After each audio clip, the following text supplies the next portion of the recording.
purpose is to work for the good of this party and of this movement. So whenever there is any question as to what you are doing, make sure that you err on the side of fighting for this movement. That will often mean working with people who don't agree with you on a specific issue, on a specific faction, and yes, even on where we're supposed to put that semicolon. And even though they are wrong about where that semicolon is supposed to go, you know it, I know it, every smart person here knows where that semicolon is supposed to go. So even though there are some people that are wrong about that, it turns out we can still work with them because on the vast majority of things, we still align and we still are on the same side. That is why we are here. Quick round of applause. Who is here because you think we are too free and that we should fight for less freedom? Okay, that guy has to go. But everyone else, whoever that is, has to go. I'm so sorry. Great. Thank you for coming. You have to go. But everyone else is here for largely the same reason. And I just hope you remember that. You are going to argue about things. We are here for a parliamentary process that is both necessary and very exciting. But ultimately, we are here for the same reason. We want a freer world. Who here wants a freer world? Who here wants a better and freer future for generations that haven't even been born yet? Who is here for nothing short of a revolution? Well, then let's get to it. I thank you all for being here. Love y'all. I'll be here all weekend. Thank you again for being a part of this. Thank you. Yes, thank you. There's a honeybee. I appreciate that. Does this signify a thing or is it just a... It signifies a thing, but it doesn't signify anything that anybody knows. Okay, all right. Thank you. I love honeybees. Oh, thank you. No, I know because you have...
you sometimes, yeah.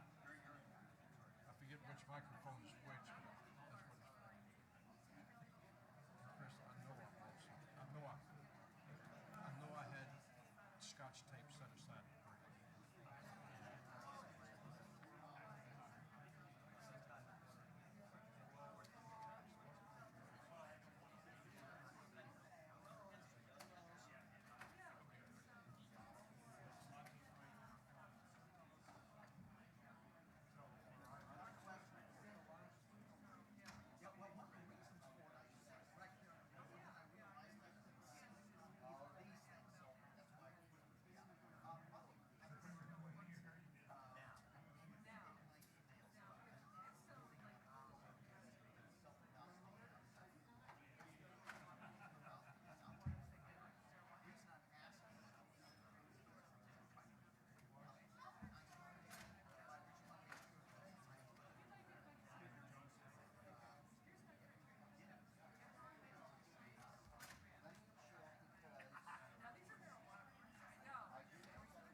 What did I do with my delegate badge? Testing, testing. So just a quick announcement before we start. As most of you already know, just kidding. There is a mimosa station out in the back. If you have a platinum package, show them your platinum badge. You get them until lunch. And if you don't, you're still welcome to get one for, they would be $10 each. So Michael Graves will be collecting cash in the back there. So just so everyone is aware, there's a mimosa station. Everyone is welcome. But platinum package gets it unlimited until noon is when they'll close up for today.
so.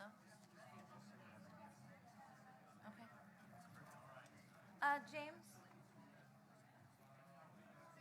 Whenever we get to the convention, or to the treasurer's report, I've set up a Zoom meeting on my computer. I'll need to have the cord to put it on the screen. Secretary.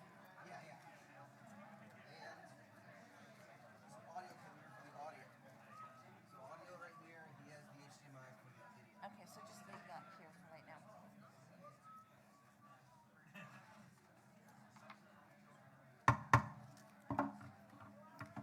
Okay, we're back from recess. We're going to start things off. The first thing would be where we are currently with credentials, Mr. Secretary. Madam Chair, there are 92 delegates registered. Okay, 92, and so a simple majority Is 46. and quorum. Okay, quorum is 46. Okay, so, Oh, now. And credentialing is open still for those of you that have not credentialed, but we just needed to get the party started. So. Good morning, Libertarians. I'm super excited to see everybody here today. So far, this has been a fabulous convention, and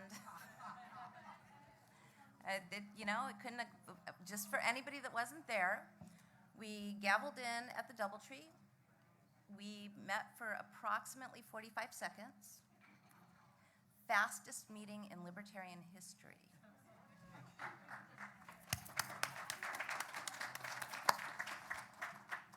And we adjourned to here, so now we are good to go to start our day. So, as everybody knows, we have our agenda in the rules. And so the agenda is in the rules, it's on the website, and I believe it's in your program. Yeah, it's in the program. So, just so everybody knows what it is, we start with the credentials report, and after, of course, coming to order. Then we have reports of party officers, followed by consent calendar. I will tell you that consent calendar are things that people give to the chair at least 2 weeks prior to the meeting that don't require debate. There was nothing submitted, so we don't have anything for the consent calendar. Then that's followed by and it's officer reports and also working committees. The two working committees that report to this body are the Budget Committee and the Financial Standards Committee. Then we have the Bylaws Committee report, followed by elections. This year we have lots of elections. The one we don't have is, although it's on here, Judicial Committee and Judicial Committee alternates, because those are a 2-year term that were done last time. We don't have anything to do with, convention delegates for national this year. So, and my computer just decided to turn off. And then followed by that is, it's not a presidential year, followed by endorsements, and then resolutions and other matters. So, my mouth is very dry. I might get myself a mimosa. Maybe not. Okay, so that would lead us to the next thing, which is the reports. The first report is the chair report, and I will admit that it did not, well, it's pretty much kind of written, but not completely, so part of this is going to be me winging it. So, as the chair of the Libertarian Party, it was my mission to grow the number of registered Libertarian voters throughout the state, as well as our donor base and sustaining membership. All this was to further the prime purpose of any political party, which is to get Libertarians elected to both partisan and nonpartisan offices throughout the state. My plan for doing this was to do outreach, which included writing opinion pieces that state our party's principles and goals, and publishing publish them in media outlets throughout the state, to make appearances at events, and to increase the party's visibility. The systems that I put in place were for best practices going forward, and as everybody knows, I am not running for chair again. This is my last convention. It's been a pleasure to be the chair of this party for the most part. Some of it has been very difficult, very, very difficult. Butterflies are sometimes hard to herd, so it's been difficult, but I believe that in my 5 years, I accomplished many of my goals. Our registered Libertarians grew, our membership grew. This last year, we've had some issues with membership. It went down, our donorship went down. It was very unfortunate. I think a lot of that has to do with the fact that there's been a lot of infighting in the party. And that makes me really super sad. It just does.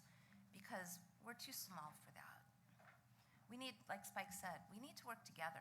We don't have to agree all the time. As a matter of fact, there's never two libertarians that agree. I've been married for 30 years. My husband and I don't agree most of the time. But we're still married after 30 years because ultimately we love each other.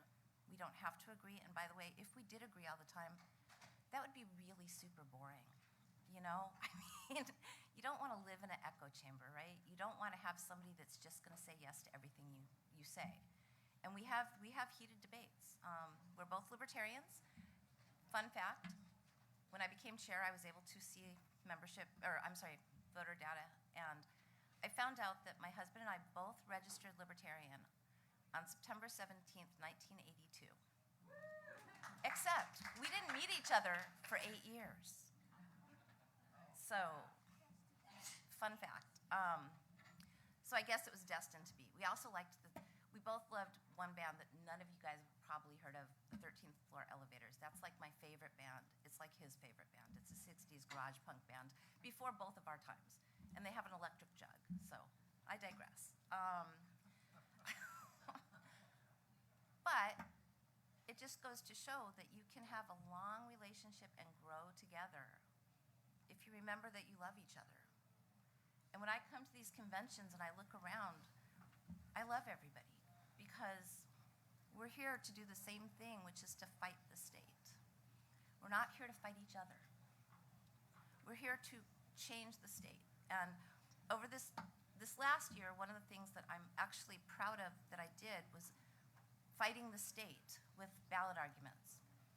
And I wrote and sent them to several counties. We had many of them published. And of those, we ended up saving taxpayers. Now, I can't say we can take all the credit, but we had our arguments in the the voter information. We saved taxpayers over $8 billion. That's the kind of stuff we need to do, is fight the state. And by the way, during that, we had one county where somebody challenged our argument. And we got an attorney that represented us pro bono, and we won. We prevailed in court. And we have now standing that they can't discriminate on content of our arguments. They have to publish them. They're not even supposed to read them. They're just supposed to count the words. And if we're the only bona fide organization that does one, or if we win in basically a lottery where they pull numbers, ours is published. And that's a way to get our name out there. Our name was on all those ballots even though we didn't have candidates. And we did have several good candidates last year. 2020, so 2022. The days all get screwed up. And I had too many glasses of wine last night. Can we change mics? Things just not sounding very well. Sorry to bother you. That's okay. It's probably my fault. It's probably user error. Give me a second to turn it on. Okay.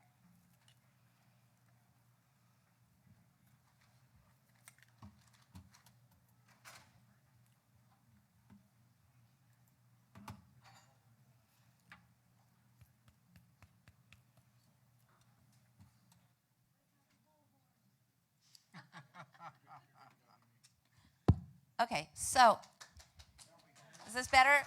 Okay, so all that being said, I'm kind of rambling because, I didn't really, well, I do have stuff written down. But so in 2022, we did have several good candidates. One of them is Tom Nichols, who was a write-in and ended up in the general election. And and thank you, Tom, wherever you are. He ended up getting 25.8% of the vote. He got 44,378 votes. And he was one of two candidates. Of course, he lost the incumbent. Incumbents have lots of money. We don't. We need money to run our candidates. We also had Supervisor Hewitt, who ran a re-election, and he ran an incredibly good campaign. He raised substantial money. But in the end, he lost because of the state. He lost because of public employee unions. They poured money into the other candidate because they knew that when negotiating their contracts, they'd get good contracts. Supervisor Hewitt would not take money from them. They tried. They tried to give him money at the beginning. He sent the check back. He said, no, I'm not going to do it. And they fought like hell to make sure he lost. They ran a dirty, dirty campaign. But he's going to take that and he's going to run with it, and he's going to do a lawsuit and try to make it so that public employees unions can't give money to candidates, because that's collusion.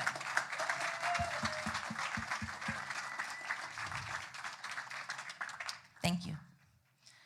We also had several good candidates in Hanford, and again, dirty campaigns. They outspent, they had radio ads, and they ran against libertarians because they're scared of us. And when we get into office, like Kalish Morrow, she was mayor, she made things happen in that city that actually made liberty for people. At the very beginning of her term, she had a resolution saying that all businesses in her city were essential. Therefore, none of them had to close during the pandemic.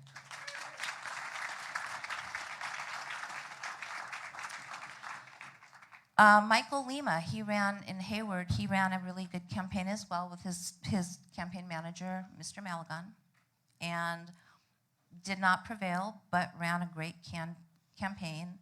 Roger Cohen ran for city council in Redlands. Didn't prevail, but ran an excellent campaign. Oh, and I didn't say the names for Hanford, and I should have. Amanda Saltre, Shane Strawn, and Francisco Ramirez. We also had James Berg running for Susan City Mayor, Jeff Schultz running for Thousand Oaks City Council, Lawrence Samuels running for the Carmel Unified School District, Jennifer Cavanaris, I believe, running for Fremont Unified School District, and Deborah Brandon, who is a libertarian, and she ran a libertarian campaign. She was the incumbent for Sweet Unified School District, and she did win. She got 42.08%, coming in first of three.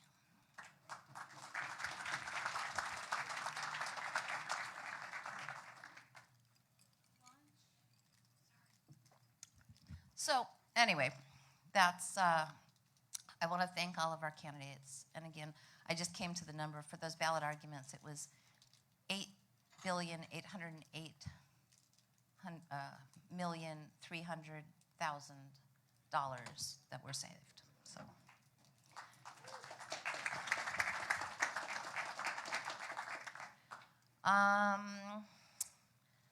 So as I mentioned, 2021 was a really good year for membership growth. We grew tremendously.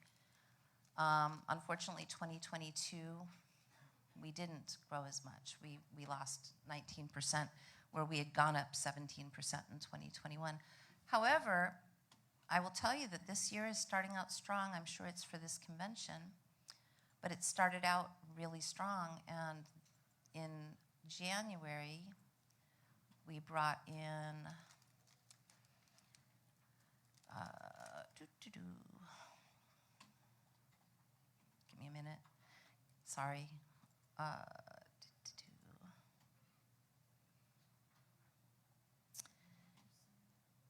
In January, we brought in not as many members, but in February, so far in February, we've brought in 71 new members. So, and those are new members. So that's a good start to the year. So I think that everybody needs to go out and make friends and get them to be libertarians. And it's not that hard. Avens O'Brien was in an Uber this morning, and in the short Uber ride, she was able to get a new libertarian.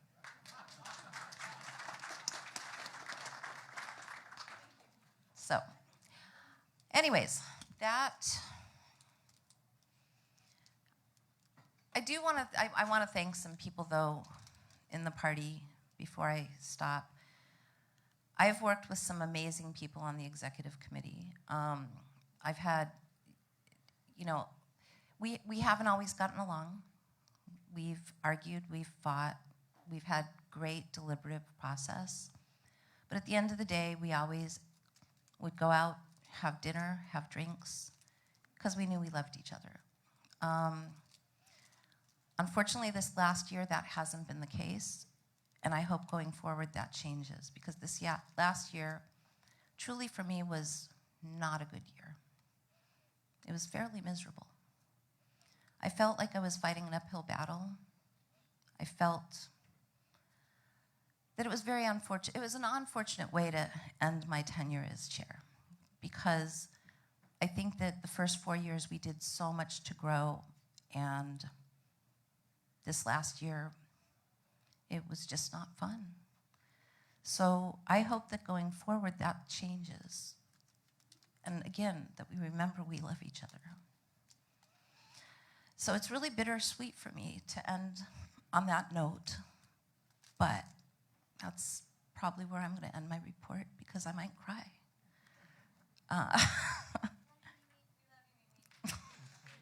Thank you.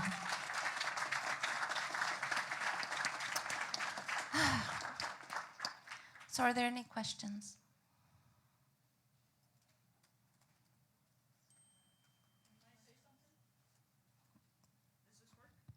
I think so. I just want to say, no matter what happens here, I want you guys to always support your candidates. That's important. Even if you don't give to the party, give to the candidate directly, because we need to get people elected, no matter what it is. If it's a water board, a school board, a city council, I don't care what it is, support your local candidates. It's important.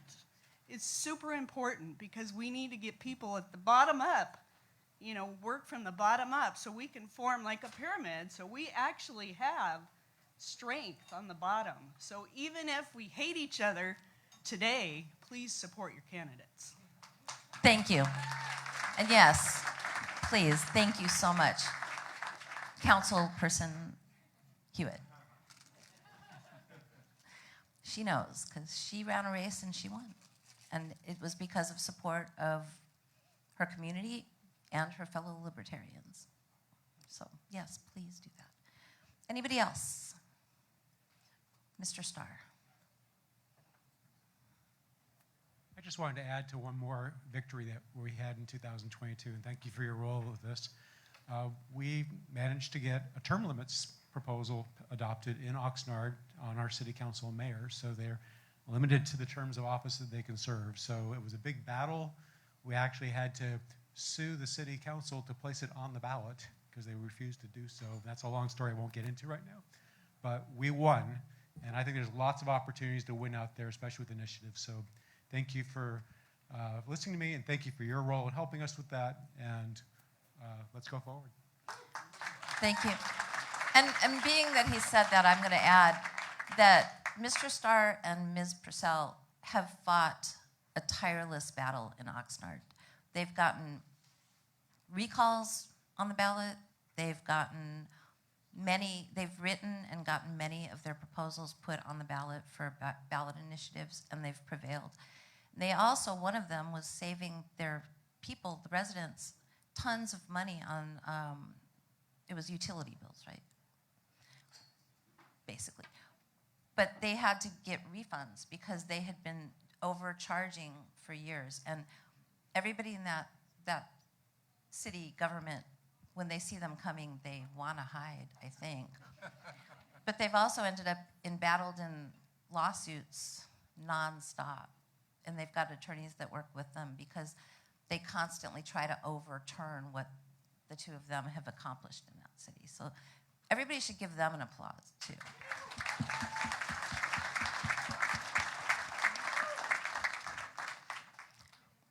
Okay, anybody else? And anything I forgot to say, please get up and say it.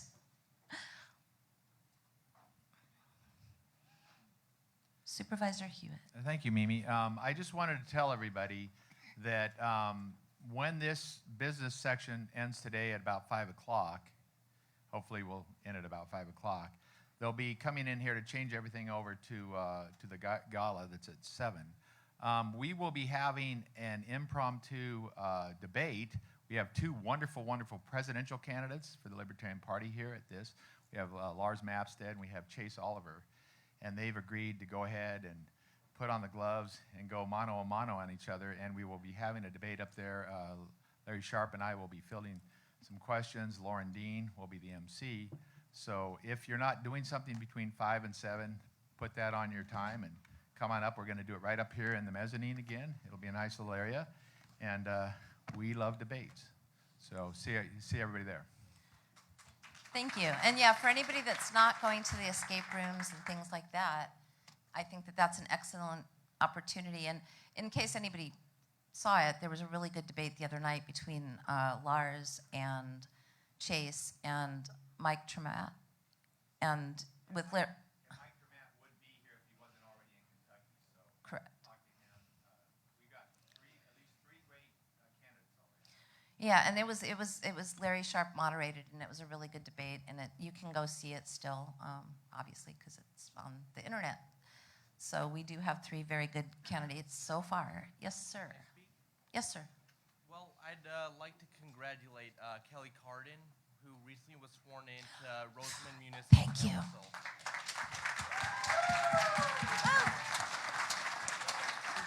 That was in my notes, and I forgot. He's a great dude. He's fighting for liberty in Kern County, and I wish him the best. He's fighting for liberty in Kern County, and I wish him the best of luck, and I hope he continues the good work. Absolutely, yes. And I should have said that Kelly ran in a 2-way race for supervisor, and he was outspent, 3-way race, excuse me. Oh, that's right, I forgot about that other guy. He was great. And Kelly was great in the debate that was actually televised for that. I mean, I think he won the debate hands down. But he didn't prevail, but that opened the other door for what he's doing now, and he's doing really great things in his community. So thank you, Kelly.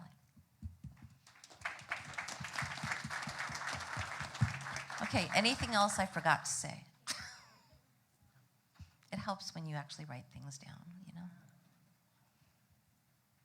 Yes, sir. I'd just like to say, I came on board in 2017 as treasurer because nobody else wanted the job. I was fortunate enough that Mimi had come on board before that as secretary and started cleaning up the membership database. When I came on board, everything was a mess. We didn't have any books. We got $8,500 in FPPC fines, and I worked together with Mimi for 4 years, and we grew the party, I think, quite dramatically. When I came on board, I think we had less than $15,000 in our checking account. And by 2019, when we were full speed ahead and growing the party, our yearly income went up over $100,000. And we started having to file IRS reports, Form 990. When I came on board, we only had one checking account, which was for membership only. We didn't have an account for supporting state or federal members. And by the time I left, we had 3 checking accounts, one for membership, one to support state candidates, and one for supporting federal candidates. I've been in a number of organizations over the years, and Mimi is the finest chair I have ever worked with. And we accomplished just a tremendous amount in a very, very short period of time. And it just goes to show, even if we didn't always agree, but we always had the same goal, which was growing the party, and we worked very closely together to make sure that happened. So thank you very much for contributing so much to this party. So thank you. Thank you. And Steve did a yeoman's job. It was a full-time job. So thank you. Anything else? Yes, sir. Without you raising your hand, it wouldn't be a convention. I'm sorry. It's just really, I just want to express my appreciation. I know what it's like to be in your shoes. And we have other, by the way, we have other great chairs that we've had throughout the history of this party. I mean, in this room right now, we got Mark Hinkle, I think Gil Lightfoot's here as well. And just want to say that this is a real sacrifice to spend the time leading this party and supporting it, that you end up being the #1 volunteer out there. And so very often thanks are not said. I just wanted to say thank you. And thank you to whoever else takes on this role, because it's a lot of work. So whoever assumes this mantle, thank you in advance. You're signing up for a lot of work. So thank you. Thank you. And yes, by the way, both of them and Gail, all fabulous chairs. And then, of course, we've got Mary Jingle, who's national chair. And California chair. Thank you. You really were a glutton for punishment. Okay, anything else? Thank you very much. So now we're going to go to the next officer report, which will be Mr. Malagon's vice chair report. Do you want to take that one's not working well, so you can bring your computer. Or do you want to do it? I'll just do it. Yeah. I don't know where this came from or what it is. Here you go.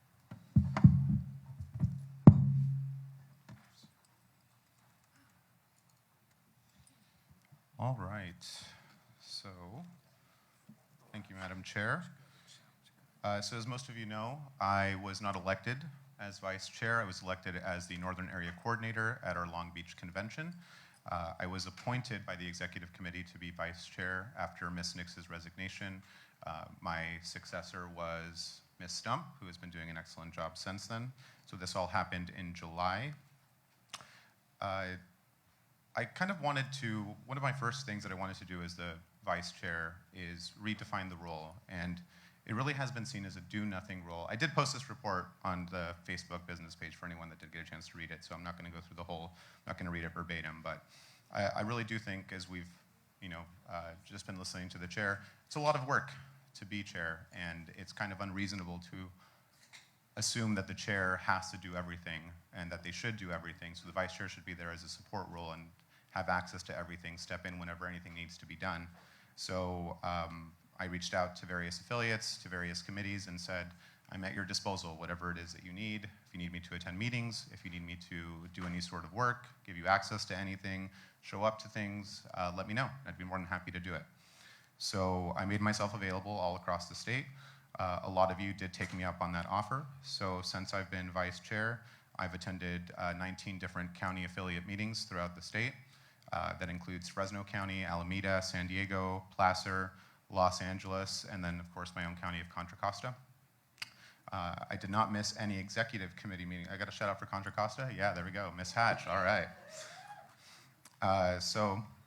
I've not missed an executive committee meeting, including the special sessions that we had via Zoom. And I've also provided support across 12 different affiliates throughout the state in various capacities, not necessarily in order, but it was Alameda County, Fresno, Kern, Los Angeles, Riverside, Sacramento, Santa Cruz, San Bernardino, San Diego, San Luis Obispo, San Francisco, and Yolo. So I will address just a couple of things. So we had a quarterly meeting fundraiser at the fourth quarter executive committee meeting in Sacramento at the previous location, the Doubletree. It's kind of where we found out that it wasn't suited for our needs. It was a successful fundraiser. We had Mr. Adam Choi, I think he is here. We basically did an independent film festival featuring some of our most talented libertarian filmmakers. So Mr. Adam Choi had the edited, our very own secretary, Mr. Chris Edgar, had Power Day, and then Ms. Renita Sussman, don't know where she is. Sometimes she's hard to track. Oh, there she is, all right. So that was a little bit of a short joke, but okay. So she knows. There she's standing, there we go. So she did the Free State Project documentary and premiered that and had an extended trailer. We did a Q&A afterward.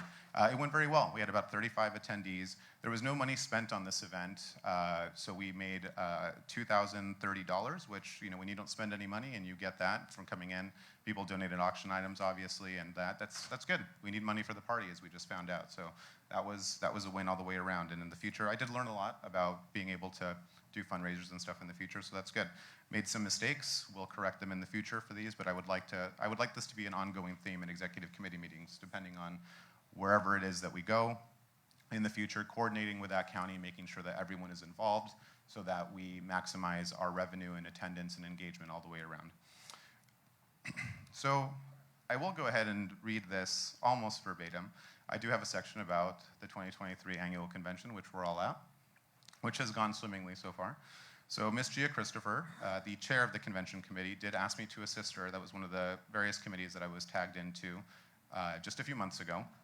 The original venue was known to be unsuitable for the party's purposes since about March of 2022, but that fact did become impossible to dismiss after our in-person executive committee meeting, which took place on December 10th at that venue. The convention committee was able to, against all odds, given our very limited time frame, find a venue that could host the convention on the dates that initially were provided to the membership, hence being here at the Embassy Suites, and I hope that you're all having a good time so far. Mimosa Station, just saying. Anyway, so there are a lot of people that did make this possible outside of Ms. Christopher as far as helping with everything. Ms. Janine Kent, Ms. Emily Tilford, Ms. Alex now Carrillo, she got married, so for volunteer coordinating. So all these efforts are very greatly appreciated from everyone on the convention committee. I would especially like to thank Mr. Chris Rufer, Ms. Alexandria Hatch, Ms. Julie Beeman, and Mr. Craig Strachan for sponsoring this year's convention. So a round of applause for them, please.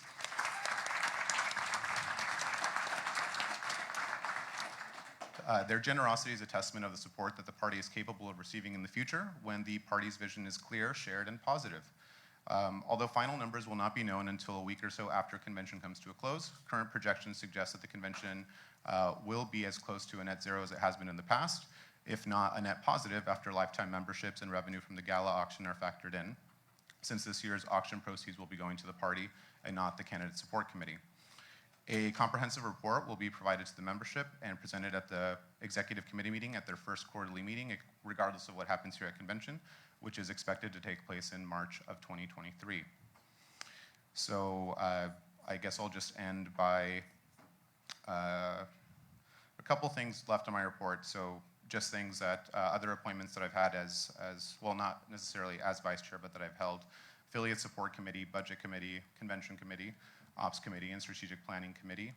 I've helped a variety of other committees, including the CMC, so Communications and Media Committee, credentials, financial standards, membership. The most notable things, I've done some networking events, don't need to go into that, but I would like to, again, I was very fortunate to be able to advise Mr. Tom Nichols, who did a fantastic job on his campaign and really made us proud. I'd like to give him another round of applause.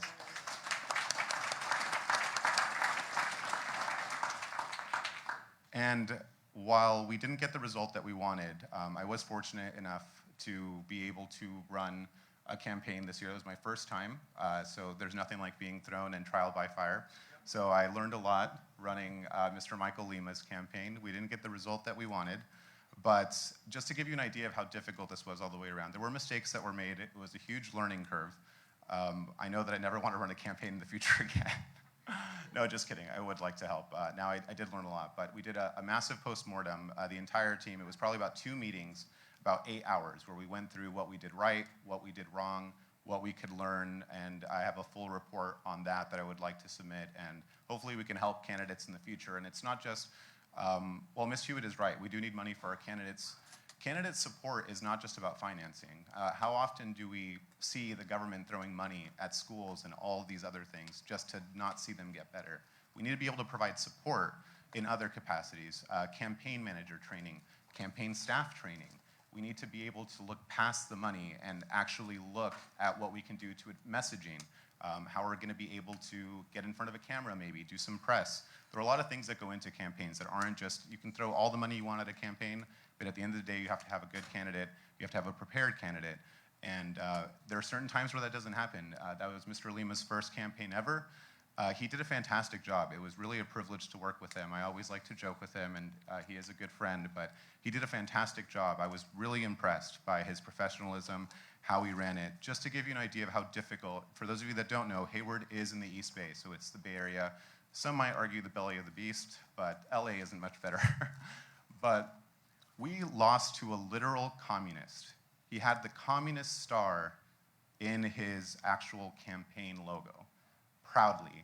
There's only so much you can do when that's the competition and it's the Bay Area and you're not hiding the fact that you are literally running as a communist. So, picking certain campaigns, would be, we just wanted to see how Hayward would venture.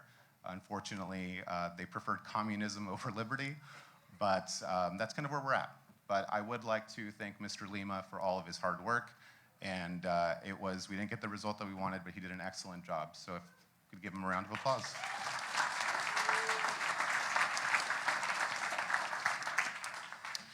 I believe that concludes my vice chair's report, but I would be happy to field questions if there are any with the remaining time.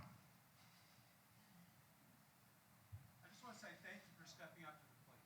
Really appreciate it. Thank you, Mr. Starr.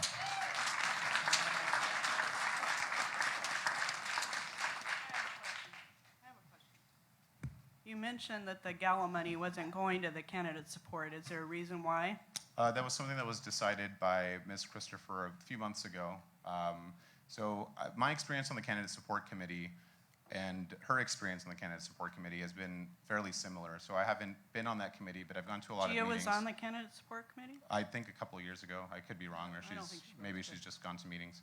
But my experience on that committee has been that oftentimes financial support is the primary structure of the candidates, and it shouldn't be. I think that we're a very small organization, and we need to provide actual support. So that should be able to help our candidates get across the finish line. I was on a lot of those meetings where candidates were asked, or where candidates came and asked for money, and they didn't seem to have a game plan that they could bring forward to the committee. They hadn't raised X amount of money. There hadn't been any sort of accountability for how the campaign was going to run, the structure, the plan, and that kind of stuff needs to be sorted out. We don't have the money to just fund entire campaign, especially from the beginning. We need to know that the candidate is going to take the run seriously. We need to know that the campaign is, or the election is winnable. Mr. Lima was the only one who didn't take money. He got some. There was a motion that was made against his wishes. He gave the money back, and then we gave whatever remainder of the campaign had left over to the Candidate Support Committee as a donation. But we really need to make sure that candidates don't come to the Candidate Support Committee only expecting money. I think that's why we have the committee, actually, but they gave money to me. They gave $1,000 to start my campaign, actually. And in my small little town, actually, it does it's a big deal because what it went to, I can't talk to? Oh, would you like me to finish? Oh, I thought you were finished. No. Go ahead. No, I mean, go ahead. I just think it's really important that, yes, we can jumpstart campaigns with $500, $1,000. That's not a problem, and we have the money to do that in the Candidate Support Committee.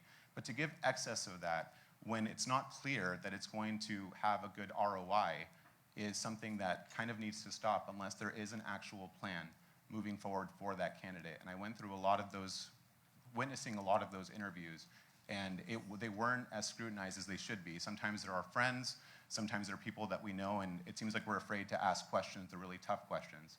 And one of the things that I expressed when I took on the campaign managerial role for Michael Lima was one of the first things that I told him was, we're very good friends, but I'm not going to, you're not getting a pass here.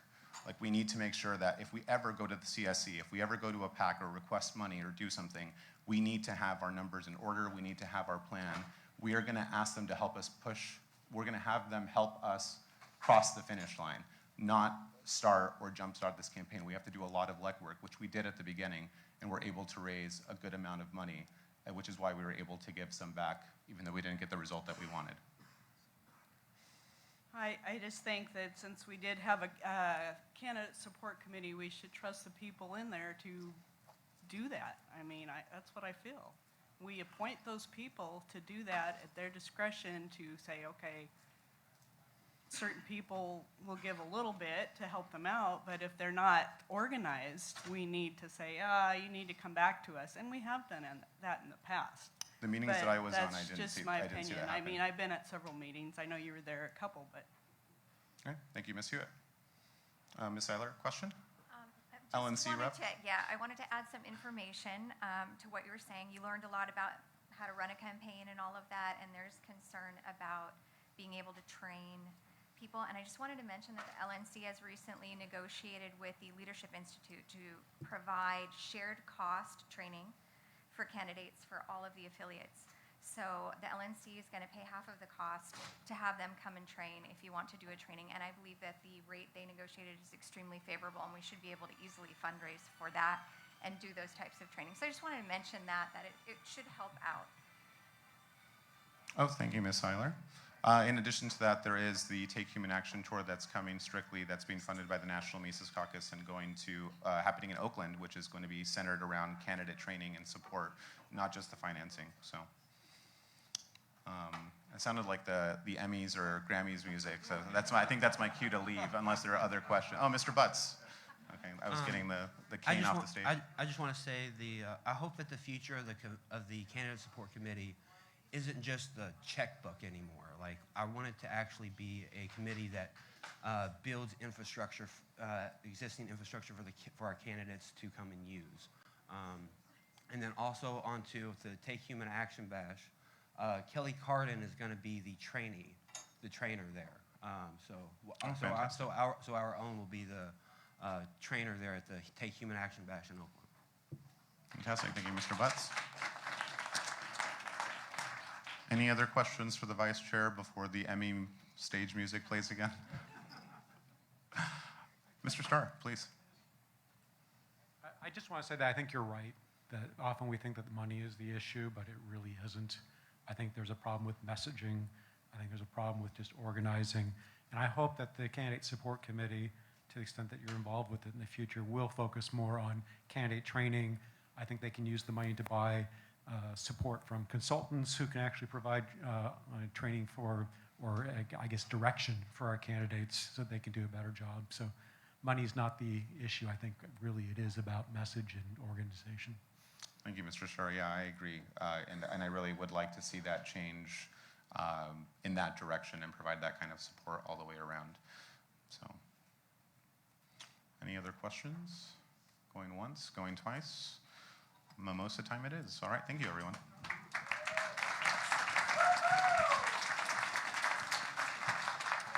Thank you, Mr. Maligan. So that will take us to the next report, which is going to be Mr. Edgar, our secretary.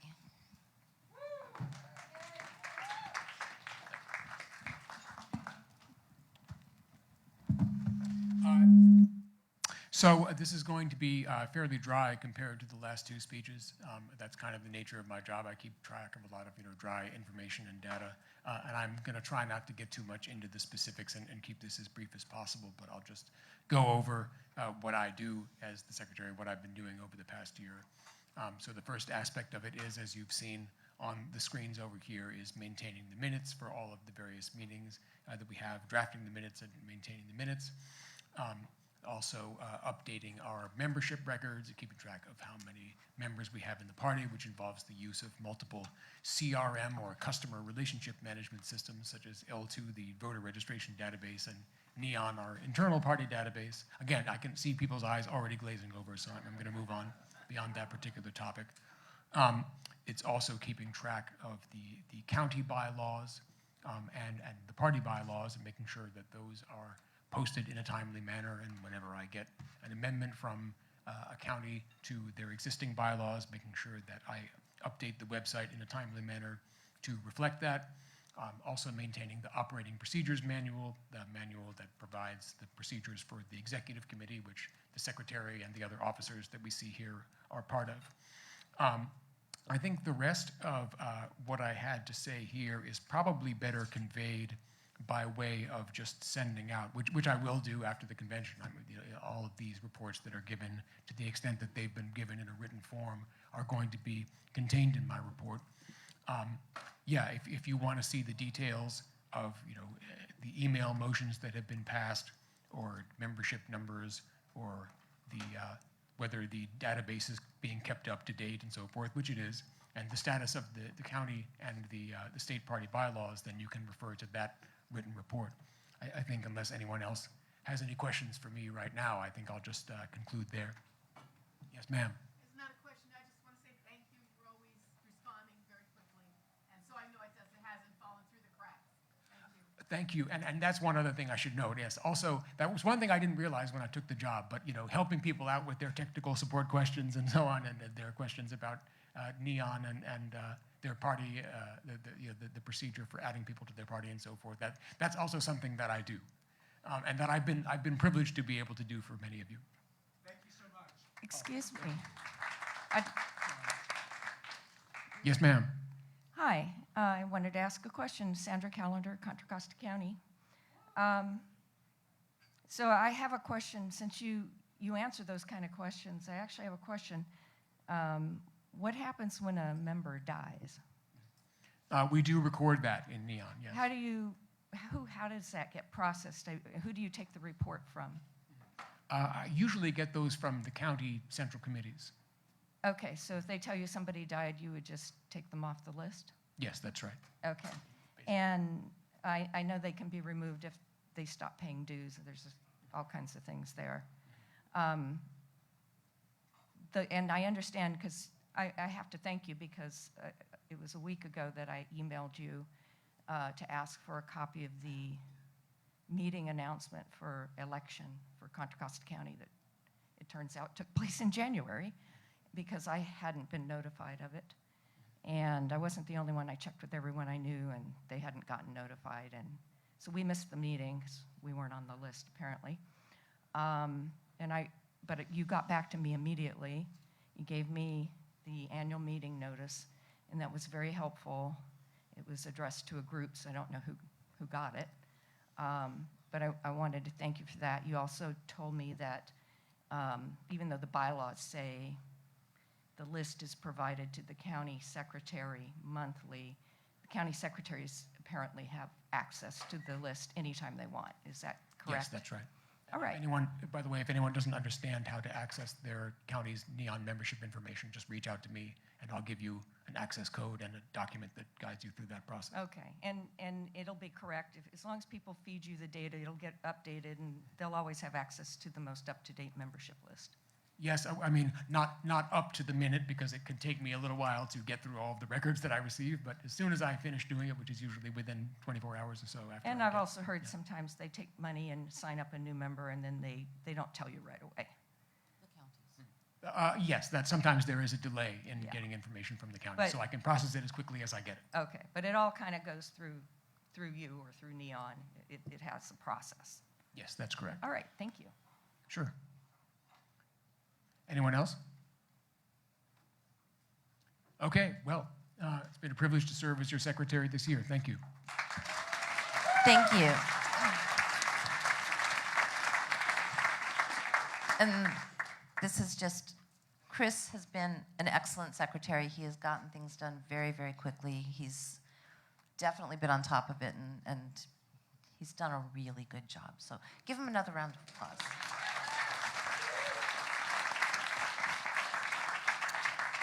Okay, the next item on the agenda is the treasurer's report. He is not here, however, he has submitted a report, and I'm going to put him on Zoom. James, could you help me set that up?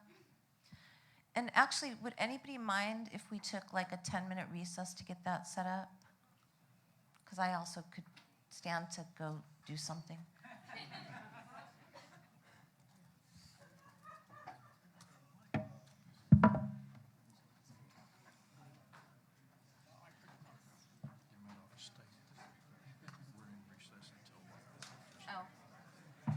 So just because I didn't say this, so we'll be in recess until about 10:35 Libertarian time.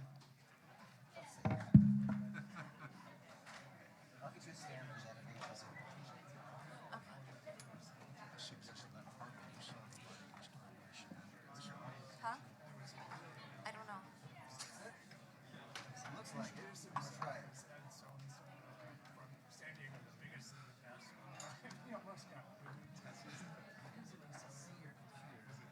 on the screen. Okay, oh shoot, let me close things. See my AutoCAD. Oh, that's what I wanted. Actually, yes. Oh, what are the? Okay, I'm gonna go outside for a real quick second, and then I'll be back. I'm gonna call Paul, make sure he's ready. I'll come back up whenever you're ready. If you, okay. I just need to have Zoom open, so we'll just wait till you're ready. Well, let me just get him. Yeah.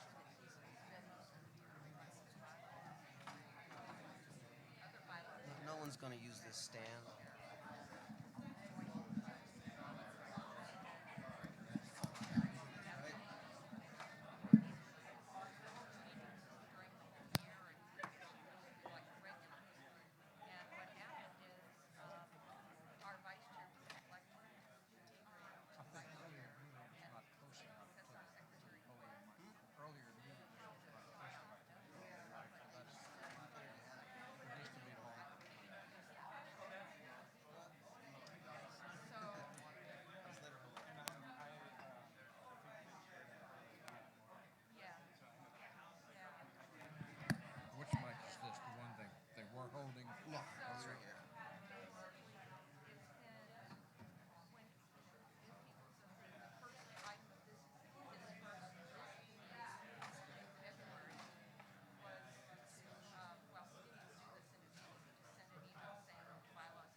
you're checking the audio. I'm gonna do it right now. Once he starts talking, I can check the audio. Okay, I'll tell him to say something. Get over there first.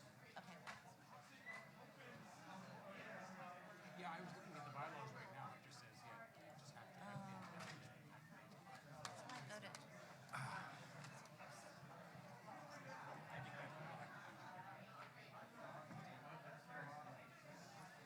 Hello, you're, do that again probably, and then how do I make this, how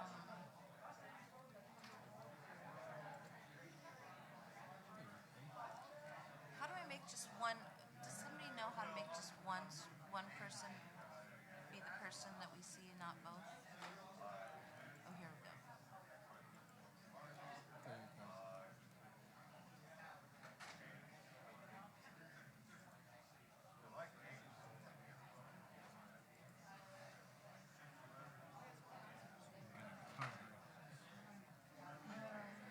Say something again.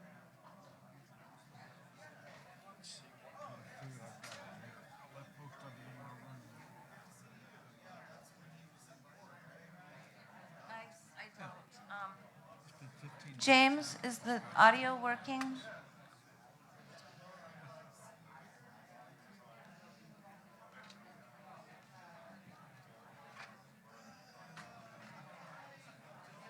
He's talking and I don't hear anything. Where's the audio on your computer? Is it up?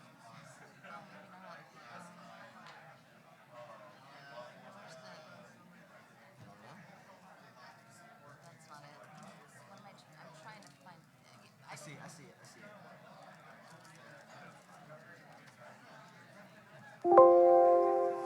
I hear Zoom. That was a Zoom sound, but I don't hear him. Is he muted? No, I don't think so. Are you muted by chance? Go to the participant. Yeah, it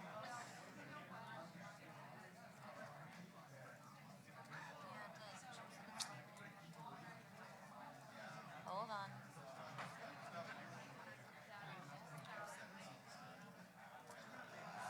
I checked the audio settings. It looks like it says it's bright.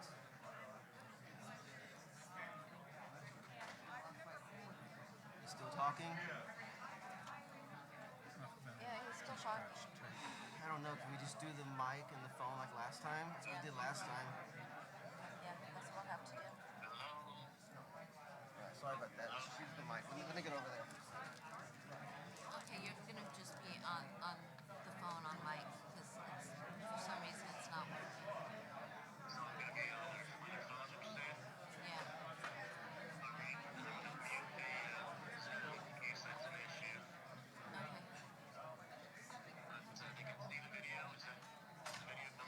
The video's coming through, just not your voice.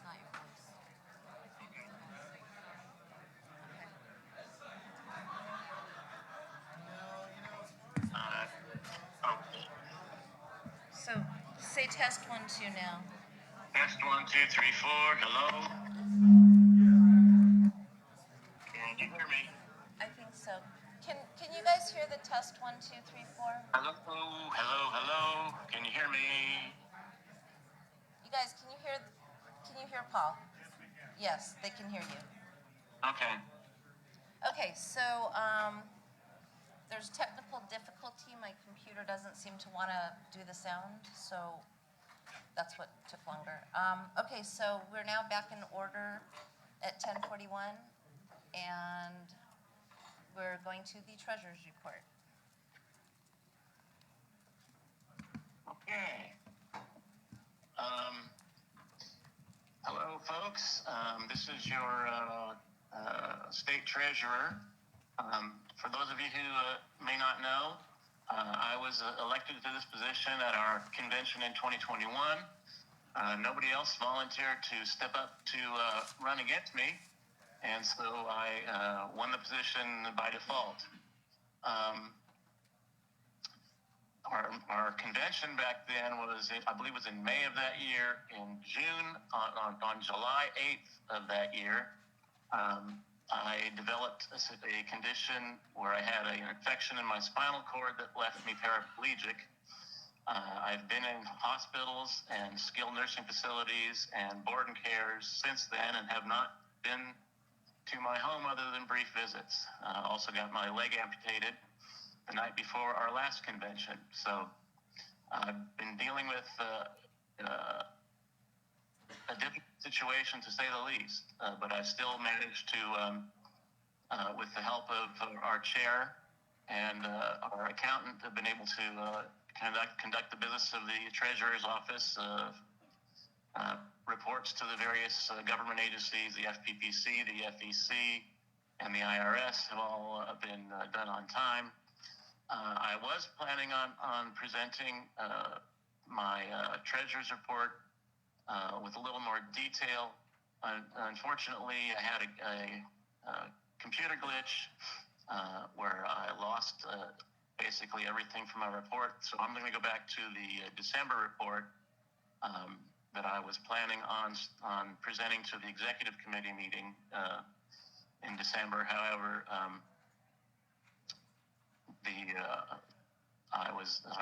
there was a motion made to eliminate my report from the agenda, and so I'm going to provide that information that I have available, which I think is important to share with the members. What else was I going to say? So anyway, without further ado, I'm going to go to our QuickBooks, which will give you the numbers that we have right now. We're showing a profit and loss from last year of minus $39,598. Expenses at $16,185.05 in the last 30 days. If you look over here on the right, our Wells Fargo LPC 3121 account, which is where we get our money for operating funds. The bank balance shows $64,518.10. However, QuickBooks, which moves a lot faster than the bank balance, is showing $48,337.09. Our Candidate Support Committee account bank balance is showing at $17,414.20. In QuickBooks, it's showing as $12,371.84. And our PayPal account bank balance is showing $41.96. In QuickBooks, it's showing as $1934.98. The difference there is because we just recently moved some money from PayPal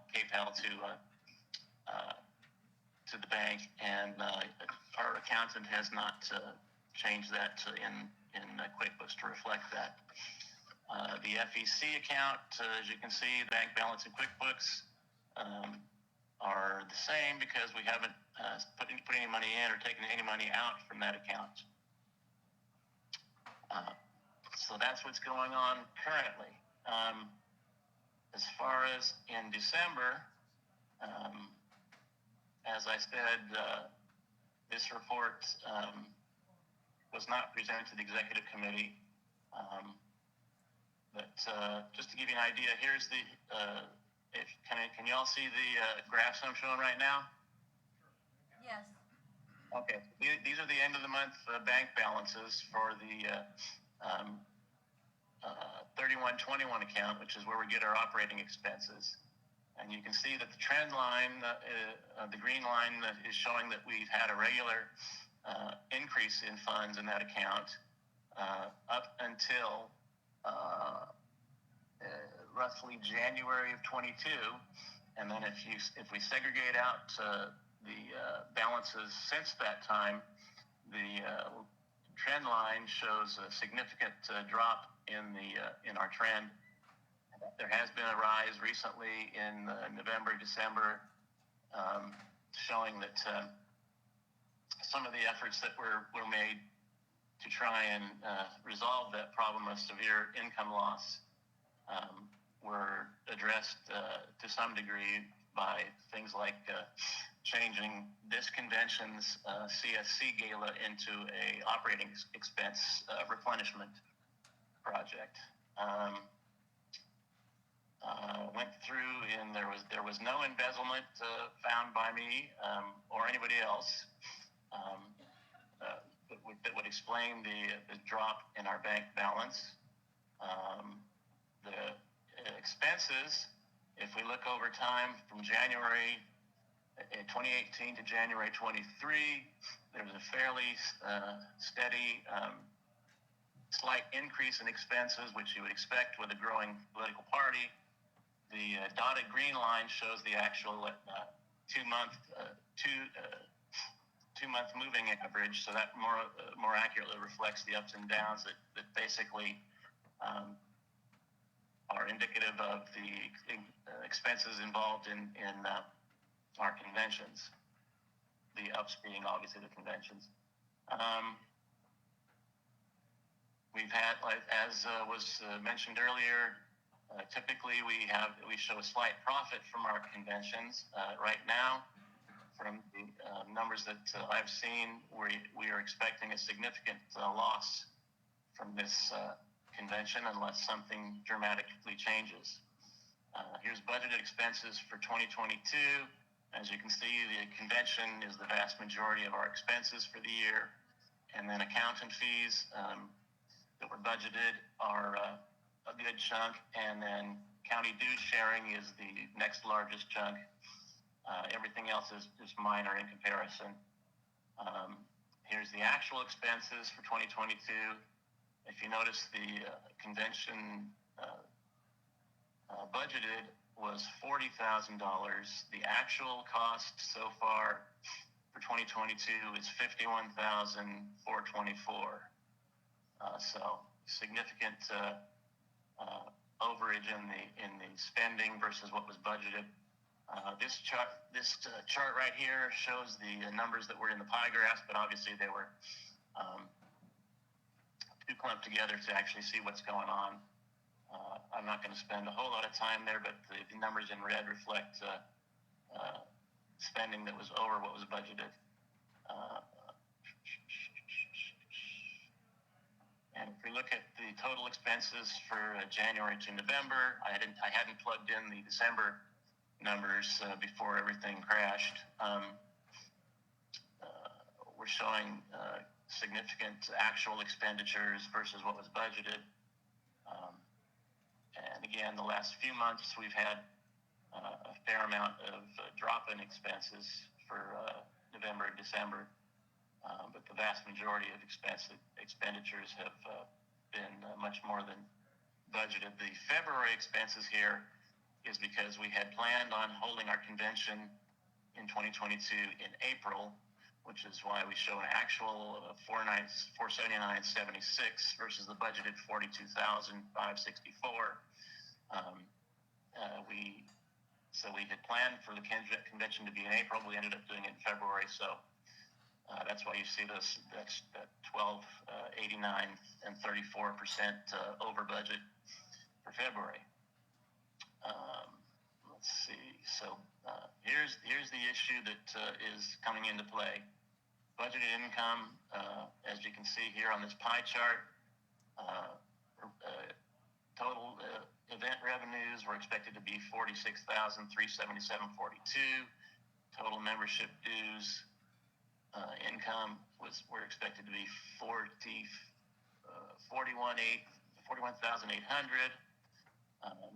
The actuals were significantly less membership dues and significantly more convention.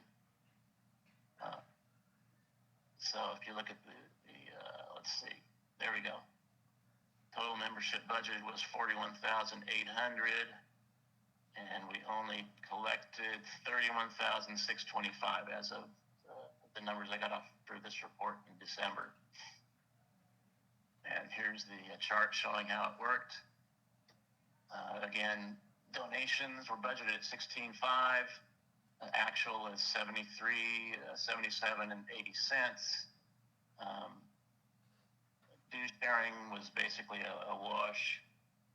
Membership dues was budgeted at $41,800. We only collected $31,625 as of November of last year. And then the convention and the state fair was budgeted at 46,377.42. The actual was about $4,500 less. And here we've got a graph showing, again, these numbers were from January to November. Our one-time gifts were significantly less after our convention in February 2022. And they've just started to increase somewhat as of the last couple of months, which doesn't show on this graph. Recurring gifts have been sort of up and down. It's pretty, if you look at the linear situation on the graph, it's basically a level line, so not much change there. Unrestricted, meaning special gifts that were not assigned to particular things like the convention or the state fair, took a dive after our convention of last year and continued to drop. Membership renewals took a dive after the convention and then started to rise as we approached this convention, as you can see from the November actual number and the dotted line showing the moving average for 2 months. Income for new memberships again took a dive after February of last year and had just recently started to climb back up. The linear trend line is showing pretty much a wash there. Premium membership income has fallen a fair amount up until after my September report. And the September fundraiser in Santanella, which unlike projections from some folks here, was expected to be a losing fundraiser, actually managed to get a number of lifetime memberships during that Santanella fundraiser and shortly thereafter. So that's why we see the spike here in September. And then we had, after my September report, there was some effort from the executive committee members to try and collect more membership money. So we see that they actually met projections in November of last year. So total membership income for 2022, again, took a dive after the convention last year. And again, September actuals over budgeted was because of the Santanella fundraiser that we did, where we brought in those number of lifetime memberships. And again, in November, we had a similar jump because of that.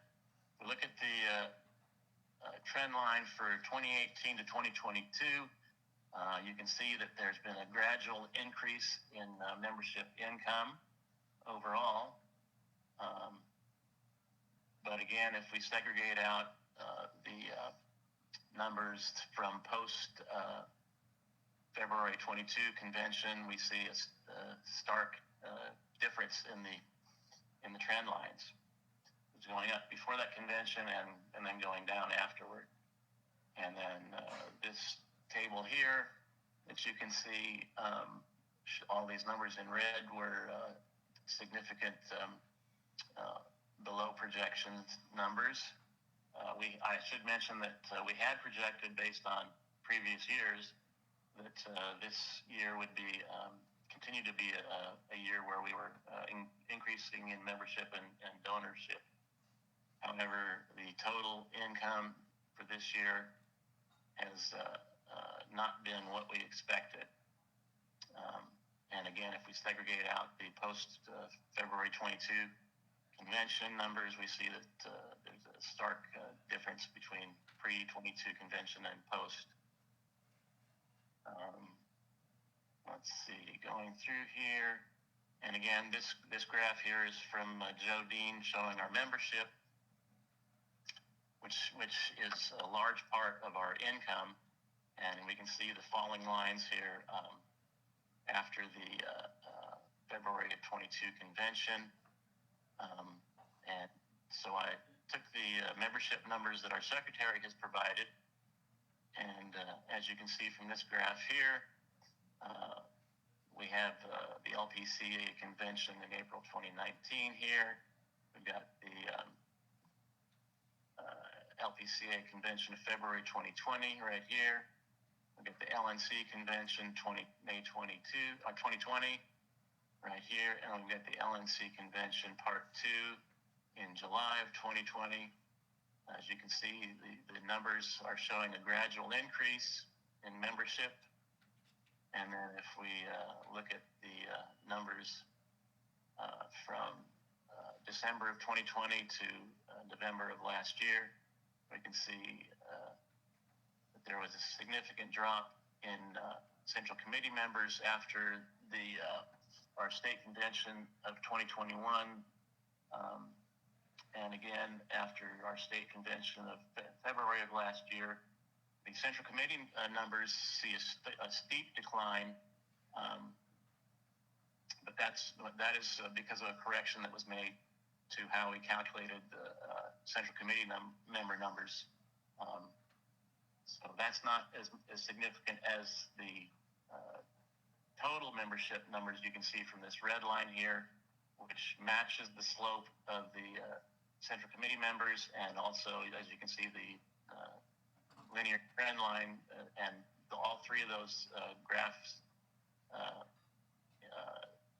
numbers are depicting a significant and steady loss of membership. And I should note that the December numbers continued that angle of that line. Let's see what else we got. Dues sharing went out this year, January of this year.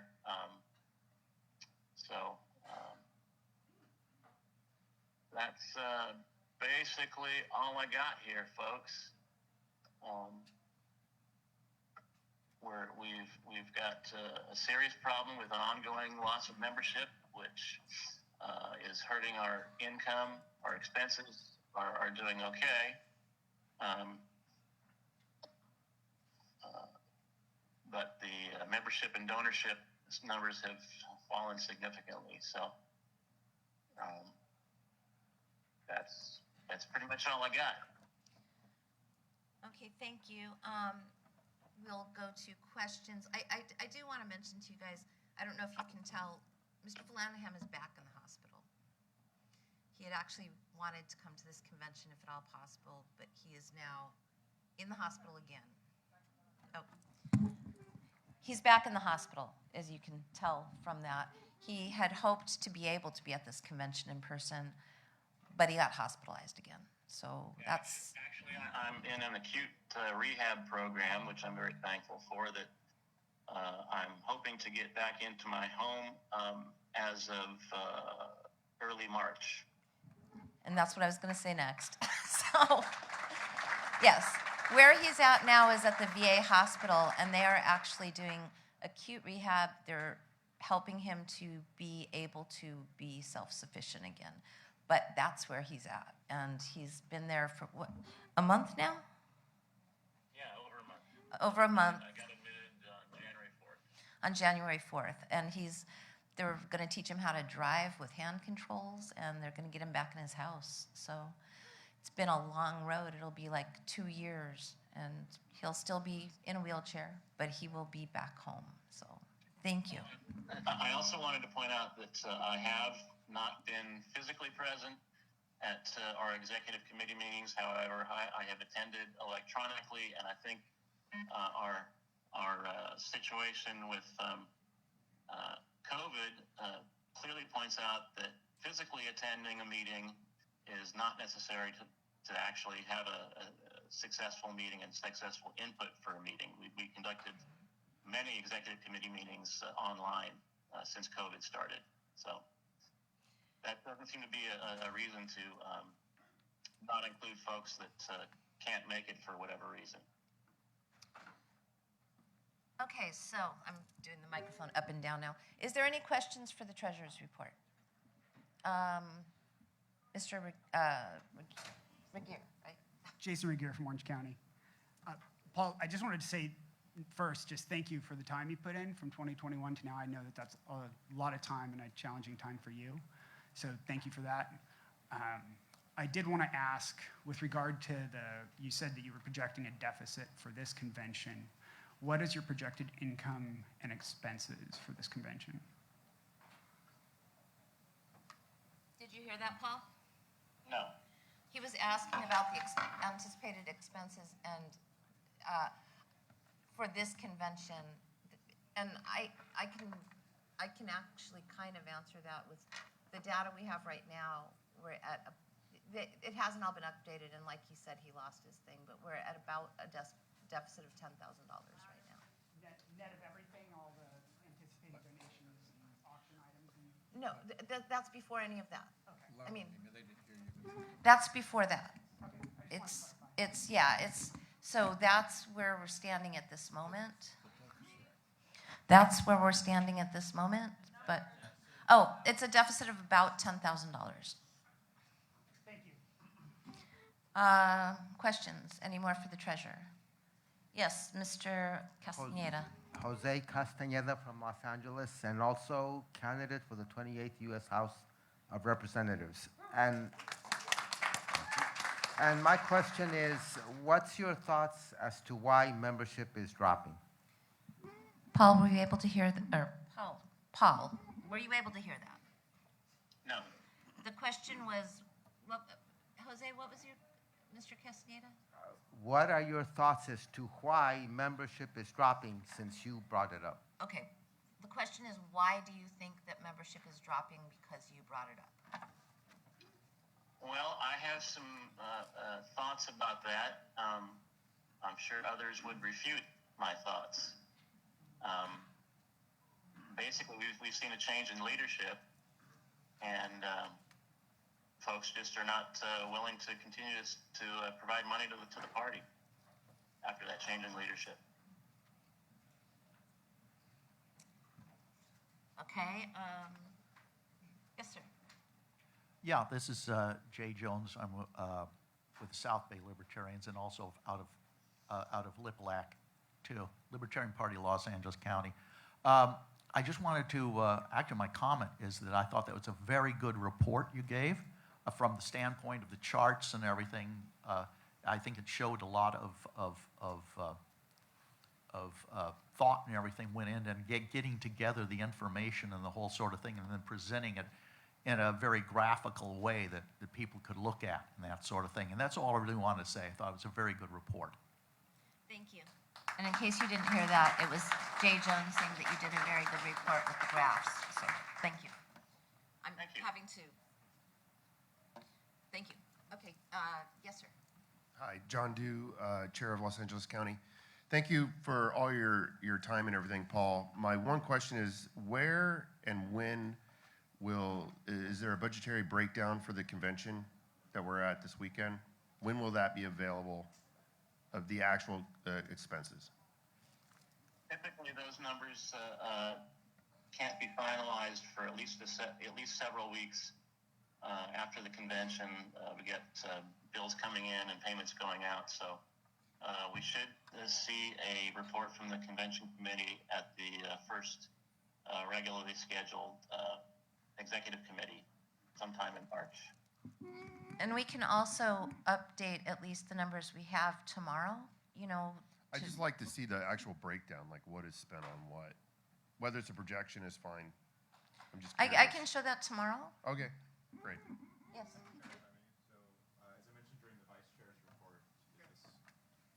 As I mentioned during the vice chair's report, there is a full breakdown, so neither the treasurer or the chair know because the convention committee has been planning this. The numbers are not projected, or the numbers that have been said are not accurate. There is a breakdown that the convention committee has, which again, to answer Mr. Dew's question, will be submitted in full, itemized, so that everyone sees what convention costs and how this goes at the first quarterly executive committee meeting that is expected to take place in March. So just so everyone is aware, neither the treasurer nor the chair have seen the full breakdown, the numbers that have been out, because again, these are projections and it's not helpful to have projections on an hourly basis or a daily basis. This is, once everything is said and done, after about a week or so, once everything comes due, the bill comes due, no pun intended, Mr. Due, then everything will go ahead and be finalized and shown complete and total breakdown. But it is very premature but we're not looking at a $10,000 deficit. I can definitely say that. Thank you. And just, you know, the numbers that have been given are based on what's been paid and what's been brought in. It's, and like you said, there's going to be changes to that. But what has been expended through our accounts. Bills have been paid, and we haven't gotten charged from the hotel yet. I understand. So that's still not an accurate projection. Just to be clear, that hasn't been done yet. So again, I can only repeat myself so many times, but. Can I just ask a question? No, I totally get that. I'm not saying that it's projection. What's been given has been actual numbers. It's not a projection. But it will change because of that. That's what I was saying. Ms. Hewitt. Chair and Vice Chair, I think it benefits all of us because I think we need to know where we can, you know, maybe help out. I think that's why the body wants to know what's going on, because if somebody wants to buy an extra ticket and put more money into it or donate, I think it would benefit all of us to kind of know where we're standing. Okay, so. Does somebody? Yes, that, I'm sorry. Renita Sussman, Ventura County. I had a question about the comment about change in leadership bringing membership down. Can we get some more specifics on what that means? Did you hear the question? No. She said that you made a suggestion that it was change of leadership, and she wants to know specifics of what you're talking about, I believe. Is that correct? Yeah. Yes. That's my opinion based on, well, something happened at our last convention where a number of people were voted out and a number of people were voted in to the executive committee, and subsequently there have been people who have resigned from their positions on the executive committee and were replaced via some very in my opinion, unethical nominating processes where one candidate was nominated during an email ballot, and there was no opportunity for anybody else to even be nominated for the position. So, yeah. And you know that this affects membership. You have direct knowledge of that? She asked if you have direct knowledge of that, and other people in the room said you said it was your opinion, so I'll let you answer that. And I have to interpret, sorry. That's fine. Did Yeah. you hear? Okay. Is it? Did you want That is my opinion. Okay. Yes, sir. Okay, Scott Lieberman, Santa Clara. I have a question for Mr. Vallandigham. For the past few conventions where you've been the treasurer, has it been the practice that the treasurer and the chair of the party have not been apprised of the day-to-day or week-to-week financials of the convention by the convention committee? Because that sounds like rather unusual for this convention. Did you hear that question? Yeah. Well, there's things that come through the books that are they're black and white. There's been some projections, some anticipated revenue coming in from the gala, which is not a fact. It's basically hoping that we're going to get some donations, presumably based on conversations that some members of the convention committee have had with potential donors. But we won't know that until after the gala is over. Yeah, but I was particularly referring to the period before the convention over the last few months. That was implied. I'm just curious about that. He's basically asking if prior conventions, the chair and the treasurer have been more aware of what's going on as far as finances for the convention itself.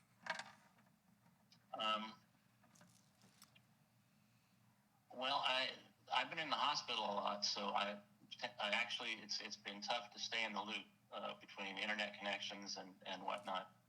I have been supported very heavily by our chair, and I'm very thankful for that. But previous conventions, I do know that we had Vice Chair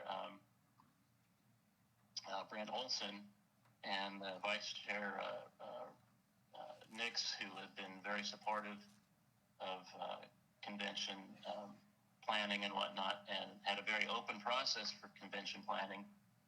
And we were able to sell out all of our convention packages at least several weeks before the convention even started, whereas I believe, if I recall the numbers correctly, we haven't even sold half of the packages available for this convention. So that that significantly contributes to the numbers where we're at right now. And I would say it wasn't several weeks that we sold out. It was like a week or two. It's just, I will make that point of clarification. Several weeks before, but we did sell out. Just one or two. Okay. Okay. And I will say that in the past, I can answer part of the question. The chair was far more aware.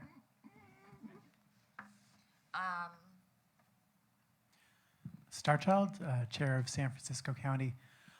Paul, do you have any thoughts on where expenses could be cut to balance our budget? And I wanted to ask about one possible line item in particular, maybe too late at this point, or if this is even true, I don't know. I heard that we're spending several $1,000s to have some kind of a mimosa event here at the convention.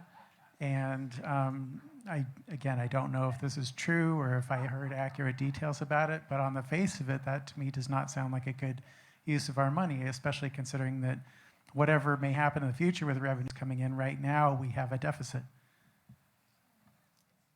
Okay, once again, I did not hear the question. Well, Starchild is asking about the mimosa station, and I think, is that something we can get? I don't think we can because it's there. And as a matter of fact, I had one. So. Any other ideas on how we can get the books in order?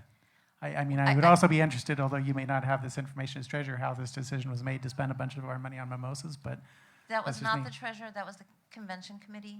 And I do drink, by the way. I'm not opposed to drinking by any means, but in terms of budgetary priorities, I have to question that. I will say that after this report is concluded, we will go to the budget committee report, which will show our budget that was approved at the last executive committee meeting in December. So that wasn't part of this because that's a separate committee report. Yes. Mark Hinkle, Membership Chair for the Libertarian Party, California. To answer a prior question, I've been making phone calls to get people to renew their membership. The most common response that I get for people who refuse to renew is because they object to the takeover by the Mises Caucus. Literally well over 100 people have said that's the reason they're not renewing is because of the takeover by the Mises Caucus. You want the facts? There it is. That wasn't a question for you, Paul. So, first of all, we're all volunteers here, and I'd like to say thank you under your circumstances. I mean, nobody would have blamed you if you had said that you have to resign because of health reasons, and yet you stuck with it. You honored the commitment, the duty you have, and you fulfilled it. And I'm very appreciative of you going forward under such circumstances.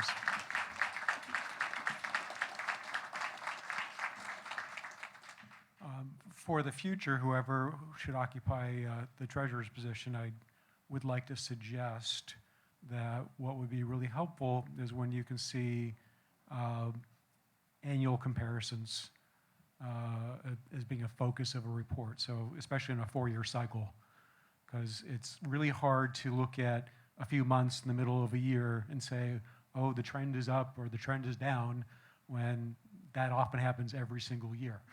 So I think that it would be more helpful. And lastly, I think we need to be a little more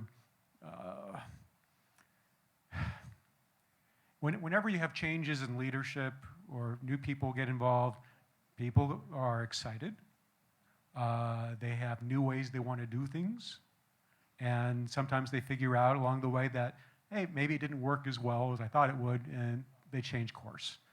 So I'm not alarmed that, you know, some finances may have taken a dip. I think it's all part of the learning process. And I think everybody here is acting in good faith and wants to get things done. And I appreciate everybody for doing that. Thank you so much. Thank you.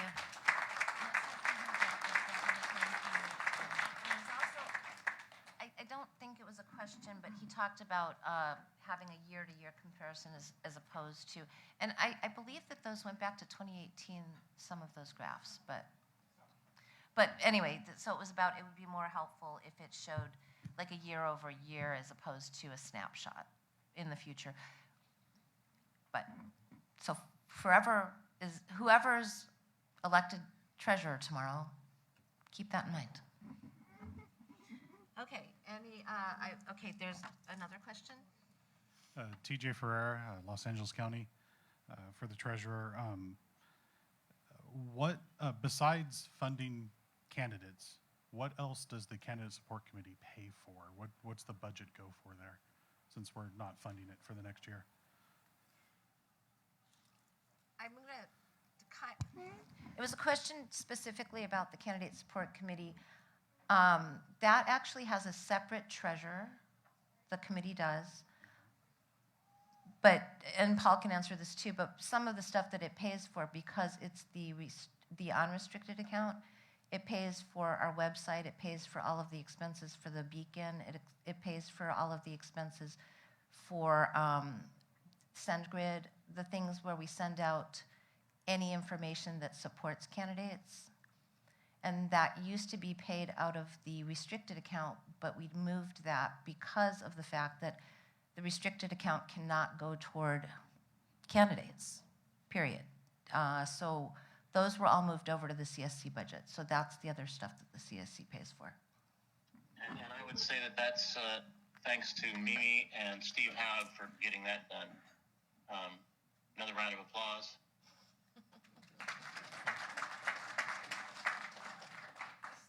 This stage is very wobbly when you're standing. I'm having a hard time understanding how the convention committee can decide not to fund another committee that all of our communications rely on. How does that work?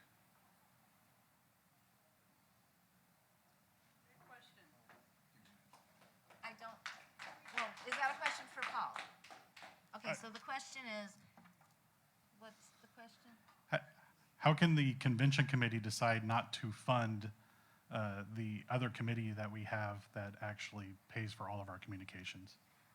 The question is, how can the convention committee decide not to pay for another committee's stuff that pays for all of our communications? And that's the question. Does the convention committee have that authority? Are we talking about the live stream issue? No, we're talking about. Yeah, so. I mean, I don't even know where to begin this question, I guess. We have a way to fund our communications. That way is the gala that we throw every year at this convention. The convention committee decided that the money from that gala would go to pay for the deficit of the convention instead of going towards the other committee. So now we have a committee that's encumbered with a bunch of expenses that are the expenses that we use to pay for all of our communications and no way to fund those. How is that possible that that even happened? So what he's saying, well, I believe the question is, how is it possible that, it's not the convention's communications, it's all of our communications, such as what I said, the beacon, the website, SendGrid, that's all paid for out of the CSC because of the unrestricted account. And the convention committee has determined that the money will not be going to the candidate support committee. So his question is, how is that possible? That's a very good question. You should ask the people who have made the announcement that that was going to happen. I don't know how they did that. I'm just a bit confused. Are we on the treasurer's report, or where, it seems like a lot of questions are coming to the chair or to the convention committee. So I can't answer the question. I mean, it's again not to cover the deficit that's expected to be covered regardless of what happens at the auction. It's, as I mentioned earlier, the candidate support committee does have funds to cover communications. I was on that budget call, and they can do all of that stuff. It's just not a matter of having an excess amount of money to throw at candidates. Candidate support, again, means supporting candidates, providing them L2 data, training, some sort of advice, getting them a team. This isn't just about money. We can't continue. I mean, we can look at the books as far as the CSC is concerned and see how much money was spent toward candidates, and we had one person win and close to $20,000 spent. So money is not the problem here. We need other solutions to this problem. But again, this decision was made months ago by the convention committee. It had nothing to do with the perceived deficit at the time. I can only explain myself or give the same answer. Ms. Christopher isn't here at the moment to answer that, but I can only do that so many times. I mean, again, this is the treasurer's report. I have a question. I think this is out of, I think this is like, I mean, I'm going to call orders of the day. Okay, I'll ask her. I'm going to just call orders of the day. This is the treasurer's report. The chair has answered a majority of the treasurer's questions directed at the. Translated. Okay, however the chair wishes to interpret that is fine, but I'm going to call orders of the day. Orders of the day are that we're at the questions for the treasurers. We are on the treasurer. Yeah, I think they just want to know exactly who made these decisions to not have the gala give the money to candidate to support. Who voted on this? Where's the information? Madam Chair, if I may. Because in our flyers, it says people that come to the gala, let me talk at least. You want me to let you talk? Let me talk. Don't interrupt. Would you like an answer to your question, Ms. Hewitt? No, I don't want to hear from you right now. I want to finish my question. I think we want to know what body actually, how many people decided this? Was it just one person? Did you guys vote on it? Because nobody gave us any information. Nobody told the candidate support, oh, you're not going to get the money from the gala anymore. Sorry. So there's a very simple solution to this. There's a very simple solution to this. For those of you that don't already know, the gala traditionally has been, obviously, the money has gone to the candidate support committee.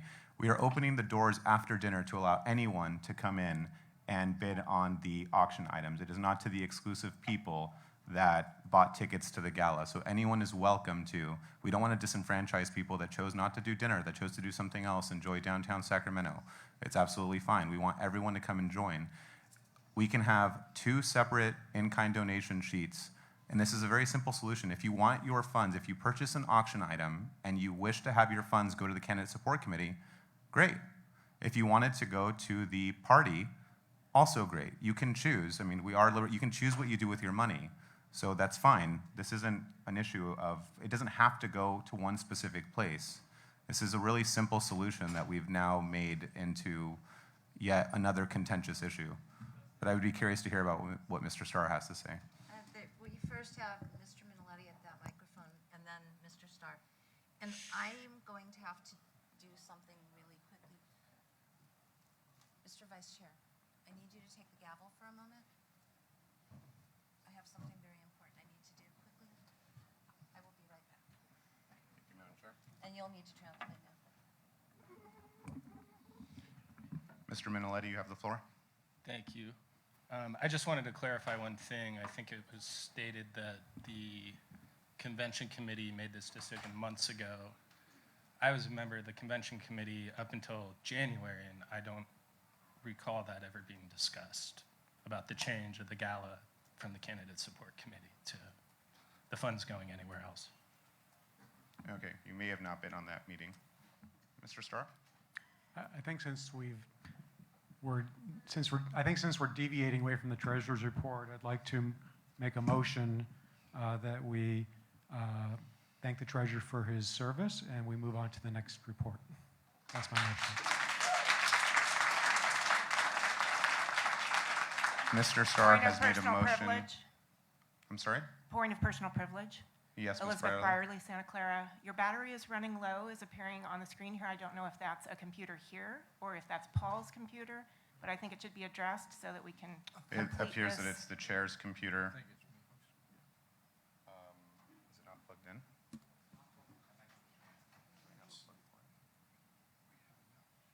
Oh.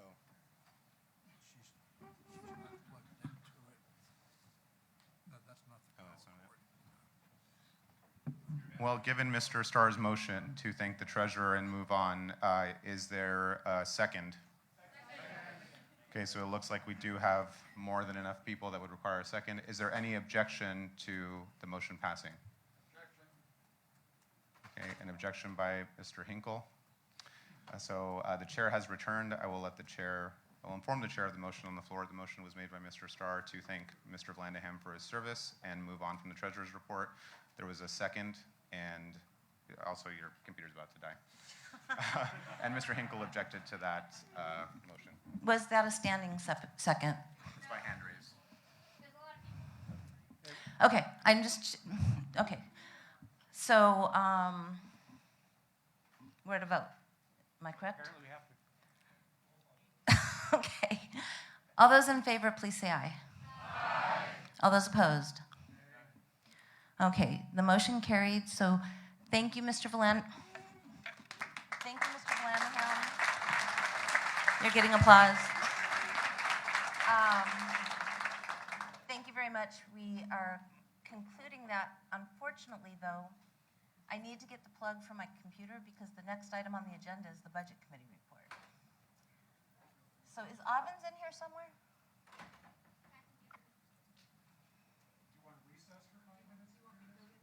Yes.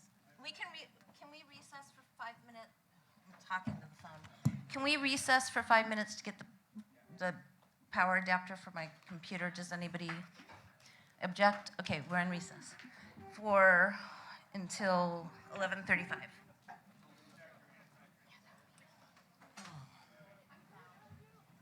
think it's in my suitcase in the bedroom. 831. Okay, so I'll call you back. Paul, I'll call you back after we get that, okay? All right, thank you. Bye. Okay, bye. No, well, she went to the room to get, I was going to ask you, my computer is dying and we're in the middle of things still. It's because I left my, I gave her my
Okay, everybody, we're coming back to order. We've got the power cord situation straightened out, and we will go to orders of the day. The next item of business is the Budget Committee report. The chair of that committee is also Mr. Flandaham. So here you go. Okay, once again, can you all hear me? Yes. Okay, so on the screen, wrong report. Let me get this here. By the way, I would like to back up just very briefly to say I forgot to thank all of our donors who have donated money over the past year. It's sincerely appreciated and goes to trying to ameliorate some of our problems with loss of income. So thank you. How about a big round of applause for our donors?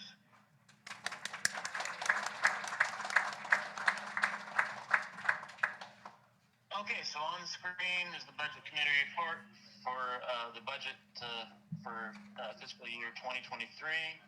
The committee met 1, 2, 3, 4, 5 times. I'm not going to go over all the details here on the report, but the bottom line here is that a proposed budget for this year was presented to the committee and discussed with committee members with input provided by Chair Robeson. Significant changes were made from the 2022 budget in both income and expense line items to meet a significant and ongoing drop in membership income following the 2022 convention. This budget was created making conservative assumptions about income along with tight controls on expenditures with the hopes that income will increase and the executive committee can make adjustments for increased expenditures as income increases during the year.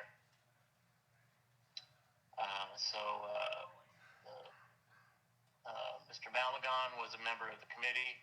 He made a motion to accept the budget as proposed. The committee vote was 4 to 0 to 0 to 1. I did not vote. We had another meeting to try and get the specifics of the budget lined out. And again, Mr. Malagon made the motion. It was a 3-0-0-1. And again, I did not vote on that one. Member Rieger presented the detailed budget, and again, the motion was made by Mr. Rieger with a second from Member Strachan. Hope I got that name right. I know people butcher mine on a regular basis. And that motion passed 3 to 0 to 0 to 1, with again me not voting. So that is the report from the Budget Committee, and here is the budget.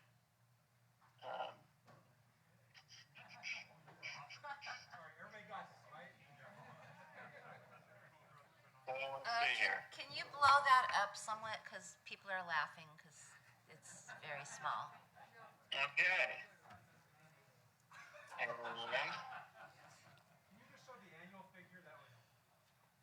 just scroll over to the annual. It's pretty much, that's the bottom line. So scroll over and then maybe zoom in a wee bit. okay. And you may need to enable editing to do that. I don't know. I'm not sure.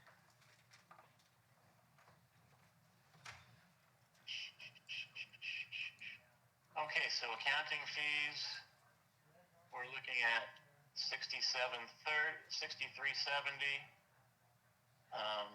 Legal fees, we're looking at nothing. Actually, we can just do the approved budget here on the left side, makes it easier to see. So let's see. Here we go. Let's back to income. So one-time gifts projected at $3,900. Recurring gifts, we're hoping to get $5,000. Total gifts, looking at $8,900. Let's see. Membership dues, we're hoping for $10,500. New members, we're hoping for $4,800. Premium membership income, we're hoping to get $15,100 for a total of $30,400 membership. Convention, we're hoping for $48,000. State fair, we had when we discussed the budget, we budgeted in $25 to submit our application to the state fair to hold our place in line, but there was no allocation to actually expend any money to do the state fair. There was some discussion about whether it was a good reason to spend their money. So total for events cost is we're hoping for $48,000. Total income we're hoping for $88,305. Expenses we're looking at $15,200. Accounting fees $63.70. Again, legal fees $0. Hopefully we don't have to pay an attorney. Office supplies $400. Telephone and telecommunications $1,100. Domain and website $310. Postage, shipping, and freight $160. Nothing for bulk mail. Nothing for bulk email. Regular email service looking at $1,010. Printing and copying looking at $1,410. The area coordinators are getting $500 apiece on this budget. Office rent, which is basically our office that we share with a number of folks up in Sacramento, so we have a place to mail. People can mail their bills and their letters and whatever else too. Is $2,160. Chair discretionary fund is $500. Membership committee got $0. Executive director got $0 since we currently don't have one. Event facilities was budgeted at $25. Travel, meals, and meeting expenses, which is has traditionally been for executive committee meetings, is budgeted for $1,400. Again, the convention is budgeted at $48,000.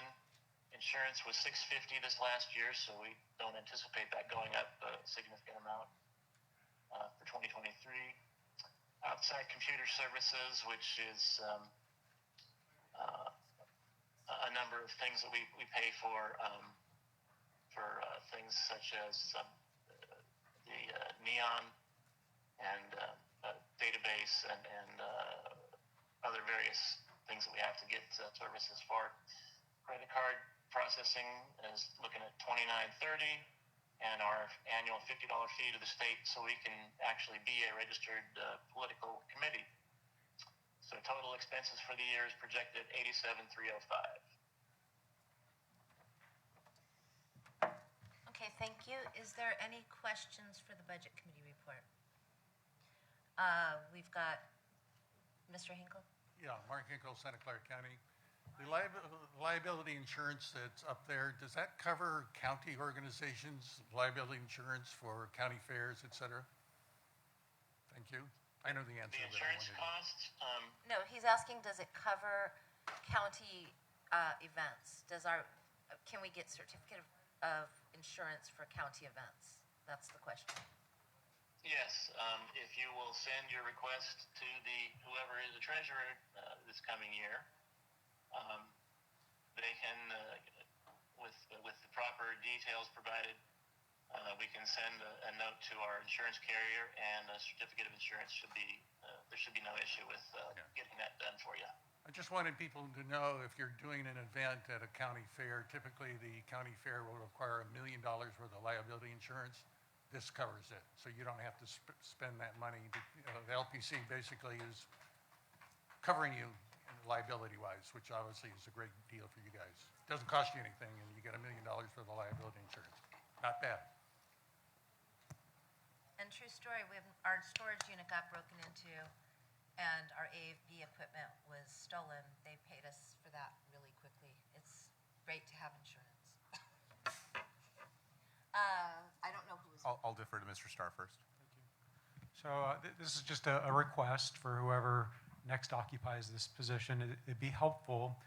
It's very hard to look at these numbers because there's no context historically. So it would be helpful in the future if you had 1, 2, 3, at most 4 years of actual data, actual result activity, and then the budget figures right next to it. So then people can kind of take a look at this and say, hey, does this jive with what we've done in the past? Does it seem realistic? I mean, are we really going to make $1 million in contributions this year if we made only $50,000 the last? So things like that. So but that's my request. My request is that we add historical data next to the budget figures for us to be able to more clearly understand what's going on. Thank you.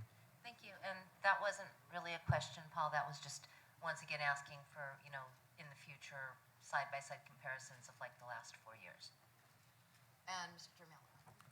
So just to echo Mr. Starr's request that we do that in the future suggestion, I would like to thank the rest of my colleagues on the Budget Committee, Mr. Regier, Jason Regier, Dr. Kat McElroy, and Mr. Craig Strachan. We operated off the most conservative estimates that we could, but that's a great idea to do stuff off historical trends to get us a better idea of how to do things. So we would like to do that moving forward, but we really cut a lot of unnecessary stuff based off what we knew, and are having, this is the most conservative projections that we can, the most conservative projections we can probably get. So thank you all so much for helping with that, and I think we look good for next year. So thank you all.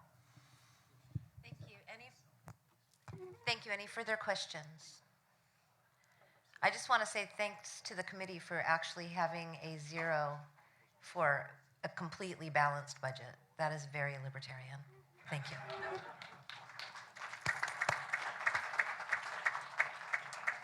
I should add that I don't think I mentioned that the executive committee was presented with this information and did approve this budget. So there you go.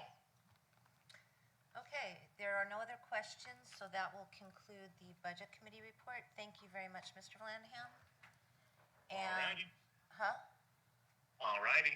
Alrighty then. Thank you. Bye-bye.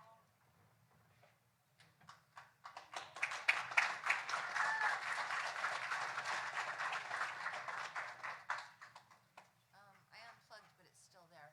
James, I unplugged, but it's still up there. What do I have to do to make that go away? Oh, it did. Never mind. Never mind. Okay. Zipping right along.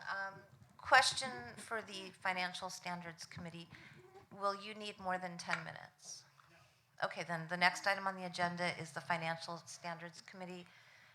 As chair, can you please come up? And I asked that question because we have a time certain for lunch because of lunch and speakers and stuff, so. And you can either take this off or you can leave it on there, but it's wobbly. Okay.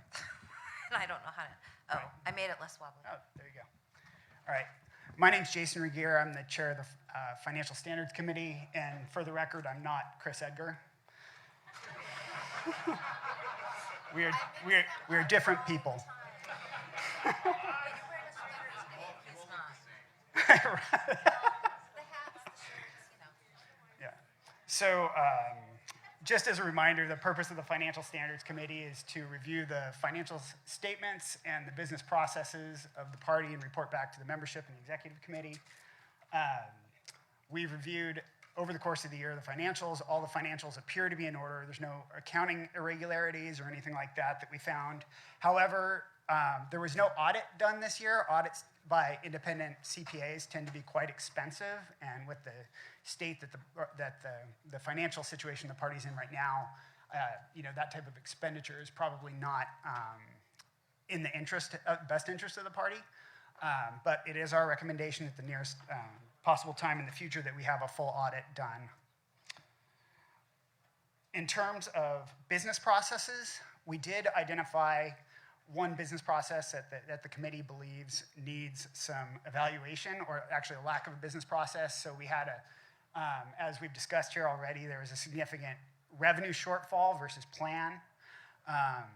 And so, obviously it puts you in a situation where the budget was set to where we had a chance to exceed expenses exceeding our income, which we did not want to be in, obviously. And so, that became apparent mid-year around the September executive committee meeting when we were reviewing the financials. We were asking questions, what plans, like what's the procedure when you identify a potential gap for revising the budget, cutting operating expenses? And basically, right now there's no procedure outlined in the operating procedures manual for how to address this. So, our suggestions were potentially, the budget committee right now in the bylaws only meets once to present the budget to the executive committee, and that's it. But to potentially have a clause or expand the function of the budget committee to, if the treasurer or the executive committee believes it's in order based on the financials, to have emergency budget committee meetings to review where we're at, potentially cut expenses, if there's anything that they can do in terms of recommending any ways to increase revenue, and also potentially loop in the other committees like the membership committee or anyone else who could potentially work to increase revenue for the party. So that would be our one suggestion with regard to business processes in the future. Thank you. Does anybody have any questions?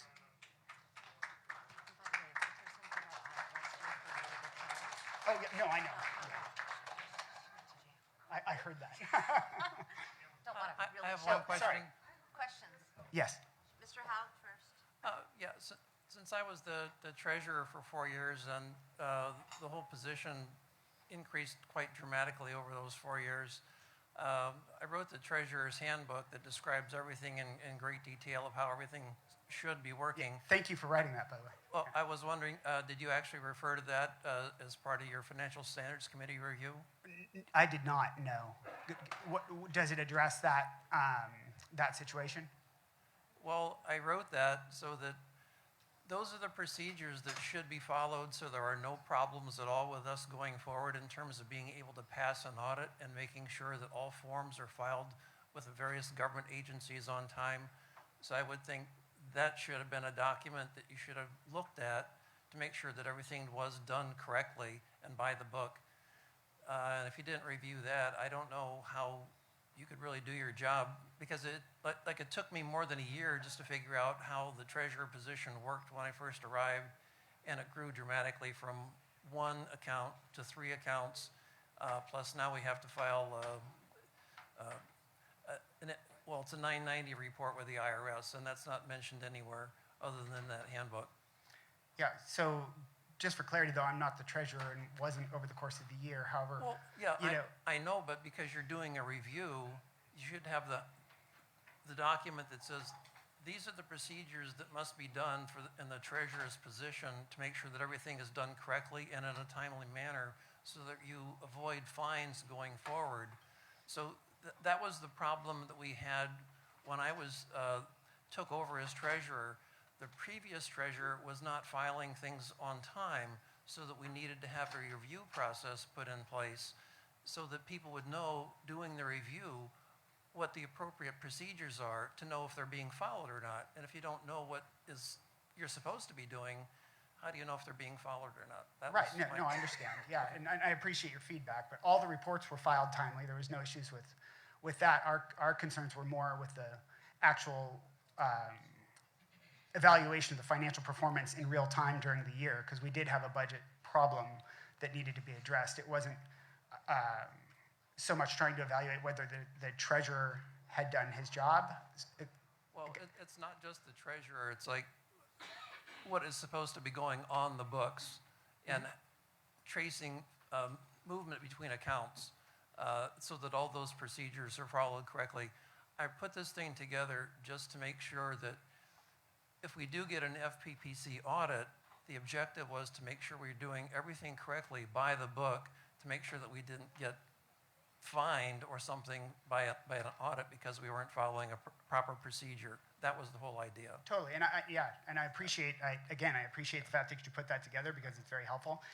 The scope of I absolutely will take that under advisement. The scope of the Financial Standards Committee, though, is simply to review the financial statements and ensure that the assets and liabilities stated appear to be accurate, right?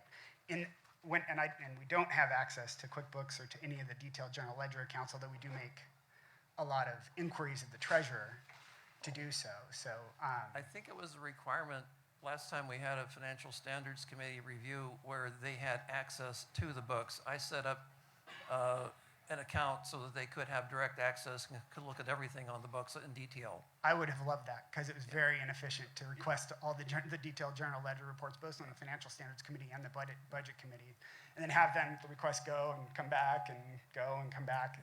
Well, that's why I wanted to be on the Financial Standards Committee, and you guys wouldn't let me on, so I was disappointed in that. Well, I don't know. That wasn't. I wasn't aware, and that wasn't my intent. Oh, no. Well, yeah, it's like I would be the ideal person to do the review, but, oh well, you missed an opportunity.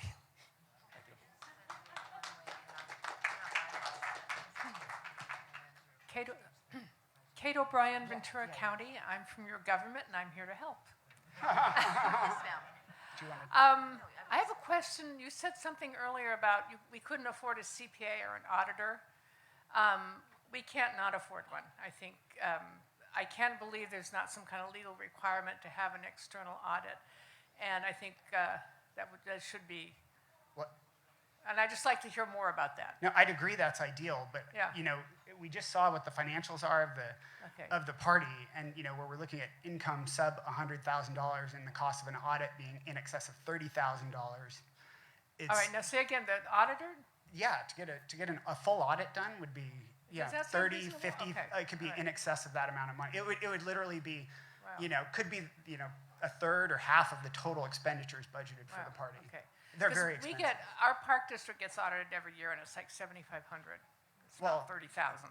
Yeah, I would love it if we had an auditor who could do it for $7,500. Oh, okay. So, but I'm not aware of one. All right. Yeah. All right. That Like I said, just it's not leaped out that, at me. and it's not that we don't want to do it. Okay. I think it's Okay. needed. Oh, But it's yeah. like, if we can't, but if we, Yeah. we also can't, can't run out of money. All right. Yes, sir. So just for Mr. Regier, I understand we're at time. So just to be clear, for Mr. Hogg earlier, so Mr. Regier did actually review the Treasurer's Handbook. We all did on the Budget Committee. We found it extremely helpful. So he had looked at it, just not for financial, for this particular committee, but we did look at it. I just want to be clear about that, and I'm still not convinced that he's not Mr. Edgar. So who knows? Okay, well, I would just like to point out, I had contacted a CPA about doing an audit, and the CPA suggested instead of doing an audit, that they do a review, and that's much less expensive, it's not as thorough, and they do sign Correct. off on that, so. Yeah, they provide attestation for a review. That's true. And that's what we had in 2021. 2021. Because that was the first one we had. Yes. Remember? Yes. Yeah, I remember. But yeah, And it was a again, very extensive review. yeah. But again, there were issues.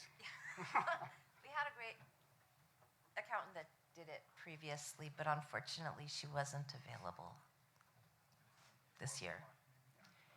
Okay.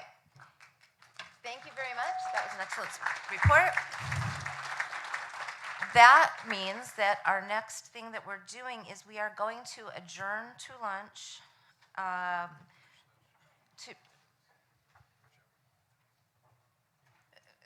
You don't have to stay close. You can leave. You can go wherever you want. We're going to adjourn to lunch until 1:30, correct? Or 1:15, excuse me. 1:15 is when we come, when we re-adjourn, or when we I'll just say really quickly, if you bought an escape room ticket, please come see me. I'll stay here for a few minutes, so come see me, please. Thank you.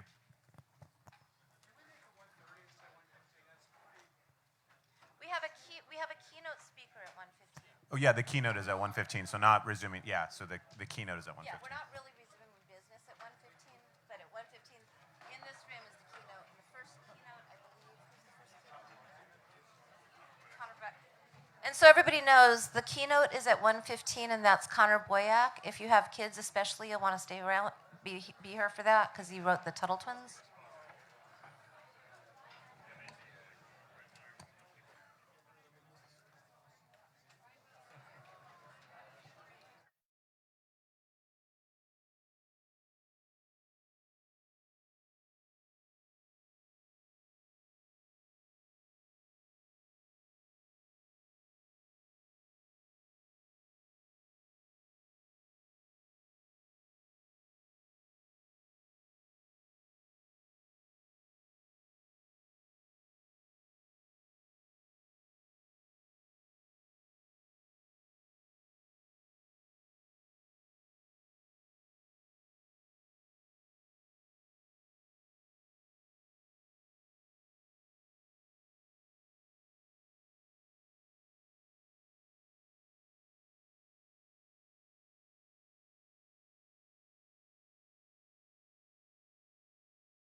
who is the author of the Tuttle Twins books. Connor is the founder and president of Libertas Institute, an award-winning free market think tank. Named one of Utah's most politically influential people by the Salt Lake Tribune, Connor's leadership has led to changing over 100 laws covering a wide range of areas such as privacy, government transparency, property rights, drug policy, education, personal freedom, and more. A public speaker and author of 39 books which have sold more than 5 million copies, Connor is best known for the Tuttle Twins children's book series, which introduces young readers to the ideas of a free society. And so I would like to very much thank him for coming and invite him up here to speak to all of us. And I'm super excited. I told him I don't have kids, but I know his books anyways. Thank you.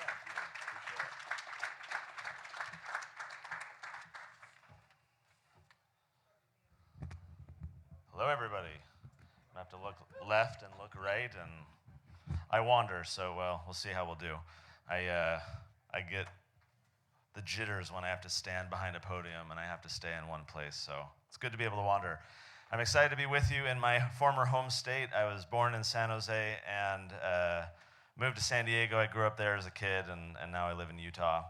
I was told that the theme of your conference, maybe you know, maybe you don't know, but the powers that be told me that the theme of your conference is disruption. So I thought to myself, what could I say to a bunch of fellow libertarians about disruption? What's a unique message? What's one that we don't often hear? I could come up here and talk about all the typical things that you guys are already well versed in, but what's something that would be more insightful for you to come away from today with? And what came to mind is a quote from Michael Novak. Michael Novak was kind of a political commentator, wrote a bunch of books years ago, and he has this quote that years ago stuck with me very deeply, and I think relates exactly to the theme of disruption. So the quote says, "Between the omnipotent state and the naked individual looms the first line of resistance against totalitarianism, the economically and politically independent family, protecting the space within which free and independent individuals may receive the necessary years of nurture." I find that quote so interesting because I think as libertarians, we're very individualistic. We're rugged individualists, and we don't often talk about the importance of the family in achieving our goals. We don't often consider how disruptive the state can be and historically has been when it comes to our families. That indeed the biggest threat to individual liberty is the undermining of the natural family. And the greatest way to promote our ideas is by using that same institution. I'll give you one quick example. If you take the average person on the side of the road, you stop them and you say, "Hey, I've got this great book." I mean, it could be Atlas Shrugged, it can be The Road to Serfdom, it can be Economics in One Lesson. Pick your book. You stop that guy on the street and say, "Hey, I want you to read this." What percentage of people do you think would take you up on the offer? Anyone want to say over 5% of people? Under 1%, probably most likely. If you take that same person, imagine he's got 3 kids at home, and you say, "Do you think it's important for your kids to be well-rounded? For your kids to learn about entrepreneurship or the way the world works, to be critical thinkers?" "Oh yeah, absolutely." You know, "Would you like some help in doing that, to talk to your kids about these ideas?" "Oh yeah, absolutely." So we hand them a Tuttle Twins book. And suddenly the barriers have come down, and that same individual who resisted the education when it was in a non-fiction 300-page form without any pictures and illustrations to make it easier, is now receiving the same ideas under the guise of teaching their own kids. So when we talk to families instead of adults, our message goes further faster. And this is something that we've seen borne out. So Novak's quote, he talks about the contrast between the omnipotent state and the naked individual. I want to break this down a little bit because I think this is highly relevant to what we're dealing with today. So the omnipotent state, I don't think any of us in this room really need to question whether the state is omnipotent or not. When I was doing research a few years ago for one of the books I was writing, I came across a term that I had never before heard of. We know what suicide is. It's if you kill yourself. We know what homicide is. It's if you kill another person. We know what genocide is, if you kill a whole ethnic group of people. What do you call it when a government kills its own people? Anyone know the name of that term? Yes, sir. Democide. Okay, we have a winner. This guy knew it too, right? Democide. That was a new term to me. And so when I was looking into this idea of the state's omnipotence, I came across democide and the alarming statistic that in the 20th century alone, governments killed more than 262 million of their own people. Talk about an omnipotent state. Talk about one that can disrupt the family by killing the parents, orphaning the children, or killing the entire family. 262 million, that's more than all of the combined soldiers that died and all of the individuals that died from so-called collateral damage in all the wars of the 20th century. The state is supremely omnipotent. We see this we work sometimes with like CPS and parental rights. Our think tank, Libertas, we pass a bunch of laws, and we led Utah to be the first state to pass the so-called free-range parenting law. You guys heard of this?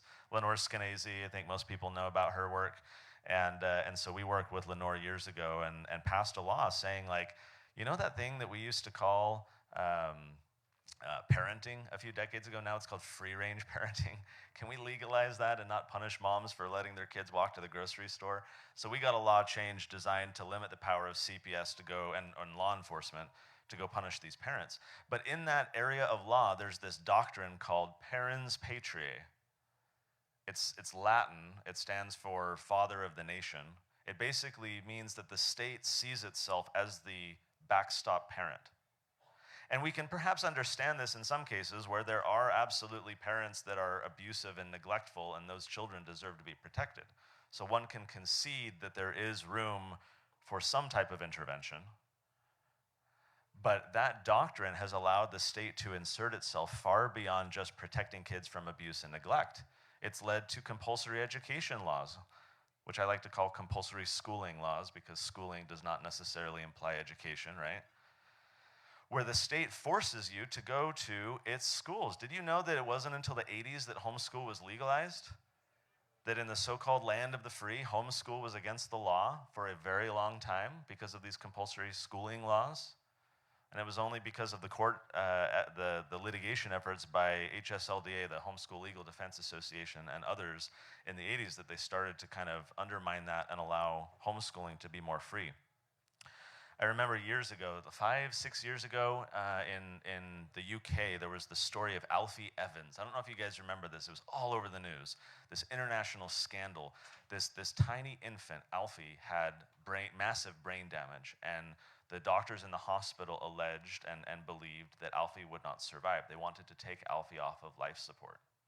His parents disagreed, wanted a second opinion, wanted to transfer Alfie to another hospital and then to another country, where countries were stepping in and saying, we will take Alfie, we will care for Alfie, we will care for this family.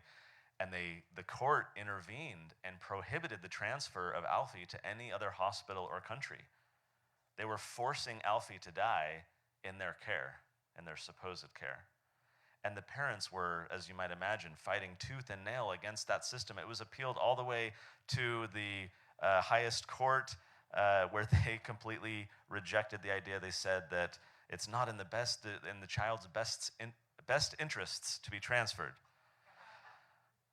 And so the state is the arbiter in these cases of what is in a child's best interest. It's the same with compulsory schooling. So from a family context, the state is omnipotent, whether we're talking about war or schooling or anything in between.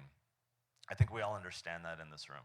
Okay, so then going back to Novak's quote where he says, between the omnipotent state and the naked individual, what does it mean for an individual to be naked? This being a libertarian conference, I have to be very careful about what direction this conversation goes, because it can get really silly really fast. But I'm reminded, naked, obviously, we're talking in the abstract. There's 4 criteria that I want to go into. We can be naked physically, we can be naked socially, we can be naked spiritually and intellectually. And I'm reminded of this quote that I came across from Jean-Jacques Rousseau. He says, "Man is born free, and everywhere he is in chains." Can you relate to that? Do you think in our society we can relate to that? It reminds me of Isaiah 3, "And the people shall be oppressed, everyone by another, and everyone by his neighbor." The state is not some abstract fiction. The state is our neighbors trying to use coercion against us to further their own ends. That's who we're fighting. That's what the resistance is against that Novak was talking about. So naked individuals. There's this inverse correlation between the size of the state, I'll say the strength of the state and the strength of our families. As the state, as our families and as ourselves as individuals, as we are strong, the state is weak, right? If we're taking care of our families, taking care of one another in the community, if we're providing for one another and doing what we ought as social humans, the state has far less relevance in our lives. The greatest way then to fight the state is not by passing laws or filing lawsuits, but by strengthening society, to take away the purported means for which so many people turn to the state for help.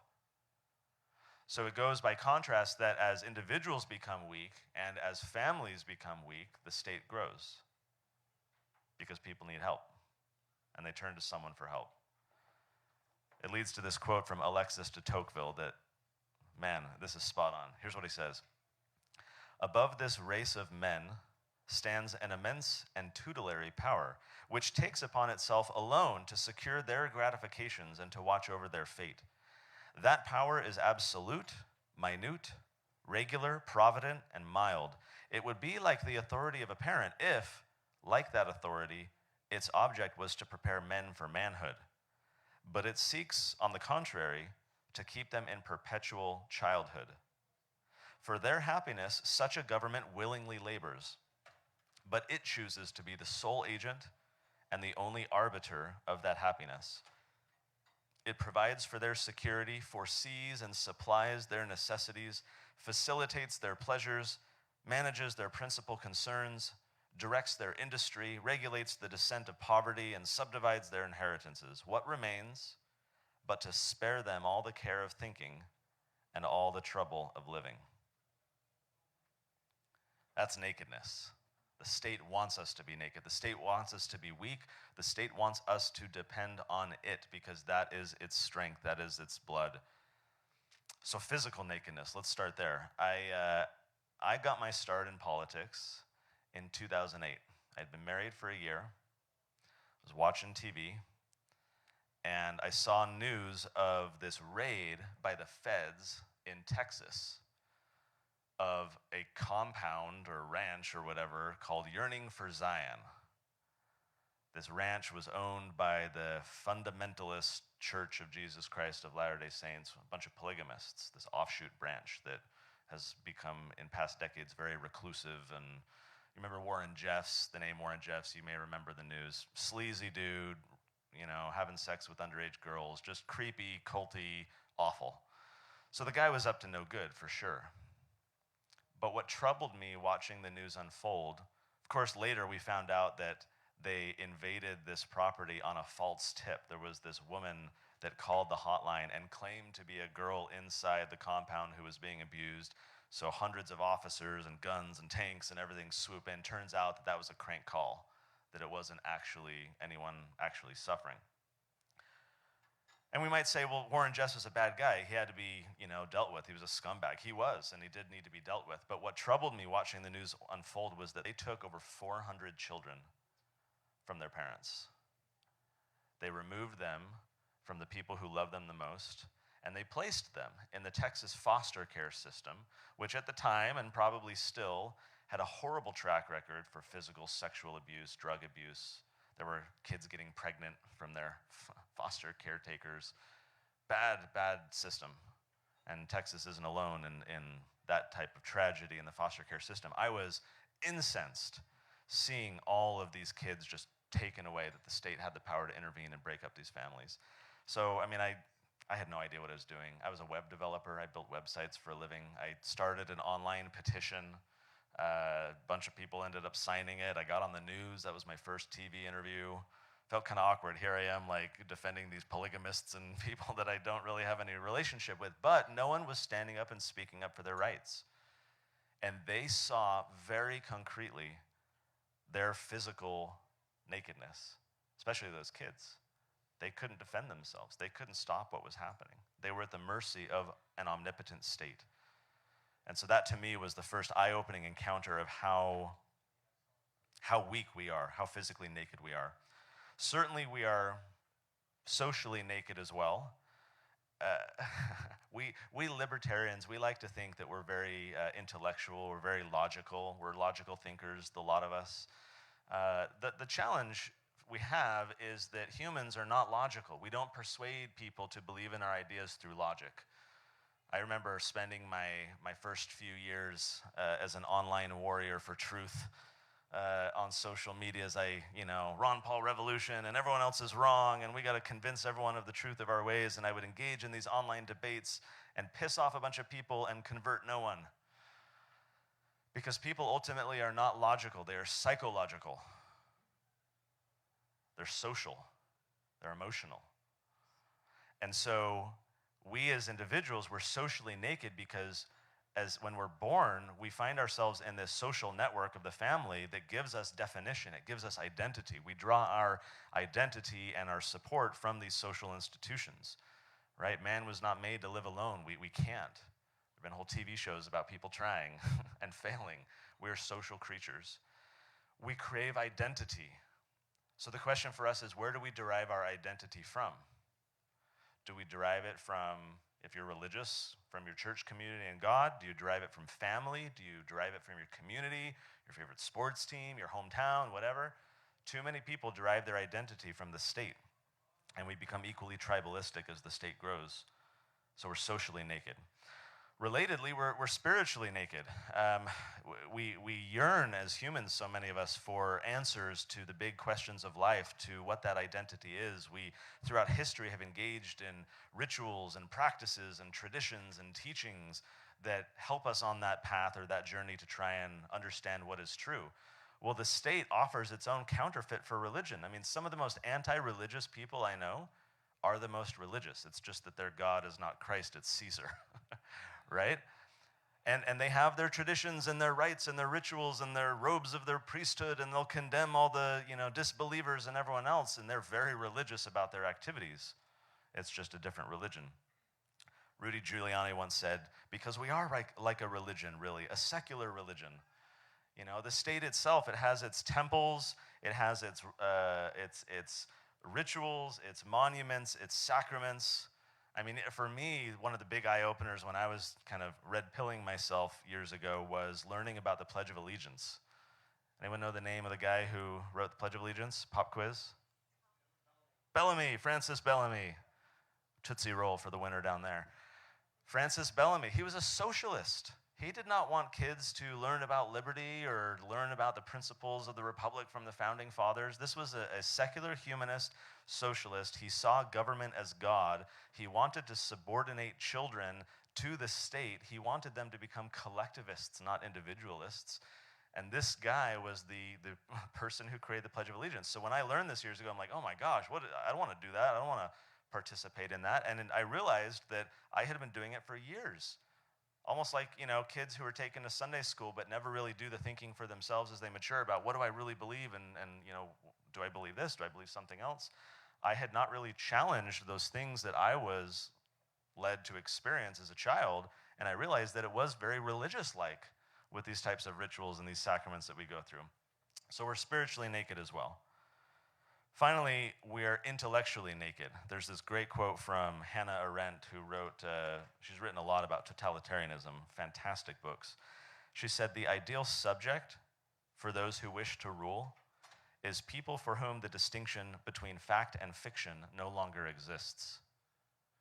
So then you think about the society in which we live right now and the war on truth, as I like to call it, and the fake news and the so-called disinformation, and now we're going to be getting into AI and deep fakes and all the rest, and how are we going to tell what is true from what is false?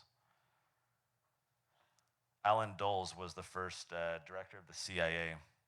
He gave this speech decades ago, July 1953, stands up in front of all these people and he's decrying what the Soviets were doing.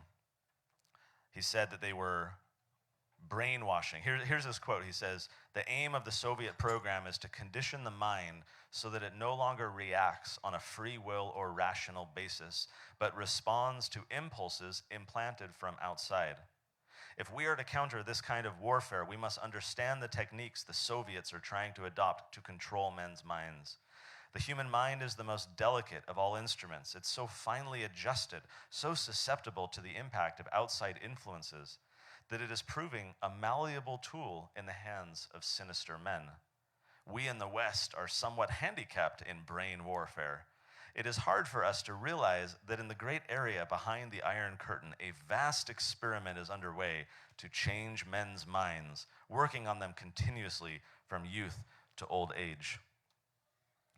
Yet what Dulles, however you say his name, did not reveal to the crowd that he was speaking with, where he was pontificating about how horrible the Soviets were for doing this, is that he was overseeing a program called Project MK Ultra that was doing the very thing that he was decrying the socialists for doing, experimenting on unwitting participants with electroshock therapy, hypnosis, drugs, and the rest.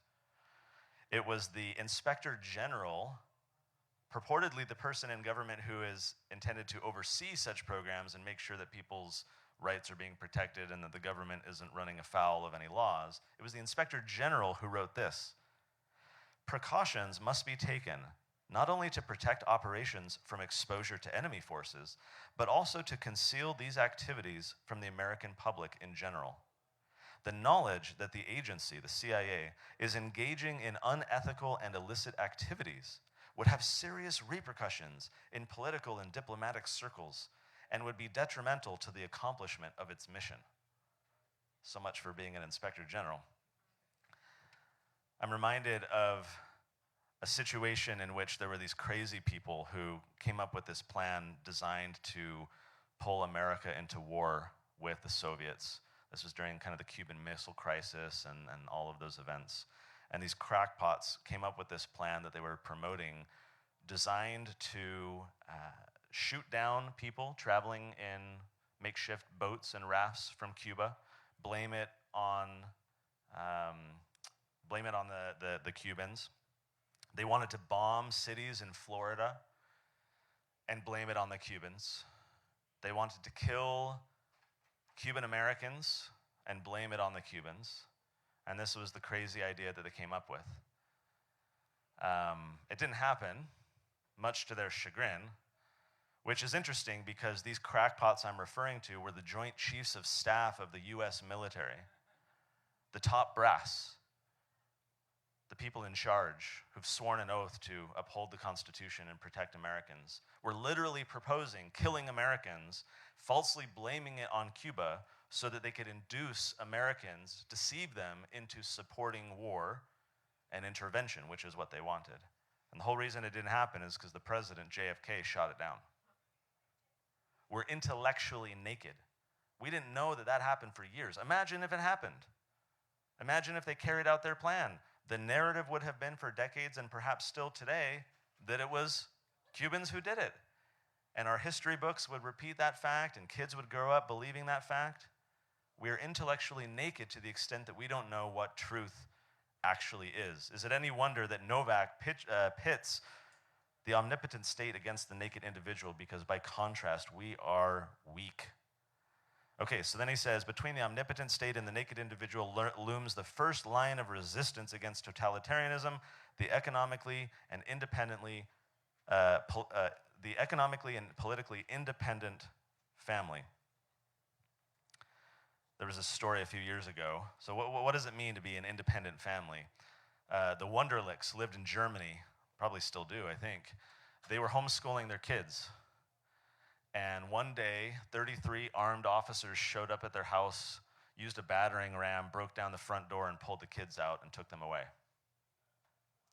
Their charge was not abuse or neglect, although I suppose it kind of was. It was educational abuse, educational neglect, simply for homeschooling their children. This was all done at the behest of an official in the government who said, and I quote, I am certainly of the opinion that there is a danger to the children because they are systemically withdrawn from all social aspects of society and live in a so-called parallel society. The Wunderlichs appealed through all the courts. They got up to the European Court of Human Rights, which ruled that the family had not, quote, provided sufficient evidence that the children were properly educated and socialized. So that court upheld Germany's prohibition on homeschooling, a law, by the way, that had been on the books since 1938 when the Nazis signed it into law. So this is why families need to be independent, is precisely for these situations. Do you remember during so we'll talk economic independence, political independence. So starting with the economic independence, do you recall when Obama was first running for president? His team put together this project called Life of Julia. Does anyone remember this? A few people. It was this whole weird thing showing this fictional girl named Julia from cradle to grave, and how at every step along her journey of life, Julia was cared for by the government, that the state was there for her. Look, when she was a baby, she had, neonatal care and all this insurance designed to, help maternal care and everything. And then there was state-funded preschool and then school and, Pell Grants for college and state-subsidized health insurance and all the rest. They literally listed, and they had these series of graphics where you would see Julia get older. And I was disgusted by that, right? Those of you who remember, I'm sure were as well. Like here on display was this praising of dependence. The state today subsidizes nearly half of the population. Half of Americans live at the mercy of the state. How in the world are we going to have freedom in a society where there is such little economic independence? Think of the founding fathers. Could you imagine if the people who ended up being there during the Constitutional Convention or the earlier conventions that produced the Articles, and we could have a fun discussion about whether the Articles of Confederation is better than the Constitution. That would be a fun topic. But could you imagine if the delegates who were sent there were not economically independent? If they didn't have the means to leave their farms or their industries or their companies for weeks, months at a time. If they were living hand to mouth and had to go work their 9 to 5, work the farm, who would have been there in their place? And so the question to us today is, if we're not economically independent, can we work on higher order activities? Can we be engaged in this cause to the degree that we need to be?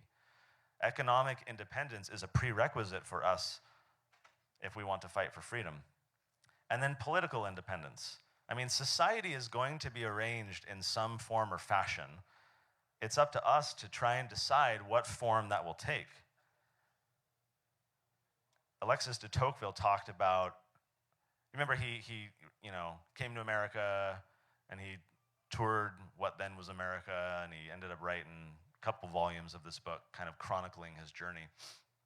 And he talked about what he called mediating institutions. He was shocked that how when there were needs in America, when someone was in need of, particular resources or a opportunity, or there was, starving people or immigration or whatever the issue was, he was blown away because in Europe, he said, whenever there is a need, whenever someone raises their hand in need, it's the state that shows up.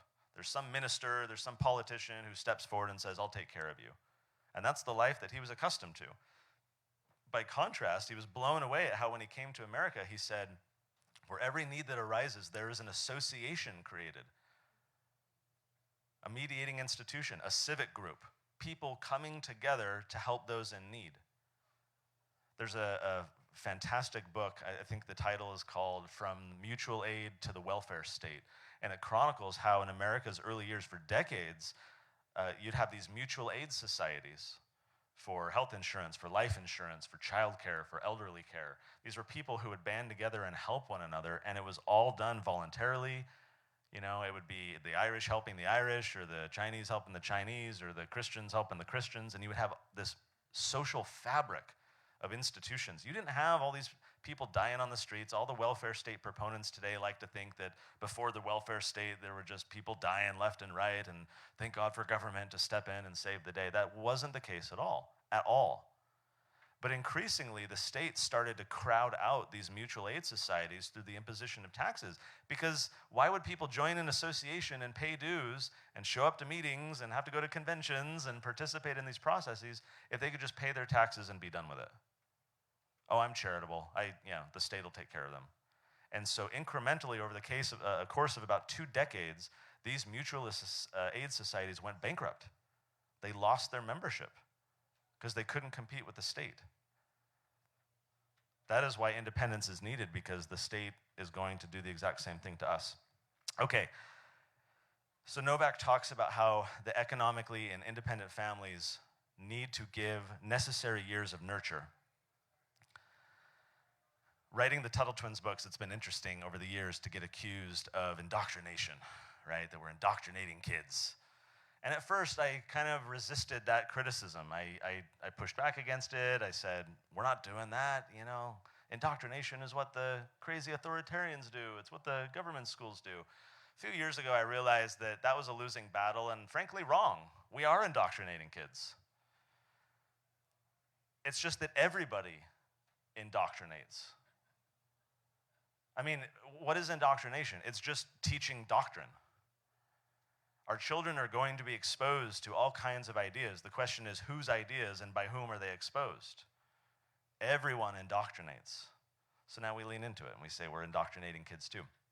That is the necessary years of nurture, because our ideological opponents are doing the same thing. Like when I talk to parents, I say, you don't understand. If you don't realize that your children's minds are ground zero in an intellectual battlefield, then they've already become a casualty. If you, like, what parent would send their children to war, you know, in some faraway land without body armor and a weapon and training on who the enemy is, when they're supposed to shoot, in what direction, what are the rules of engagement? Could you imagine an 18-year-old kid showing up to, let's just say, the Middle East, because that's where all the modern foreign interventions are being done. So they show up in, let's say, Libya, and they have no uniform, they have no shield, they have no protection, they have no weapon. Let's say they have a weapon for fun. They have a weapon, but they have no clue who the enemy is. They don't know what he looks like, they don't know how he operates, they don't know where he lives. Like, what's the point? And yet we do that every day with our children. We do not equip them intellectually, philosophically, to understand what their armor is, what they need to be doing, what weaponry they can use, who the enemy is, who the opponents are. If we don't help our kids understand that we are in a mind war, then we're already losing. That is why I think the necessary years of nurture are so important. It's like when I started a garden a few years ago with my family, and my kids were very young at the time. And I remember spending all this money buying those little, you know, what do they call them, saplings or whatever, the little starters that you get at Home Depot or whatever, because I didn't want to do the seeds and take forever. That would take way too long. I'm too impatient for that. So I bought all the little starters. We plant them all. We were out there for hours, and I felt like, yeah, I'm a homesteader now. I got my chickens. I got my bees. You know, I got a garden. I can go off grid, except for plumbing. I want to keep my plumbing. So I plant all these plants in the ground, and I'm proud of myself. And the next day, we live in a very windy area. A big windstorm came, and I realized I had not done anything to shield these little plants from the winds that came.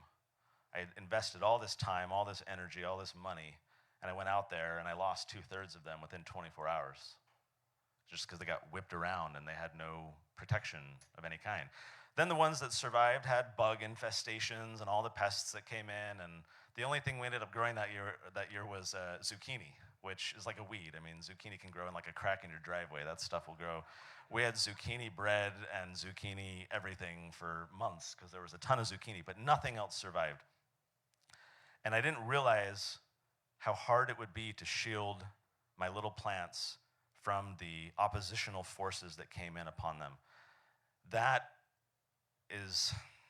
the message. That's the observation I made, that if we're not intentional, we're going to lose our kids.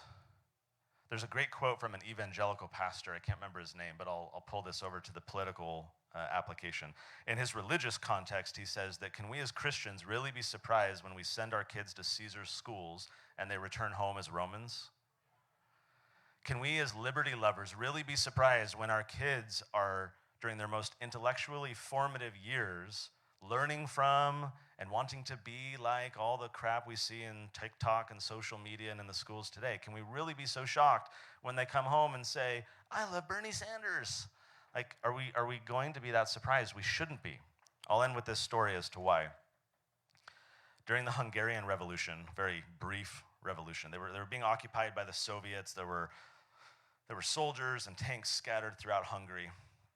And in Buda and Pest, different sides of, I think it's a river, maybe it's a creek.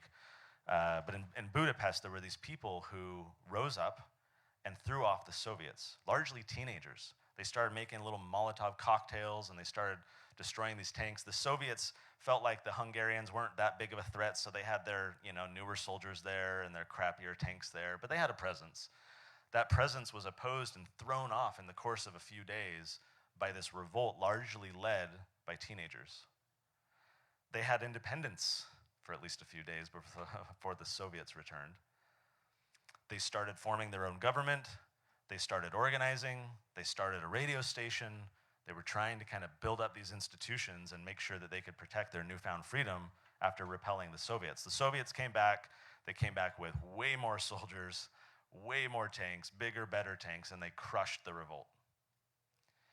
Consequently, thousands of families streamed out of Hungary, where they were hopeful for at least a few days. They started fleeing their country. There was one family, the Hadjocks, and they had a girl named Vera. I think she was 11 years old, and then they had a boy. And they go over across the bridge at Andau into Austria, and there were some journalists there interviewing all these people coming across the border. Tell us your story. Tell us what happened. And little 11-year-old Vera starts speaking up and saying, our teachers were telling us lies. Everyone was telling us lies. We didn't believe them at all. And so naturally, the interviewers are very intrigued by this young girl who's speaking very forcefully and very plainly. So they start talking to her and learning from her about why she believed the way she did. They turned to the mom and they said, how is it that your 11-year-old daughter knows such things and has these opinions? So Mrs. Hadjock replied and she said, every night after the kids were done with school and the lights were off and the power went out, we would sit in the cellar as a family and we would read, they were Catholic, we would read the Bible, she said, and we would teach our children morality and truth. And we would wash away from their brains all the evil things they had learned that day. She was asked then if other families had done that. Were other families doing what the Hadjocks did? Mrs. Hadjock said, I have no idea, because we were so fearful to talk to anyone about what we were doing that we didn't tell anyone. We didn't even want to do this with our kids for a while, she said, because if they were too young, they might blurt out to a teacher what we had told them at home, and then suddenly we go off to the gulag. So you have to wait for that age at which the children are old enough to keep a secret from those in power, but young enough that it's early enough for you to go counteract all the crap that they're getting from the government. It's that same level of intentionality I feel that we as lovers of liberty need with our families. We need to wash away the evil things that our kids are getting exposed to. We have to recognize that their minds are ground zero for an intellectual battlefield. We need to recognize that the greatest way that we can spread our ideas is supporting moms and dads in teaching their kids. I, for years, have worked through Libertas, and before that, a variety of other groups and parties and all kinds of stuff, trying to promote the ideas of liberty. I have found nothing nearly as successful as simply helping moms and dads help their kids. For too long, we wait until people are adults before we share the ideas of freedom with them, when they're voters, when they're adults. And that's important. We need to do it. But there's power in teaching kids. There's power in supporting families, because that is the social fabric we need to strengthen if we want to shrink the state. Thank you, everybody.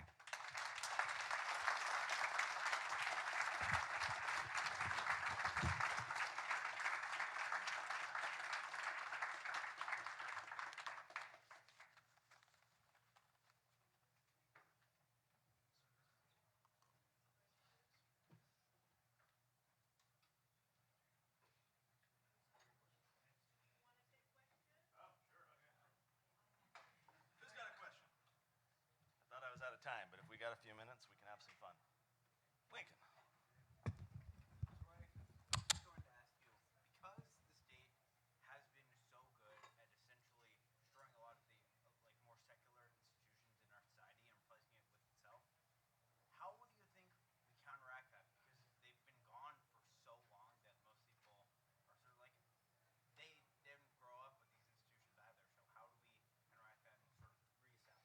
Okay, so to repeat the question, he's asking if the state has crowded out or opposed all these other institutions in society, how do we rebuild them? How do we bring them back? That's the million-dollar question, right? I mean, you look at like groups like Kiwanis or Rotary or like all these associations that used to exist. We as Americans used to be, like Tocqueville saw, a society of institutions and associations. We used to attend meetings and have all these groups. And that isn't really our culture anymore or right now. So I feel like we need a cultural shift. To me, the best place we can start is directly with families. I think homeschooling is critical because of now what we have are homeschool co-ops. So it's families banding together to educate their children together. That to me is one of the greatest signs of success and the best things that we can do. So that's kind of where I try and start, is in education and with families, and specifically with like homeschool co-ops and things right now as a way to kind of grow out of there. We have a question right here. Yeah, so historically, and I'm talking like thousands of years, you know, has the role of the family, like in the modern world, is that significantly different than it was like 3,000 years ago or 2,000 years ago? And, you know, is there anything you can say about familiar structures sort of over time? Yeah, absolutely. When you look at the data around intergenerational living, this won't be a surprise to you, right? Grandparents used to live with the kids and the grandkids, and you'd have multiple generations under one roof. You'd have a support system. That has massively shifted. When you look at the numbers, it's come way down. Everyone puts their old folks in an old folks home, and the kids lose the ability of the influence of the grandparents, and you know that's been a huge trend. There's a book I would recommend actually on this, specifically as it relates to education. It's called Free to Learn by Peter Gray. This is in one of my top 5 books. He's a psychologist, and he talks about over the millennia, how have children learned? And growing up early in human societies, right, the kids would play hunter-gatherer, they'd play war, they'd play, homemaker or whatever, and kids would learn through play. They would imitate their adults. They would practice the behaviors of adults. And then, of course, now in the modern education, compulsory schooling context, we've completely divorced kids from that reality. No longer are they learning through play and imitation. We sit them down in these, prisons and force them to learn the same things at the same time in the same way as every other kid who shares the period of time in which they were born. It makes no sense. So his book is fascinating and chronicles that. So I would encourage you to check that out. Free to Learn by Peter Gray. Thank you. Yes, sir. Oh, we got one. Last question. Okay. Great. How would you compare the level of freedom in Utah and California? And if you think Utah is freer, would that be due to stronger families and the strength of the church? Great question. So as a former California native who left back in the days when you could actually find a U-Haul truck to leave, I jest, but only a little bit. Freedom, it's a very complicated word. In some ways, there's more freedom in California, but I would say overall on the net, Utah is absolutely freer, far fewer regulations, lower taxes, more homeschool freedom. I mean, we changed the state's homeschool laws a few years ago, and now it's literal anarchy. I mean, there's no rules, no regulations, no restrictions, no curriculum, no testing, no nothing. So for myself, only knowing my own situation and before and after, I feel much freer. To your second part of your question, I think a lot of that is that there is strength in the community. It's a highly religious overall community, obviously. Family is very much prioritized. I remember as a kid, I hardly knew who my neighbors were a lot. We didn't really have a lot of strong connections as a neighborhood. That's not at all what my kids' experience is. We know everybody. We interact all the time. There's, parties and hangouts and everything else. So I don't think religion is necessary for that. I don't think it has to be only a religious society that can accomplish that. I think Utah has a leg up for that reason. But to me, it is a testament that if we do want more freedom, we do have to band together, help one another, unite together. We need more community. We need more society. And I think that could be done in California as anywhere else. It's going to require a lot of work. Back to Lincoln's question, we've got a lot of work to do to get there. Thank you for the question. Thank you, everybody.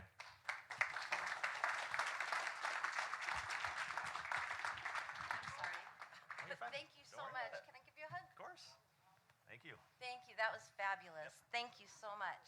So we were supposed to come back to order 7 minutes ago, and we're getting really close because I see the secretary. And the bylaws committee chair is on her way in. She needed to get her laptop. But per orders of the day, the next thing on the agenda is the bylaws committee report. So I'll just take this opportunity. Everybody in here, raise your hands if you've read it and studied it thoroughly to know what's going to happen next. I don't see a single hand. Oh, I see one. Excellent. Okay, I'll raise my hand too, because I have as well. I didn't see anybody else's hands. So it's not printed for you. In order to see it, you're going to need to go on your phones and go to ca.lp.org. Go to the bylaws page, and you will see all of the bylaws amendments. Because I know everybody this is the most exciting part of the convention, right? Everybody? Come on. No? Okay. Precisely. So, yeah, study it real quick. There's going to be a quiz. Okay, there won't. Yes?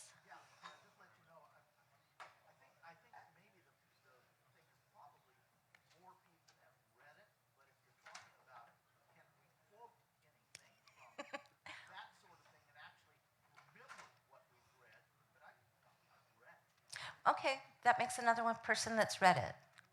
Excellent.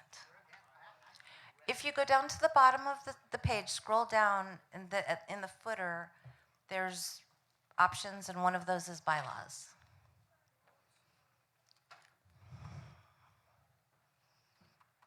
And it's a fairly short report this year.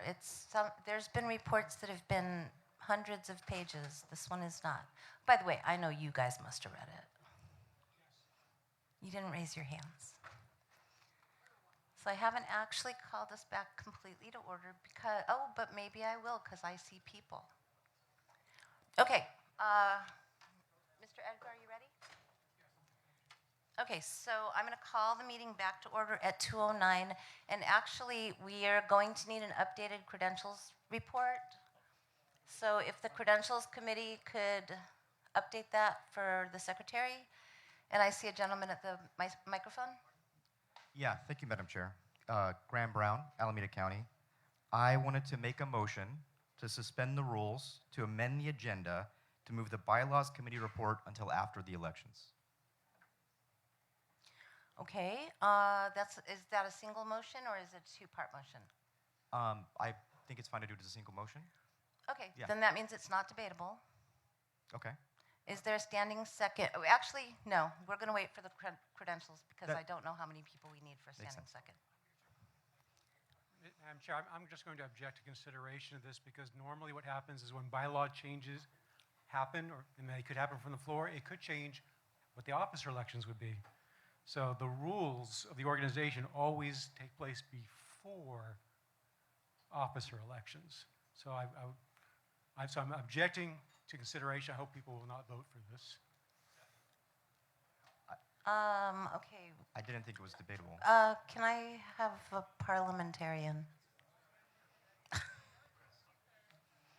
But what happens when somebody objects to consideration? So that gets voted on first, and it's basically it's a sneaky way for somebody to bring in argument when you normally can't do argument.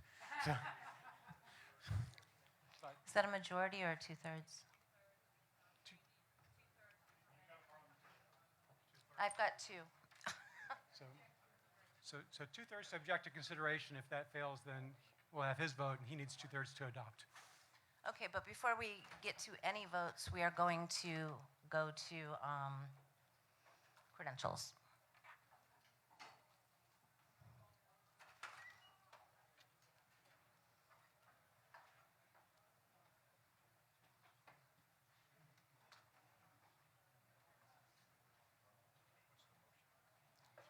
They want to amend the agenda to go next to elections.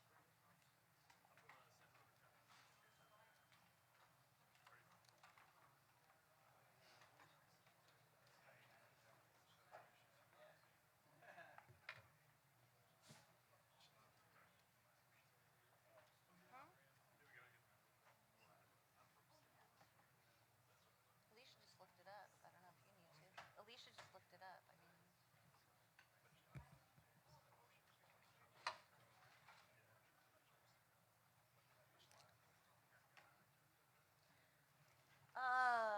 Point of personal privilege? Yes, sir. Is there any way to turn the heat up around here? It's really cold in this room. Okay. We'll need somebody to go out and ask the hotel because I don't know how to turn up the heater. There's a control over here, but I don't know how to use it.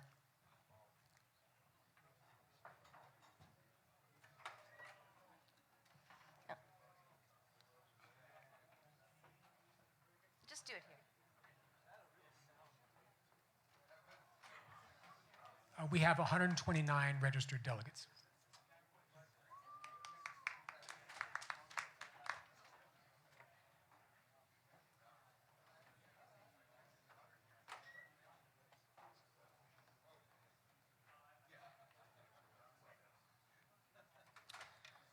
Okay, so we have 129 credentialed delegates.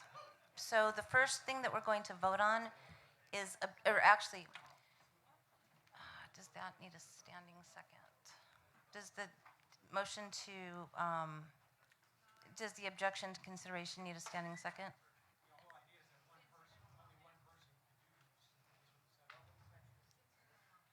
Okay, thank you. It's in, okay, so, all right. All those in favor of objecting to consideration of the motion, please say aye. Aye. All those opposed? No. It passes. So we will not go to the next vote because it's been objected to. So that leads us back to where we were, which is the Bylaws Committee report. And I saw Ms. Tewksbury. Ms. Tewksbury.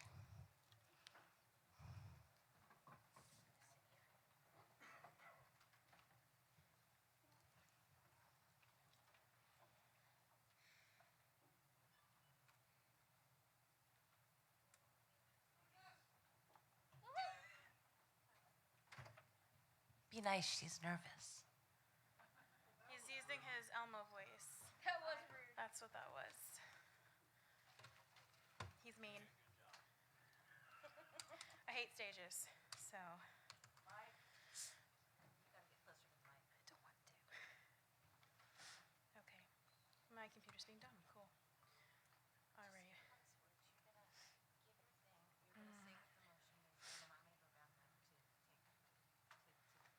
All right. Oh. Can I have a timekeeper, please? Is Lima available to keep time?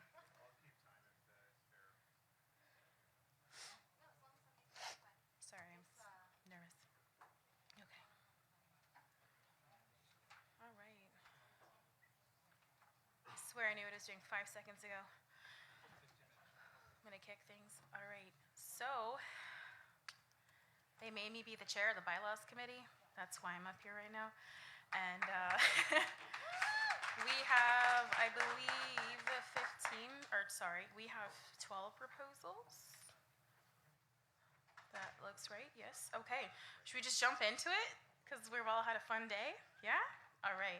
I want to thank the other members of the committee because really they were the committee. I just kind of told them to vote. And yeah, so Chris Edgar, Gary, I don't know where Gary Alvestad is. I don't see him. Over there. Graham Brown, I don't know where he is. Over there. And Shane Strong, where are you? I just saw you a minute ago. Over there. Okay, thank you guys for putting up with me. Yeah. Have the URL for the bylaws yeah. committee reports So, up on the screen. So I don't have the URL. ca.lp.org/bylaws. You go there, you will see a button that says Bylaws Committee Report. Push on that and you'll see the whole thing. All right, so the first one I have here is from Bylaw 15 regarding committees, Section 2. Do I have to read all these for everyone, or is everyone good reading them to themselves? They're up on the screen. Okay. But you should read it. Okay, that's fine. Okay, so the first one we have says, let's see here. Not later than 60 days following the close of each convention, the executive committee shall appoint a bylaws committee of 5 state central committee members to recommend changes in these bylaws and convention rules.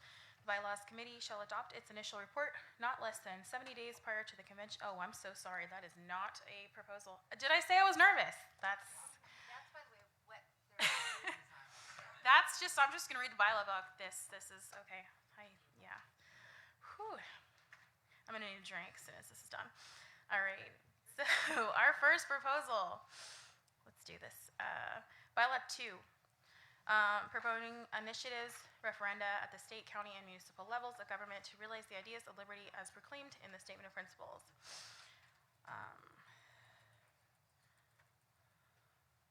I'm scrolling through for the changes. Okay, so as you can see, I don't know what's on your screen because I can't see it. Yes. James is over there. Yeah, he can talk.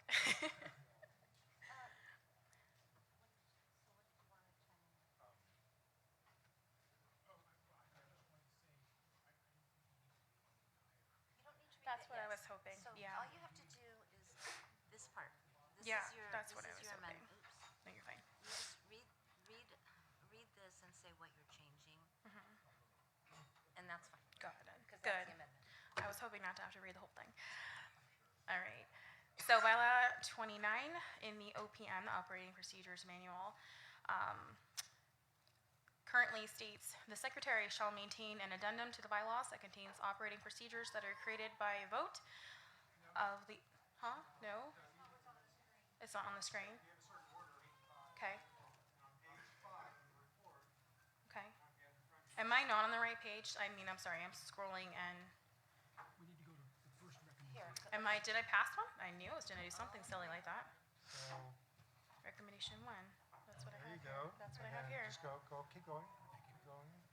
So then you're adding. And that's where I was. You're adding this section here, I. Uh-huh. And so then your proposed bylaw is amended, will at the very end have just that I added to it. Oh, okay. So that's scroll what you're back working up. right Okay. there. So the way you can say this is just say that the amendment that you're making is to add I, read what the I is, and that's going to be added Okay. to the existing bylaw. It's way less than I thought. All right, so we're going to try this for the 10,000th time or whatever that is. I hate being up here, so. I don't know how many times I said, do I have to do this? All right, so we are adding I. It says promoting initiatives and referenda at the state, county, and municipal levels of government to realize the ideas of liberty as proclaimed in the Statement of Principles. I read that a moment ago. Let's just do this. Does anybody have any questions? No, it goes, no. Put it on the screen. It's not questions. Okay, so I'm just very... it's okay. So have a seat. Take a seat. Yeah. Have a seat. I'm just very good. No, have a seat. You'll be back. And the next one you're going to insert the blue language at the end of list of purposes. Okay, just so everybody understands what they're voting on, the motion has been made by the Bylaws Committee. It does not require a second. I should probably mention that. These committee ones, they've been noticed. They don't require a second. So everybody understands what they're going to be discussing now. And just as also a reminder, this says 2/3 is required to amend. Everything is 2/3 required to amend, so there you go. But this is changing the bylaw to purposes to add an additional item at the end of the listed purposes of the party, promoting initiatives and referendums at the state, county, and municipal levels of government to realize the ideas of liberty as proclaimed in the Statement of Principles. So if everybody understands that, we will go to discussion. Keep in mind the people for are over there, people against are over here. And we will go to the first person at the mic. So there's not a sign for where you go for amendments. So I went to the closest mic. And by the way, say your name and all that kind of good Okay. stuff. Alicia Purcell, Ventura County. I support where this is going. I actually have an amendment to offer to actually make it broader. So my amendment would be to strike out the clause in the middle that says at the state, county, and municipal levels of government, and comma. So I would strike that phrase out, so it would just be promoting initiative and referenda to realize the ideas of liberty as proclaimed in the Statement of Principles. So that's the motion. The rationale behind changing it is state, county, and municipal levels are actually not all the levels there are of government. You got school districts, right? You got all kinds of special districts or special tax districts. We're actually about to do an initiative for a Melrose district, but under some judges say that even though it has district in the name, it's not a district. So I don't want to try to list all the types of places that these initiatives can occur. So that's why I'm just proposing take out the itemization and just leave it with the concept without itemizing which levels. Okay, so is the amendment on this, has the secretary put the amendment on there for people to look at? I will need a standing second. We had 129 delegates, so it's going to be 13 people have to stand up. Yes. I just asked Richard and he said yes, so I'm just... Plus people like to stretch their legs. We've got more than 13. That is true.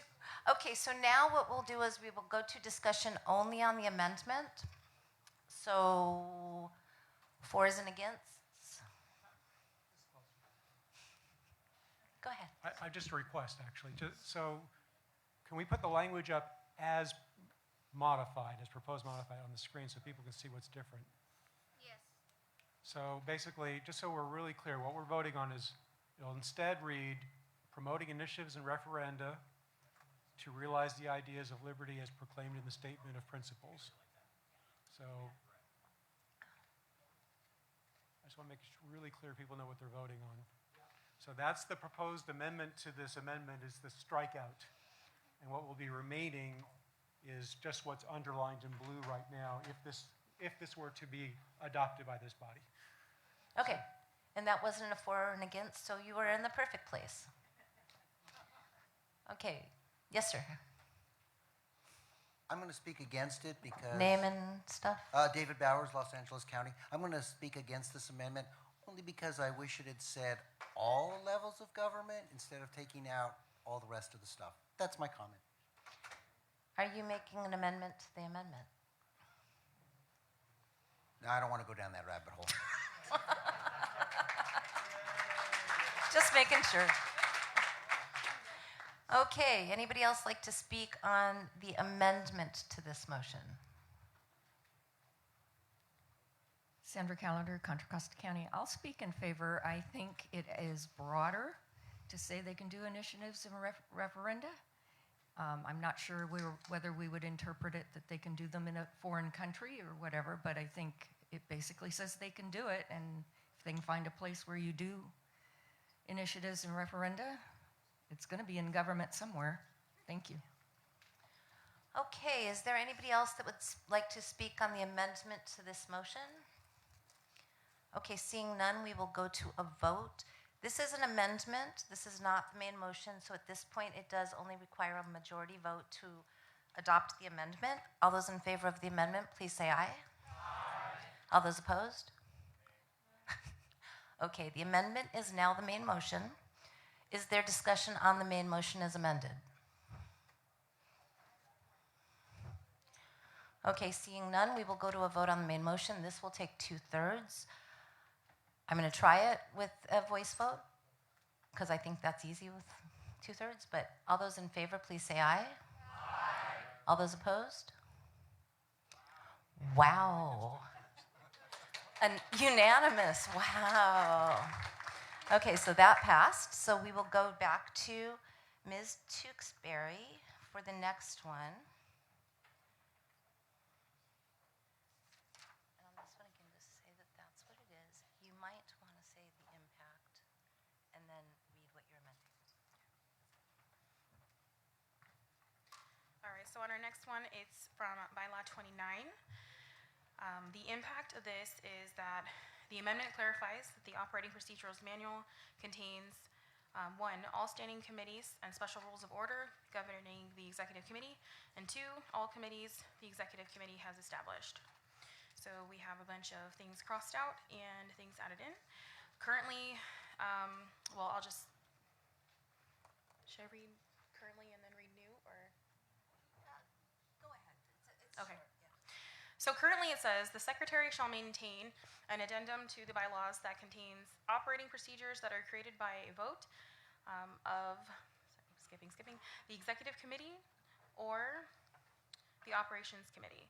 The addendum shall be published and made available in the same way as the bylaws, so that anyone who can access the bylaws can also access the addendum, including publication of the bylaws page, publication of the page, a lot of red and blue, the party's website that is readily available to any member to be updated in the manual within 30 days. Okay, so the new one would be, the secretary shall maintain a comprehensive list of all special rules of order and standing rules that govern the executive committee, as well as a comprehensive list of all committees created by the executive committee in a single document called the Operating Procedures Manual.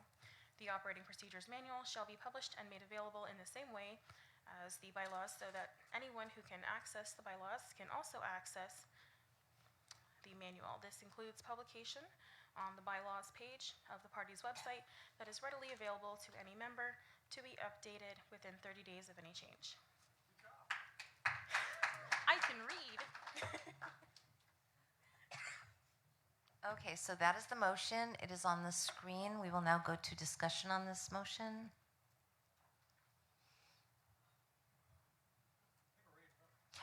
Okay. Hearing no discussion, we will go to a vote. All those in favor, please say aye. Aye. All those opposed? It passes. Congratulations.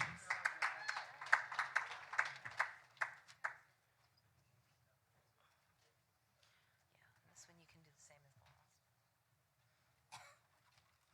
All right, so this one is from Bylaw 9, Section 3. The impact is, this change will clarify that the county central committees may endorse any candidate they see fit in a nonpartisan election, regardless of such candidate's party affiliation. So currently, it says, county central committees shall conduct their business in any manner they choose consistent with these bylaws and the national bylaws. County central committees may endorse only those candidates for public office in any partisan election whose political party affiliation is either Libertarian or declined to state. We are changing this by removing the words declined to state, and we are adding no party preference, as well as the sentence, in a nonpartisan election, a county central committee may endorse any candidate the committee sees fit. Okay, on this one we will go to discussion, and I see somebody at the microphone. Yeah, I think this is a really bad idea. There are too many people in this party right now who think it's okay to endorse a Republican just because we can't find a Libertarian to run against them.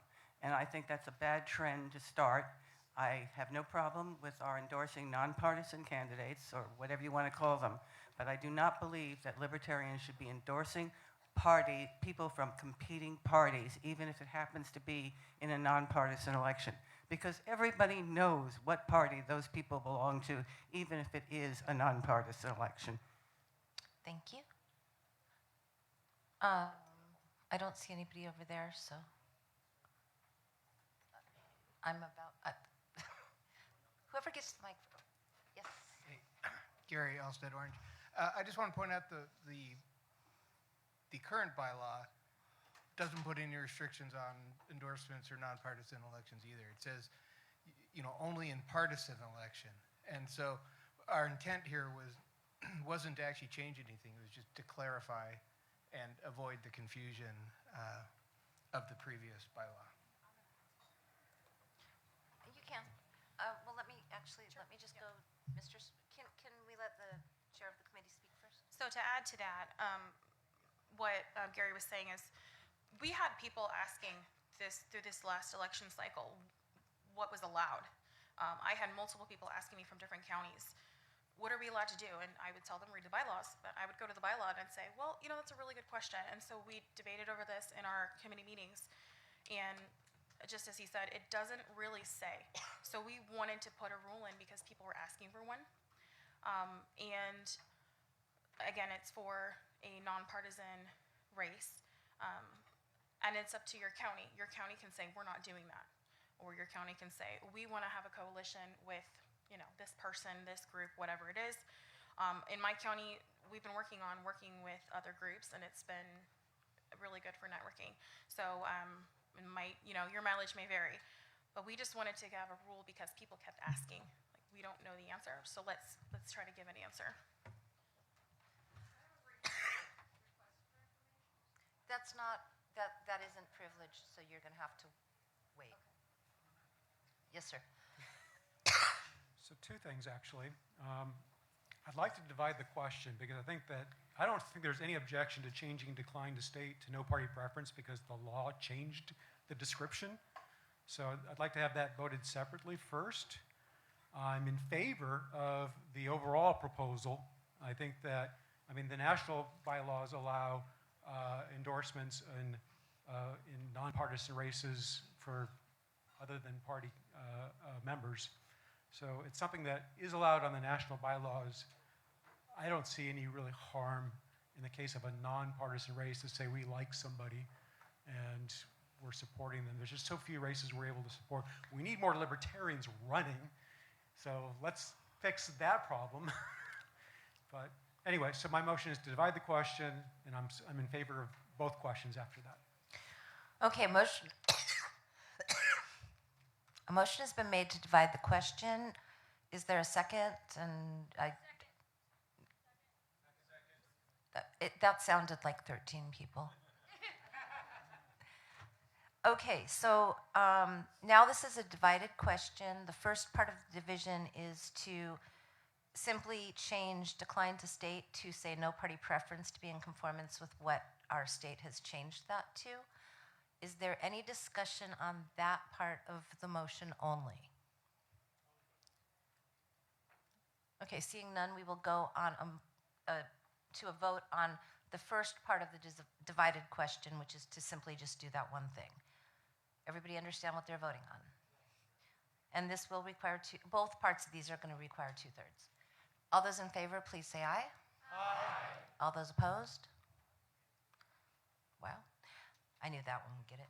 Okay, so that part passes. So now we're on the second portion of the divided question, which is to insert the sentence, in a nonpartisan election, a county central committee may endorse any candidate the committee sees fit. We will go on discussion to that now. Yes, sir. Name and stuff? Starchild, Chair of San Francisco County. We have had direct experience with this. Most recently, we made a recommendation, and we used the language recommendation, although we would have rather said endorsement, and it creates confusion because we had to say recommendation, but the state bylaws were saying you can't endorse candidates who are not libertarians. So we recommended, in the past we've done this, recommending votes for candidates who we thought were better than other candidates, either clearly better or clearly less bad, depending on what perspective you want to take in some of these races. But there was a district attorney race in San Francisco where we had a very good candidate who was not libertarian. He was Democrat, but progressive and wanting to really have criminal justice reform, hold police accountable, not focus on victimless crimes, but focus on crimes for his actual victims. from my perspective, about as good a person as we could hope to get in the office of DA, short of having someone who is actually philosophically libertarian. And being able to get the Libertarian Party of San Francisco name out there as among his supporters, I think was very helpful and useful locally to distinguish ourselves from Republicans, because most of the stuff that comes down in terms of ballot initiatives in San Francisco are economic measures, things like tax increases and bond measures and new regulations on what landlords can do in terms of rental housing and all kinds of stuff like that that we have to oppose, where we're taking the fiscally conservative position. Madam And Chair, we're at time. So Okay, we're at time. Thank you. so my time is up. I don't know That how was long 2 I have to speak. minutes. Okay.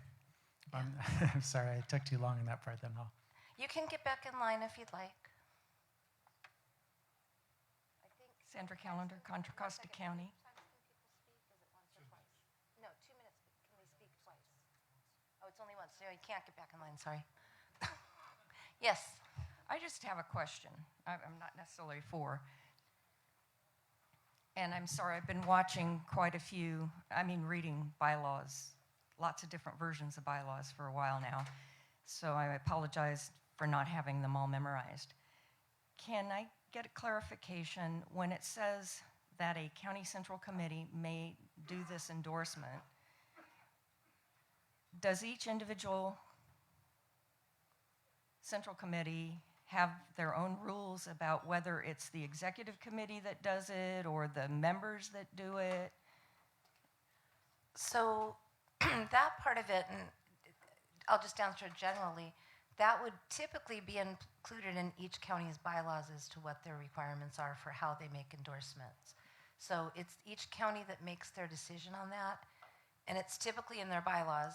I don't know that it's in all the bylaws, but that is, it's not mandated in any fashion from the state. Okay, but this is a new thing that's being introduced that they might not have in their bylaws because it wasn't something they could do. Well, it depends on which part of it. Maybe I misunderstood your question. I thought your question was who decides at the county level to make endorsements. Right.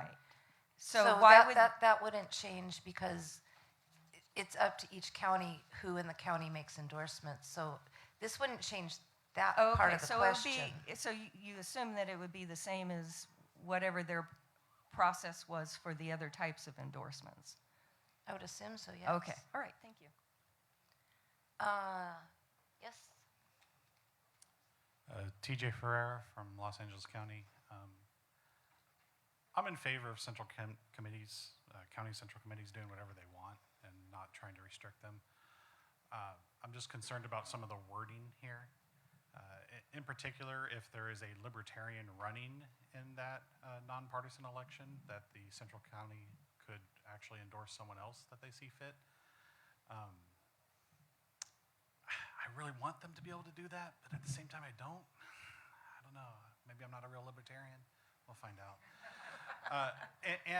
What I really don't like is us splitting the nonpartisan election and partisan election apart and having different rules for each one. I'd like to see us just have a blanket set of rules. Are we going to allow central committees to do what they want, or only in certain cases and not others?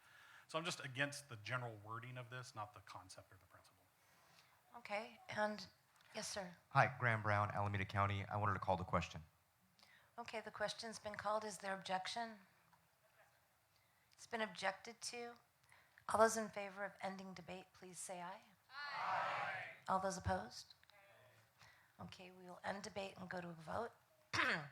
All those in favor of the amendment, please say aye. Aye. All those opposed? No. Okay, the amendment passes and we will go on to the next proposal.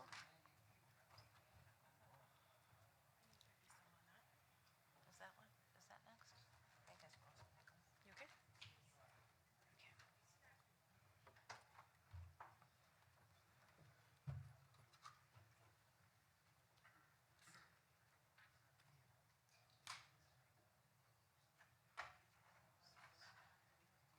All right. So the next one is regarding the bylaw 12, specifically regarding that section for the area coordinators. It's a longer one. So, does everybody need me to read it? No? I'm hearing no's, and I like those no's. Essentially, what this is doing is there was a county that asked to be switched from one region to another, so it addresses that. It also changes the way that the areas are described. So previously, there was kind of like a description of a border, and now we're listing the counties. I think that pretty much covers it. I think that covers it.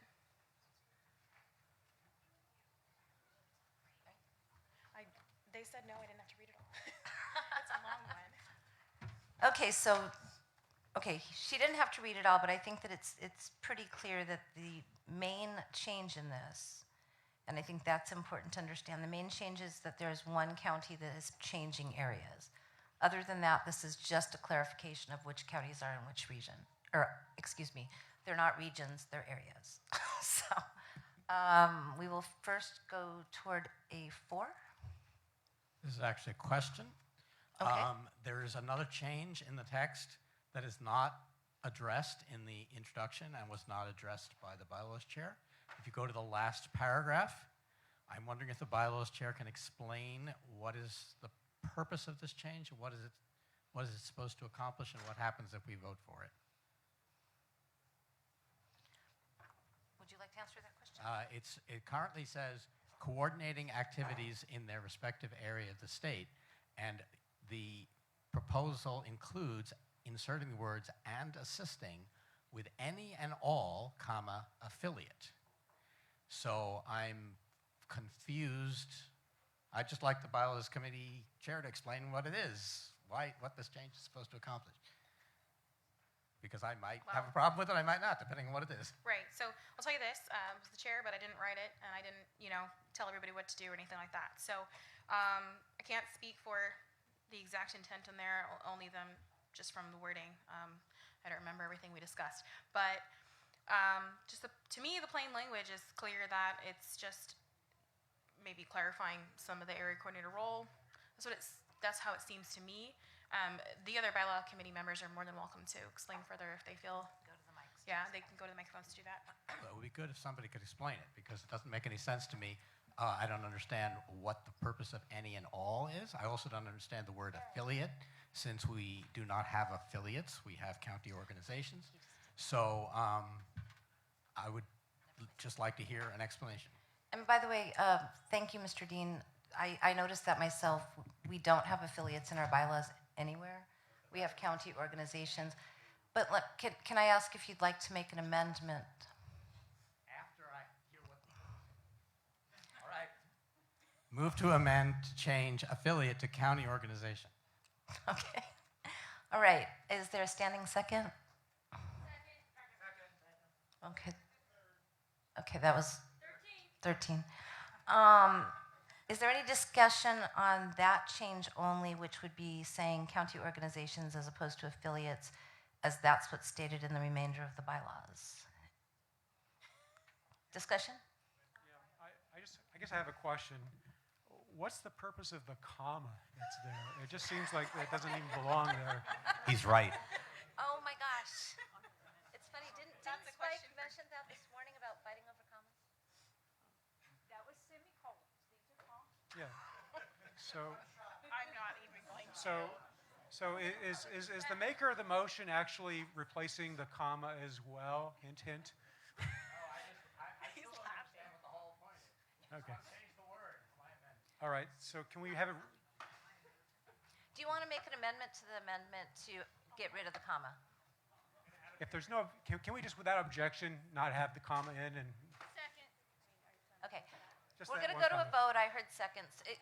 That's incidental because I don't know what it is. So is there any objection to amending the amendment to include that the comma is gone? Okay. The amendment is amended to now include that the comma is gone and the words, or the word affiliate is changed to county organizations. Is there any discussion on that part? Hearing none, we will go to a vote on the amendment only. All those in favor, please say aye. Aye. All those opposed? Okay, the bylaw is now, or the motion is now amended to make that change. So we are back to discussion on the motion is amended. And I believe there's still a question, but I don't know that there's an answer. So.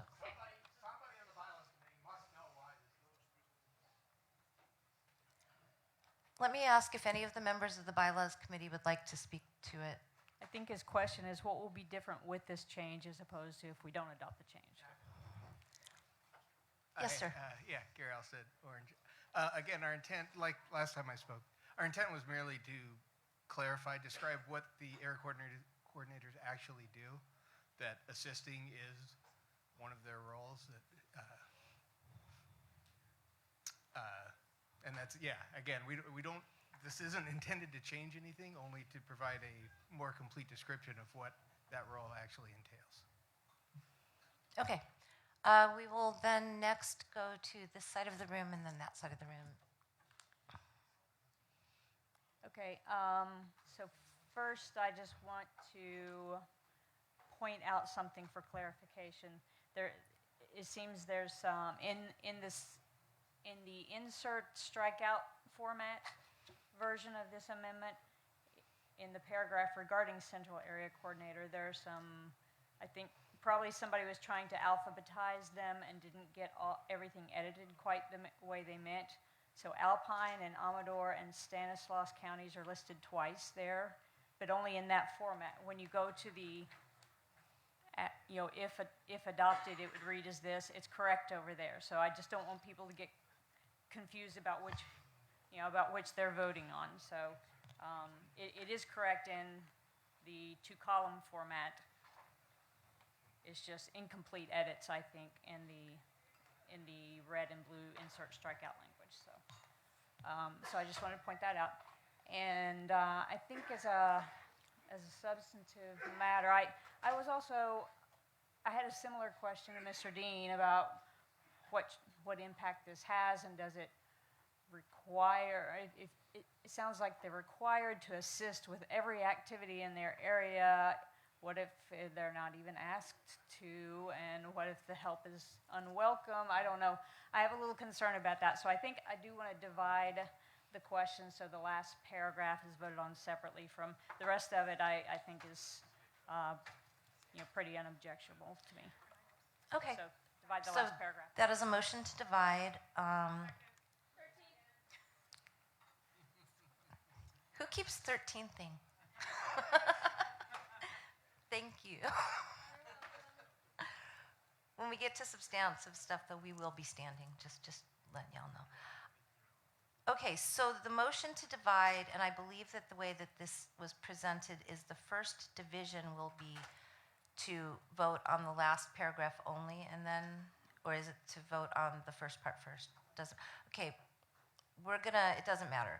So we're gonna vote on the first part first, and the first part is all of the blue and red up till the last paragraph, and that will be separate. So is there discussion on just the first part, which is basically just identifying which counties are which, keeping in mind that Alpine and Amador and Stanislaus shouldn't be listed twice? Is there discussion on that part only? Yes, sir. Okay, Scott Lieberman, Santa Clara. I'm not sure what year this is, a couple of years ago when they divided this into areas. And I looked at the list and I saw that Santa Cruz County was in the central area. And I thought to myself, that's kind of unusual because Santa Clara County, where I'm from, is directly north of Santa Cruz County. And it's also a little bit, I think, east of Santa Cruz County. And just all the economic and shopping ties and all that, people from Santa Cruz much more likely are going to go to Silicon Valley and Santa Clara County rather than to Monterey or Central. And so I was surprised that Santa Cruz was stuck in the Central. So I'm really glad that the committee is making this change, and I hope that people vote in favor of this amendment. Thank you. Point of order.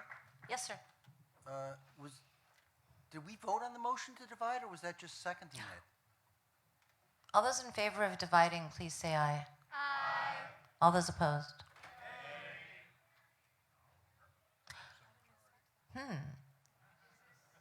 This is just to divide. It's not on the motion.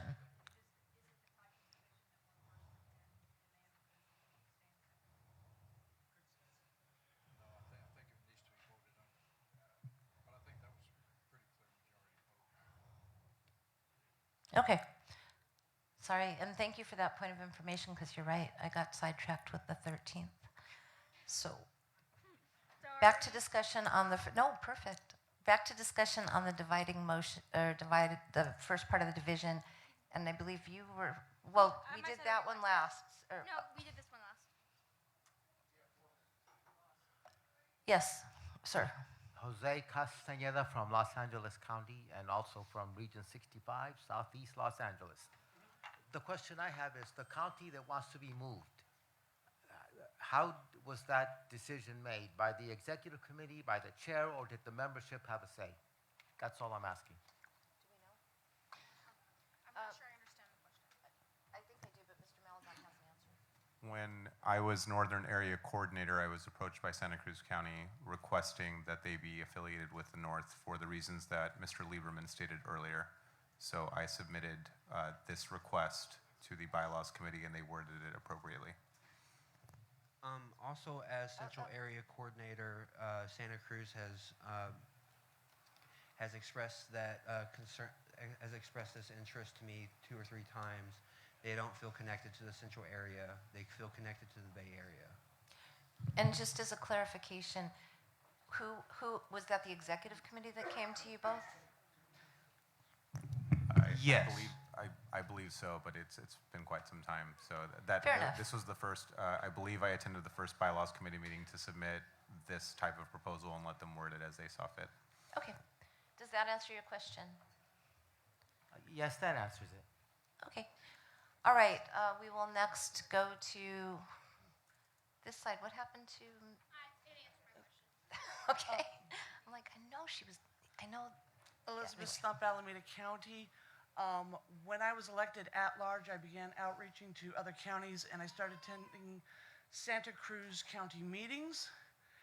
And I asked how they feel about being in Central, and they were very dissatisfied. And they actually spoke to me and said, could you please, as an at-large member on the XCOM, which I was at the time, advocate for us on our behalf to move us from Central to Northern. So actually, the chair, Paul Lazaga, the vice chair, Kathleen Purcell, and their treasurer, I'm blanking on his name, all 3 members of their XCOM advocated, said, please, advocate for us. Please, we would like to move. We politically are more affiliated with Santa Clara and San Mateo. We feel a greater kinsmanship. Santa Cruz is very liberal. Bay Area is liberal. Monterey County is very conservative. We really want to be part of the northern area. So at the time, as I was at large, I proposed it to the Bylaws Committee that they consider it for the next election. So this is something that Santa Cruz County, their XCOM, has really actually wanted. So that's why this proposal's in here. Madam Chair, we're at time on the motion. We're at 15 minutes? Okay, unless there's a motion to extend time, we would go to a vote on all pending questions. Motion to extend for 5 minutes. Okay, it's been moved to extend for 5 minutes. Is there a second? Okay, it's seconded. All those in favor of extending time by 5 minutes, please say aye. Aye. All those opposed? Okay, time has not been extended. Can I ask a point of information? You can. Where are the areas defined now? We're enumerating them here in a bylaw, which is a very permanent place. Have we defined where the areas are prior to any change we make here, and how flexible is it in terms of changing where people are affiliated with? It was completely defined previous. It just wasn't defined with every county listed, but it was defined areas. So we have always defined it in the bylaws? Correct. Okay, so we have to make a bylaw change to change where somebody belongs to. Correct. So anytime, if we pass this, anytime somebody, I guess even before that, the way things stand, if any county wants to change which area it's in, they have to propose a bylaw change to get Correct. it done. Correct. I really wish we hadn't closed things so I could have put an amendment in to get rid of that, but it's too late. June Jenness. Sorry, I should have asked June her for Jenness, that. Riverside County. And thank you for asking.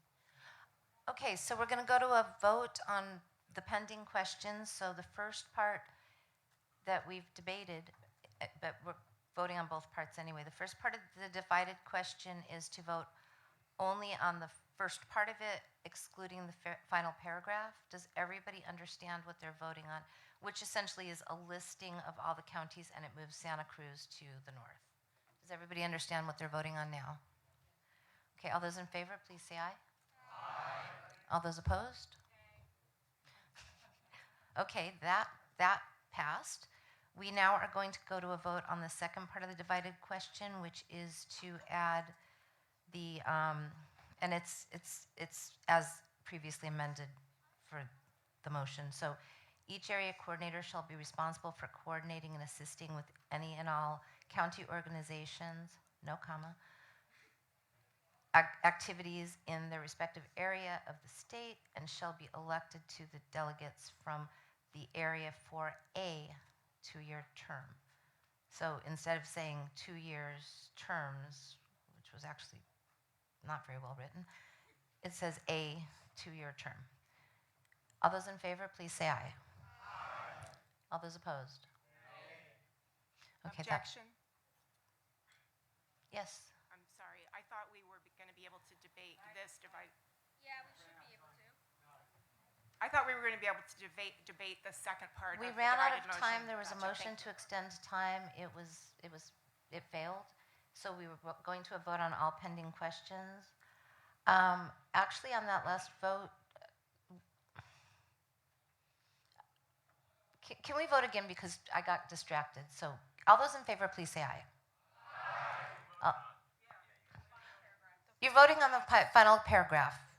Just because before I actually called the vote, I got distracted. So all those in favor, please say aye on the final paragraph only. Aye. All those opposed? Nay. And this is where I was pondering before. I do not know that that's 2/3, so I do believe we're going to need to do a standing vote on that. Huh? 2/3. That's not on the total motion as amended. Oh, yeah, no. It takes a majority. No, it takes... You're voting just on the second. So we have to go back to the... Okay. It's a separate main motion because it's divided. We're going to go to a standing vote on that one because that was too close to call. All those in favor, please stand with your badges up. Oh, wow. People, can somebody help me with the counting on...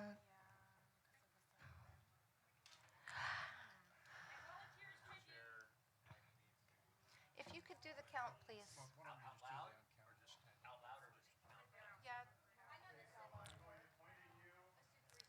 No, we can just count. It doesn't have to be a count off, but if you could help with counting the sections, that would be great. You don't have to count off, just count. He went over there.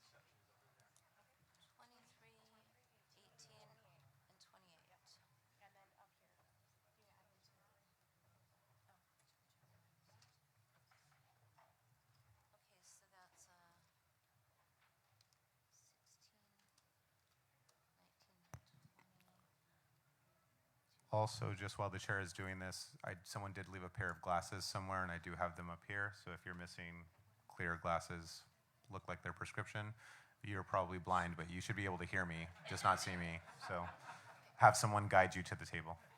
Okay, and now all those opposed, please stand, and we're going to count those as well. So could the same people count the same things again?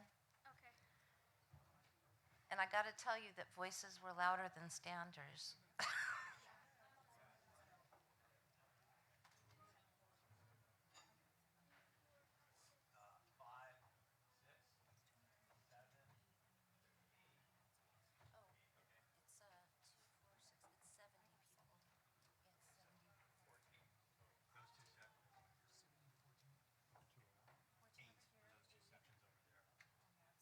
Is this all of the votes? What about the middle? Was anybody? Okay. Either which way, it passes. It was 70 to 22. Madam Chair. And I gotta say, I don't know if it's just me being crazy, but the sound was totally not. Yes. There's an error in the recording of the minutes on this piece of it. The wrong comma was struck out. I'm serious. I'm sorry.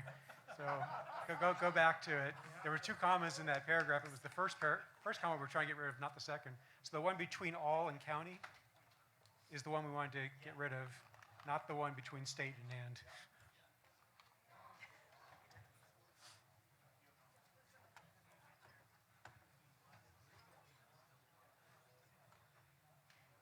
Okay, and up above, you have the undo the other one.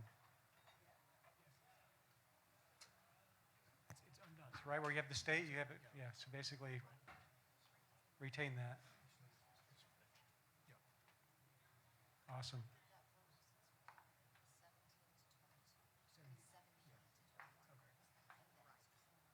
Oh, yeah?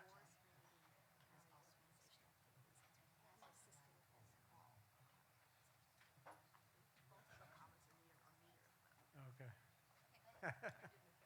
All right, so the next That's funny. recommendation is from Convention Rule 9, which has to do with voting for national convention delegates. This is also a long one as far as the actual rule. As far as the actual changes, there aren't a ton of actual changes lengthwise. There is a paragraph that says each state convention delegate may cast one, we're striking out yes vote, yes, not vote. We are striking out or one no vote per nominee up to the determined number by this, the number determined by the secretary. We are adding the sentence, such votes shall be cast via secret ballot. At the end of this proposal, we have a sentence that says, no nominee for National Convention delegate or alternate shall be elected unless that nominee receives a minimum of 3. We're striking out the word yes, keeping the word votes, and we're striking out greater than no votes. And this is essentially making some clarification on that process. Some of you are aware that we had questions this past year. So people came to us with concerns.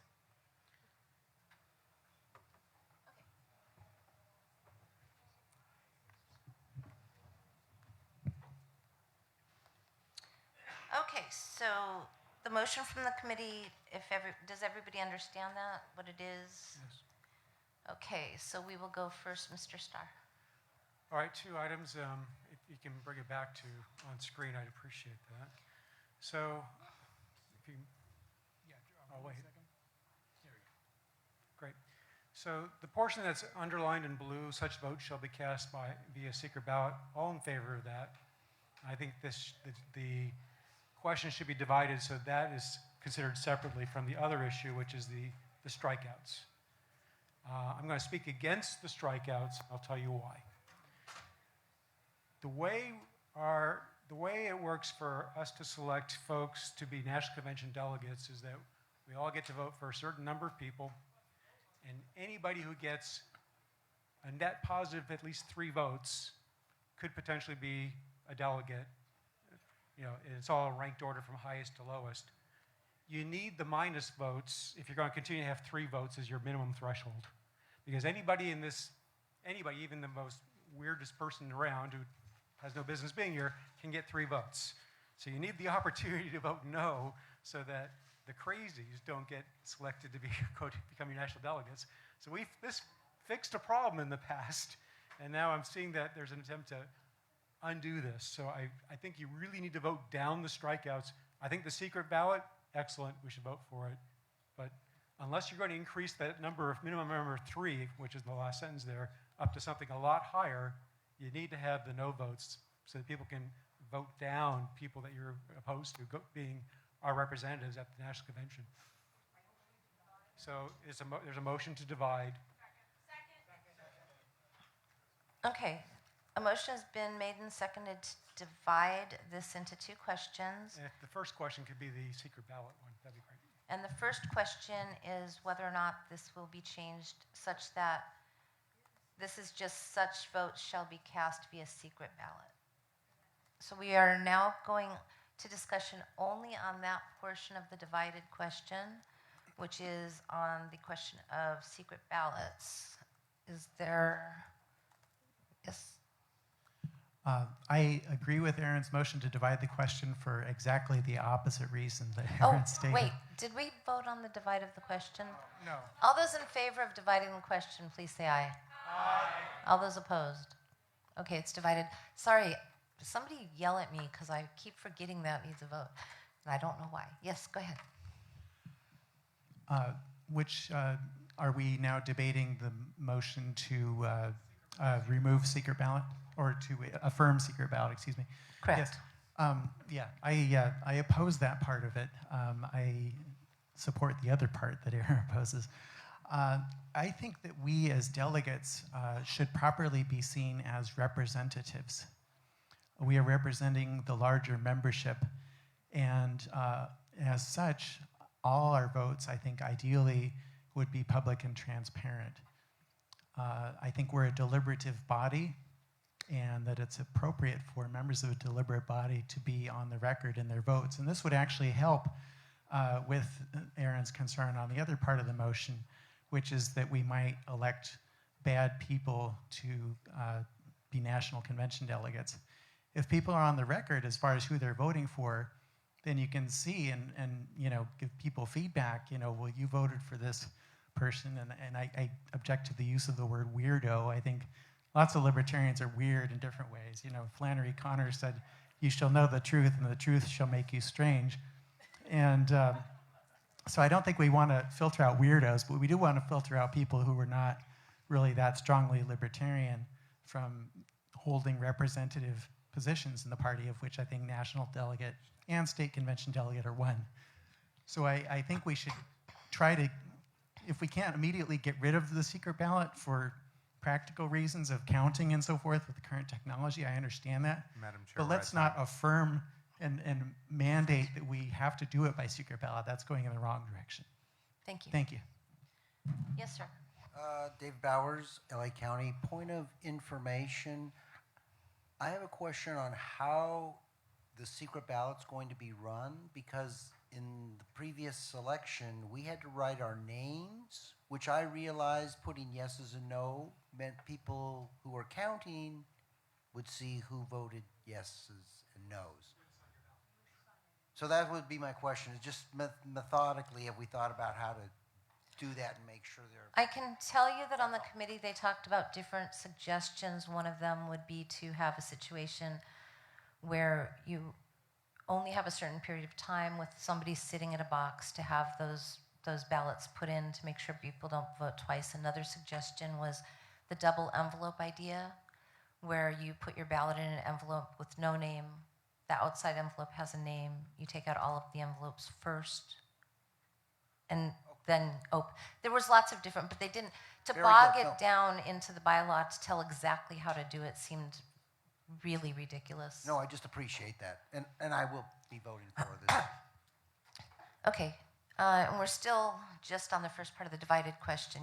Yes? Elizabeth Brierly, Santa Clara. I am in favor of the secret ballot, and I want to ask a request for information, which is there any limit on the number of delegates to the California Convention? Yes. Every year it changes based upon how many... The state convention? Any member can be a delegate, is that correct? At the state convention. I misunderstood the question. At our state convention, we could have every central committee member show up, and that would be how many people are at the convention. So to Mr. Starchild's point about being representatives, we only represent ourselves as an individual. We are not representing. No, I'm saying that. Okay. I'm not asking. Okay. I'm saying that given that any member can be a delegate, each delegate only represents himself or herself, not any other member. So thus, I am in favor of the secret ballot. Oh, got it. Thus, I don't object to the secret ballot, and I am in favor of it. Thank you. Okay. Yes, sir. I'm Chris Gannier, Orange County. I'm calling the question. Okay. Perfect. Is there any objection to calling the question? Hearing none, we're going to go to a vote on just this portion of the divided question, which is the secret ballot portion. All those in favor, please say aye. Aye. All those opposed? Okay, that portion of the divided question has passed. We will go to the next part of the divided question, which is regarding the yes/no votes.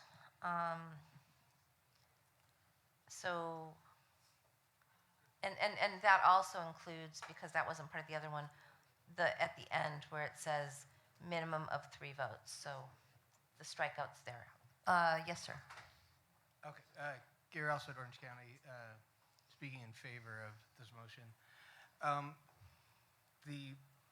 It was put in at a time, or there have been times, like when I first started, where we would have fewer people sign up to be delegates than we had spots. So I could see setting a minimum bar, saying you've got to at least pass the laugh test, that you can get 3 people to go along with you, and you know, we wanted to screen out the as they've been called, weirdos. So we wanted the ability of veto power among the voters as well. That's just not our reality anymore. We have hundreds of people applying for these spots, more than we can fill. I think last election, the cutoff was 40 votes. So the idea that a weirdo is going to get through is just not really a concern for us anymore. You need a broad base of support to become a delegate with a group as large as this. Thank you. Yes, sir. Jose Castañeda from Los Angeles, and I urge you to vote against it. I think we do need it. It's actually, from what I recall, and I've been around since 1982, it's very hard to not get elected as a national delegate unless people really hate you and you've done something wrong. And there have been a few times where, yes, there was one time someone who was nominated at one of our national conventions had taken off his clothes. So it was brought up to the delegates, don't vote for this person, vote negatively for this person. We don't want him to be at another one representing California at one of our conventions. So we voted, and he was not, right, yeah, the guy who did the strip on C-SPAN, and who knows, CNN, who knows who else. So I do think we need it, and in order for you not to get voted in, you would have to really have done something that people will hate you enough to vote against you. Thank you. Yes, sir. I believe there was a misstatement of fact in a previous argument regarding whether there are people who don't meet the threshold. And I think the reason for the confusion is that we have alternates as well as delegates.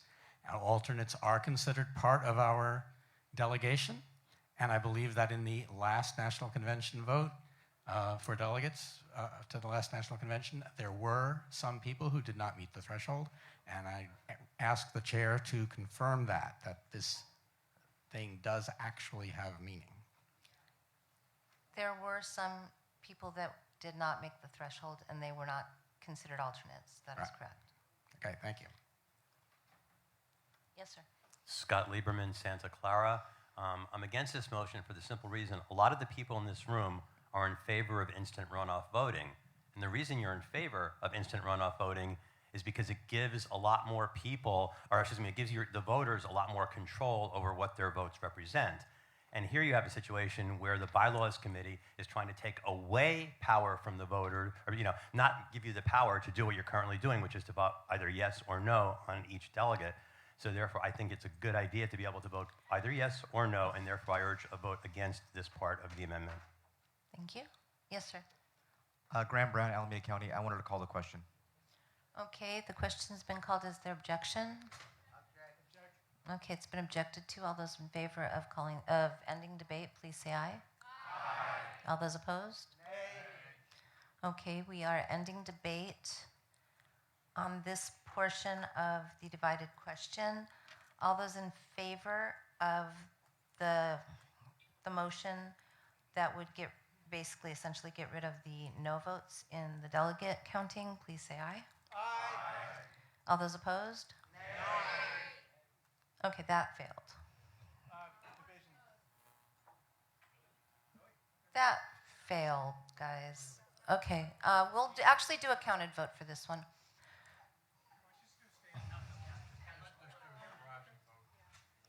All those. One question. Who called for division? Okay. Who did? Actually, you know what? We need 10 people to stand up to call for division. It's in our bylaws, and it's in your thing. Will 10 people stand to ask for division? Okay, we've got more than 10. Okay, please stand if you're in favor of the motion. Okay, so everybody knows what they're voting on. This is the second part of the divided question. The first part already passed, and what this would do, this would change the paragraph. It's the yes/no part. I did something weird to our computer. So each state convention delegate may cast one vote. This is how it would read now. One vote per nominee up to the number determined by the secretary. And the part that already passed is such votes shall be cast by secret ballot. And the other change in this would be that in the final sentence, it would now say no nominee for National Convention delegate or alternate shall be elected unless that nominee receives a minimum of 3 votes. Yes, the effect of a yes is that we add what I just said, which is that you cast one vote per nominee up to the number determined by the secretary. And it still remains that they have to get a minimum of 3 votes, but it's 3 votes period because we don't have no votes anymore. Point of information? Yes. Would another way to phrase this be that we are effectively removing the no votes from the choice of delegates? Correct. Okay. Okay. All those in favor, please stand. And I'm going to go ahead and count this one. And we're going to do a counted vote. I will start up here because you guys are up here. One. Chris, 1, 2.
So that was 58-46. The motion failed because it needed 2/3.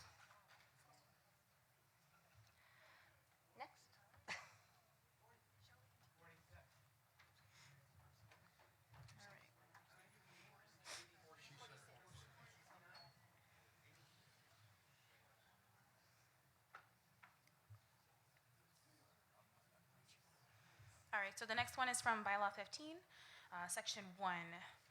This is the impact of this is the amendment makes clear that 1, the executive committee may create either working/special or standing committees, and 2, the executive committee, if it creates a standing committee without advance notice, cannot appoint the members of that committee until at least 7 days after the new committee's creation. 3, all special committees must have a targeted end date for their final reports. 4, the executive committee has the power to create special committees, but may delegate that power to the chair if it sees fit. So the current wording, we're striking out the words "as the," and we're changing that to "the," so that's more of a grammar thing. Executive committee, crossing out "deems appropriate the chair shall," not crossing out "shall," sorry. You know what, this is gonna go too back and forth and confusing for me and everyone, so I'm just gonna read the current and the new. Currently would say, as the executive committee deems appropriate, the chair shall appoint working committees which shall exist at the pleasure of the executive committee. We are changing that to, well, the proposal is to change it to, the executive committee shall have the power to create and appoint committees of the board, but may delegate the authority to make such appointments as it deems appropriate. No standing committee created by the executive committee can be appointed until 7 days after the committee's creation if it is created without notice. All special committees must have a targeted end date for their final report. Thank you. You're welcome. Okay, we will now go to debate on this motion. Yes. Okay, I'm gonna propose an amendment that it will actually make it cleaner and retain all the flexibility that you seem to be wanting with the proposal. So the existing Section 1 of Bylaw 15 is only necessary because under Roberts, it would be the full executive committee rather than the chair. So the reason that's there is to say it's not the ex-com, it's the chair. So actually, if you just strike that out, Roberts, several sections starting at 50:11 talks about, you know, the methods that an assembly can create and appoint committees and allow, you can create a committee and say, we're going to allow the chair to appoint the members of the committee. You know, there's appointment by chair, you can allow nominations by the chair, and then the whole assembly chooses. So you've got all this full range of flexibility to do what I think you want to do, just based on Roberts. So my motion is to just strike the entirety of the current bylaw 15 section 1 and only add this sentence at the end starting no standing committee created by the executive committee. So those are the portions that are not already covered by Roberts. Yeah, so we will be striking the first sentence and then just, and I guess actually executive committee would become an insert there, right? Because we're striking the whole first sentence. So it's just a cleaner way to do it, and then you get all the flexibility that starts in, you know, section 50, paragraph 11 of Roberts, and you can do all kinds of different methods, including you could delegate it to the chair to make the appointments or not. So I just think it's a cleaner way to approach it instead of being redundant with what our parliamentary authority already allows. Okay, and just so I'm clear, is what's... Yeah, he's working on it. No, okay, so, all right, so the first sentence you correctly struck out. I'm saying make all the next two sentences would all be blue insert. Blue underline, yeah, for right. That and the prior sentence. So strike the first sentence and then blue insert on the no standing committee all the way to the end. Yeah. Yep. Okay.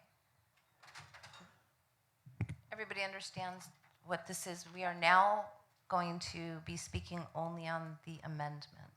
Do you have something to say on the amendment? Yes. Yes. Go ahead. Starchild from San Francisco. I strongly oppose the amendment and support the original language drafted by the committee. The point of the bylaws is to supersede Robert's Rules of Order. Robert's is not supposed to be our default. This is what we adopt, and it's not producing the same result. If some committee wants the chair to have the ability to appoint people to a committee, they can always simply ask the chair who they are recommending for that committee and then vote to appoint those people. The chair should not be the one to have the formal power. I think we have a problem in society in general with too much centralized and concentrated power, most obviously in government. But I think, to me, it's always a watchword that we should try to model in our own organizations, in the Libertarian Party, the kind of governance that we want to see in the larger society. And so we should also be trying to have decentralized power and bottom-up governance in our own party. And even though I think Mimi's done a terrific job as chair, I think there's always a danger of too much power being concentrated in any one individual. And we should always be cognizant of this and not, let ourselves, get caught up in admiration for any given person who's the top leader that we've elected, but recognize that it's always important to decentralize that power. And this kind of power to make appointments should be in the hands of the whole committee. And again, if the committee wants to listen to the chair's recommendations on who to appoint, they're always free to do that, even if we adopt this rule. So I encourage you to please vote yes for this. This is very important. Thank you. Okay, and again, this is on the amendment. Can I make a motion to amend the amendment? You can. I would like to shorten the time of 7 days until 3. I understand the point of having a day or two to make sure that there is not a not monopoly, but people making changes very quickly. But I think 7 days is a little bit too long, and I would like to shorten that to 3. Okay. Is there a second to that amendment?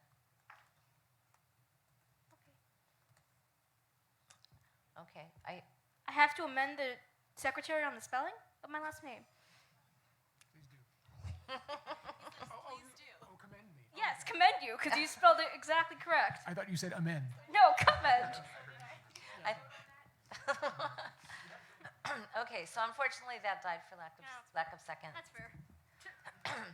Okay, so we're back to discussion on the amendment, and I think that's you. I'm in favor of the amendment that's proposed. It does have the effect of, it's strange, I think I'm arguing the opposite that Starchild is arguing here. I think he seemed to think that adopting this would somehow concentrate power in the chair, but in reality this is actually devolving power from the chair. The chair currently has the ability to create and appoint, or rather to appoint the working committees. So I think that having the whole executive committee devolves the power down a little bit to a larger group of people. So I think that the amendment is shorter, but still, I'm sorry, the amendment is brief and gets to the point. I'm a real big believer in brevity, but apparently not right at this moment. So anyway, thank you very much. I would urge you to vote yes. Point of personal privilege, Madam Chair. Yes. I misspoke. I was talking about the main motion when I said urging people to vote for it, not the amendment. I am opposed to the amendment. Okay, that makes more sense. I was confused before myself, so thank you. I was confused, and that was the source of your confusion. I apologize. Okay, I didn't think that's what you were saying, so I was. Okay, yes, sir. Yeah, I'd like to address Starchild's question or statement regarding the limitation of the chair's power. Our founding fathers created a government to be weak and inefficient and ineffectual. Do we really want to follow that model? I think the Libertarian Party needs to be more effective, more involved in getting things done, not less power and less responsibility. We need more power in the hands of our executive committee. More money, more votes. I think the idea that we should model ourselves after Congress and President is silly. Is there just further discussion? Jen Kirkendall, Orange County. I'd like to call the question. And by the way, if you wouldn't have done that, we were about to go to a vote.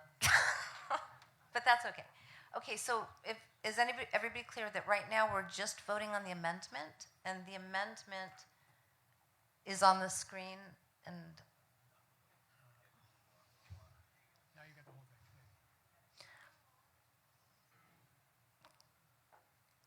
does everybody understand what they're voting on? No. Okay, so I'll try to. My understanding of this is that the amendment is to strike the first sentence in its entirety. Is that correct? And then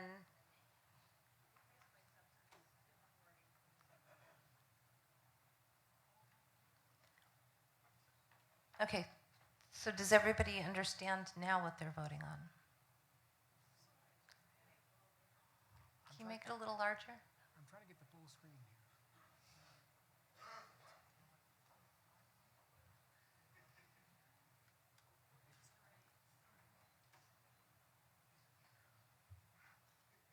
Yes, Point of information, David Bowers, LA County. So we're voting on this to become the main motion. correct. Okay. This- And then we- there'll be a There's separate. going to be a separate vote, so we're voting on the amendment right now, which takes a majority vote. Then we will vote on the main motion, which will take a 2/3 vote.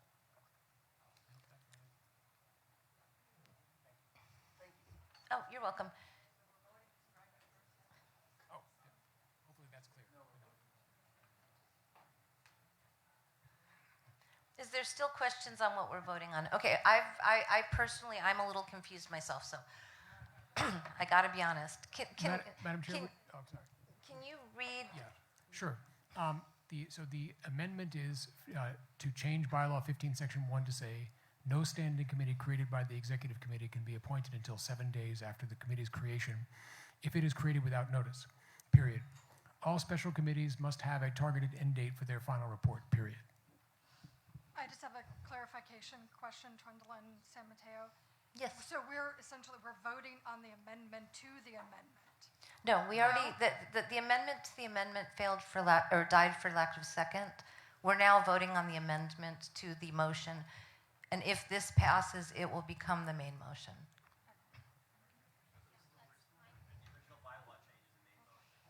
Correct. Yes. So now, does everybody understand what they're voting on?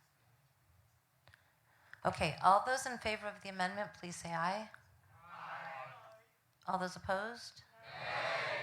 Okay, the amendment fails. We now go to discussion on the main motion once again. Is there any further? Oh, the question was called and actually was that called on all pending questions, but I don't see anybody at the mics anyway, so it doesn't matter. We're going to go to a vote. All those in favor, please say aye. Aye. All those opposed? Okay, I'm going to say what we're voting on again. This is now the main motion that was originally made. There's no amendments to it. So the motion is going to change bylaw 15, section 1 to now read, the executive committee shall have, excuse me, the executive committee shall have the power to create and appoint committees of the board that may delegate the authority to make such appointments as it deems appropriate. No standing committee created by the executive committee can be appointed until 7 days after the committee's creation if it is created without notice. All special committees must have a targeted end date for their final report. Yes? I need to ask a question because there's one part that just confuses me about the proposal. In that first sentence where it says, the executive committee shall have the power to create and appoint committees of the board. Does that mean that as I'm reading that, it seems to say that the only members of a committee that the board creates are members of the board. So you can't have anybody who's not on the executive committee on this board. That's how I'm reading that. Can somebody clarify that or let me know that, or just tell me I'm wrong? I'm sorry, Mr. Starr, could you repeat that one more time, the last part? The effect of the words of the board seems to limit the population that you can select from to put on a committee. So the eligibility is limited to only people on the board is what it looks like to me. I don't know if that's your intention or not, but that's how I'm reading it. Can I believe that and this is, I believe that because the comma has been removed, this would say appoint committees of the board, meaning the committees are committees of the board. It doesn't mean who the membership is. That's my understanding of the reading, and I believe that that's the intent of the reading. So why Madam would, Chair? what, I guess my question then is, what did the words "of the board" add to that sentence? Let me ask you this. Are you making an amendment? If it's in order, I'd like to make the amendment to get rid of the words "of the board," so that way it's really clear that the folks that you can select aren't just people on the board. Okay. Is there a second to the amendment? There was 13 people raising their hands.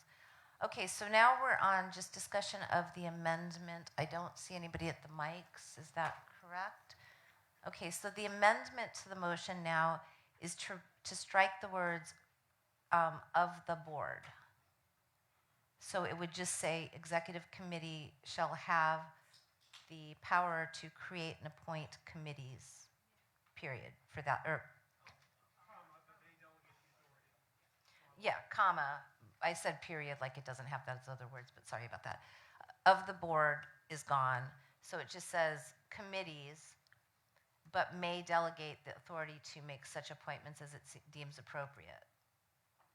Is there, let's try this, is there any objection to the amendment?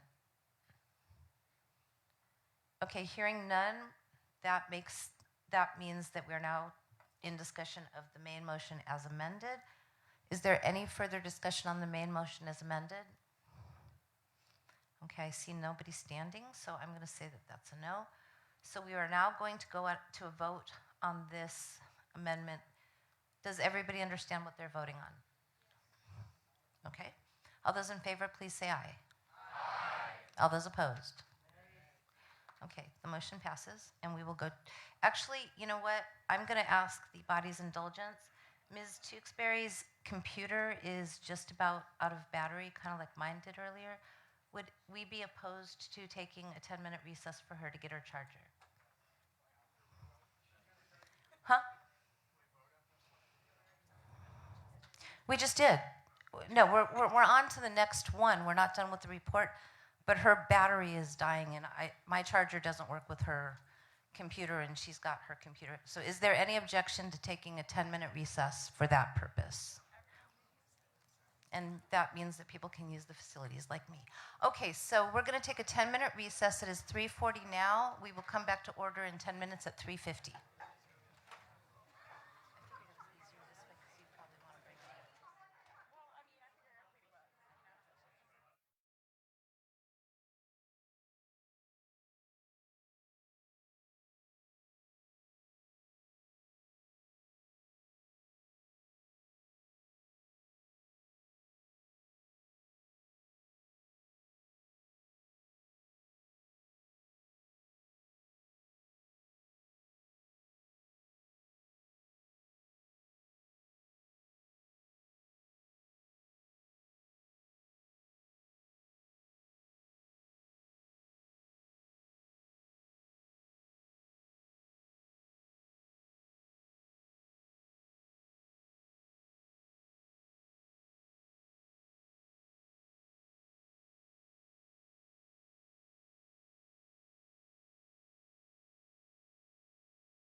And hopefully the people that this affects are in the room. I don't know how many people it affects, but there was going to be an escape room event, or 2 events actually, that were going to happen after the business closed.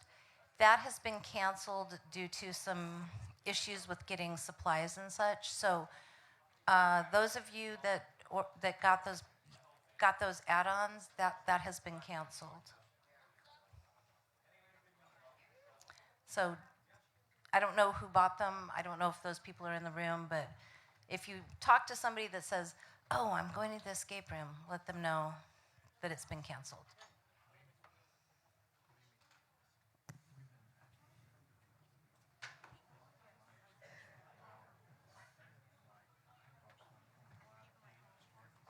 Okay, and one last announcement. When you're at the mics speaking, get closer to the mics and speak louder and more clearly.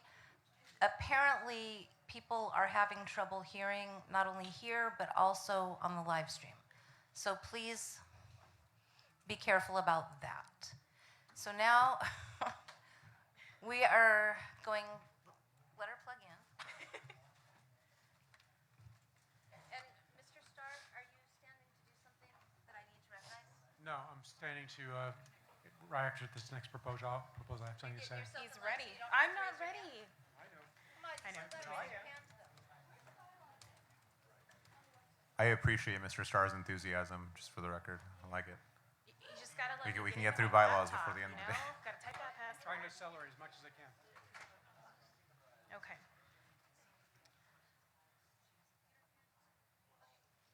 Oh, and by the way, we are back in order at 3:56.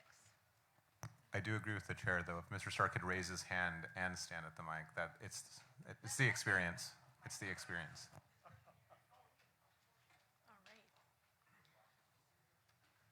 All right, so the next one is from Bylaw 15, Section 1. Wait, hold on. Nope, that's not right. I think the drink is hitting me. No, I just have to pass that. Okay, so the next one is on Bylaw 12, Section 8. Okay, let's see here. So the current wording is failure of an executive committee member to attend two consecutive executive committee meetings shall be cause for removal from the executive committee. The proposal is to change this to an executive committee member who fails to attend 2 executive meetings of the executive committee shall be deemed to have vacated his or her seat as of the close of the 2nd consecutive meeting missed. The member may be reappointed.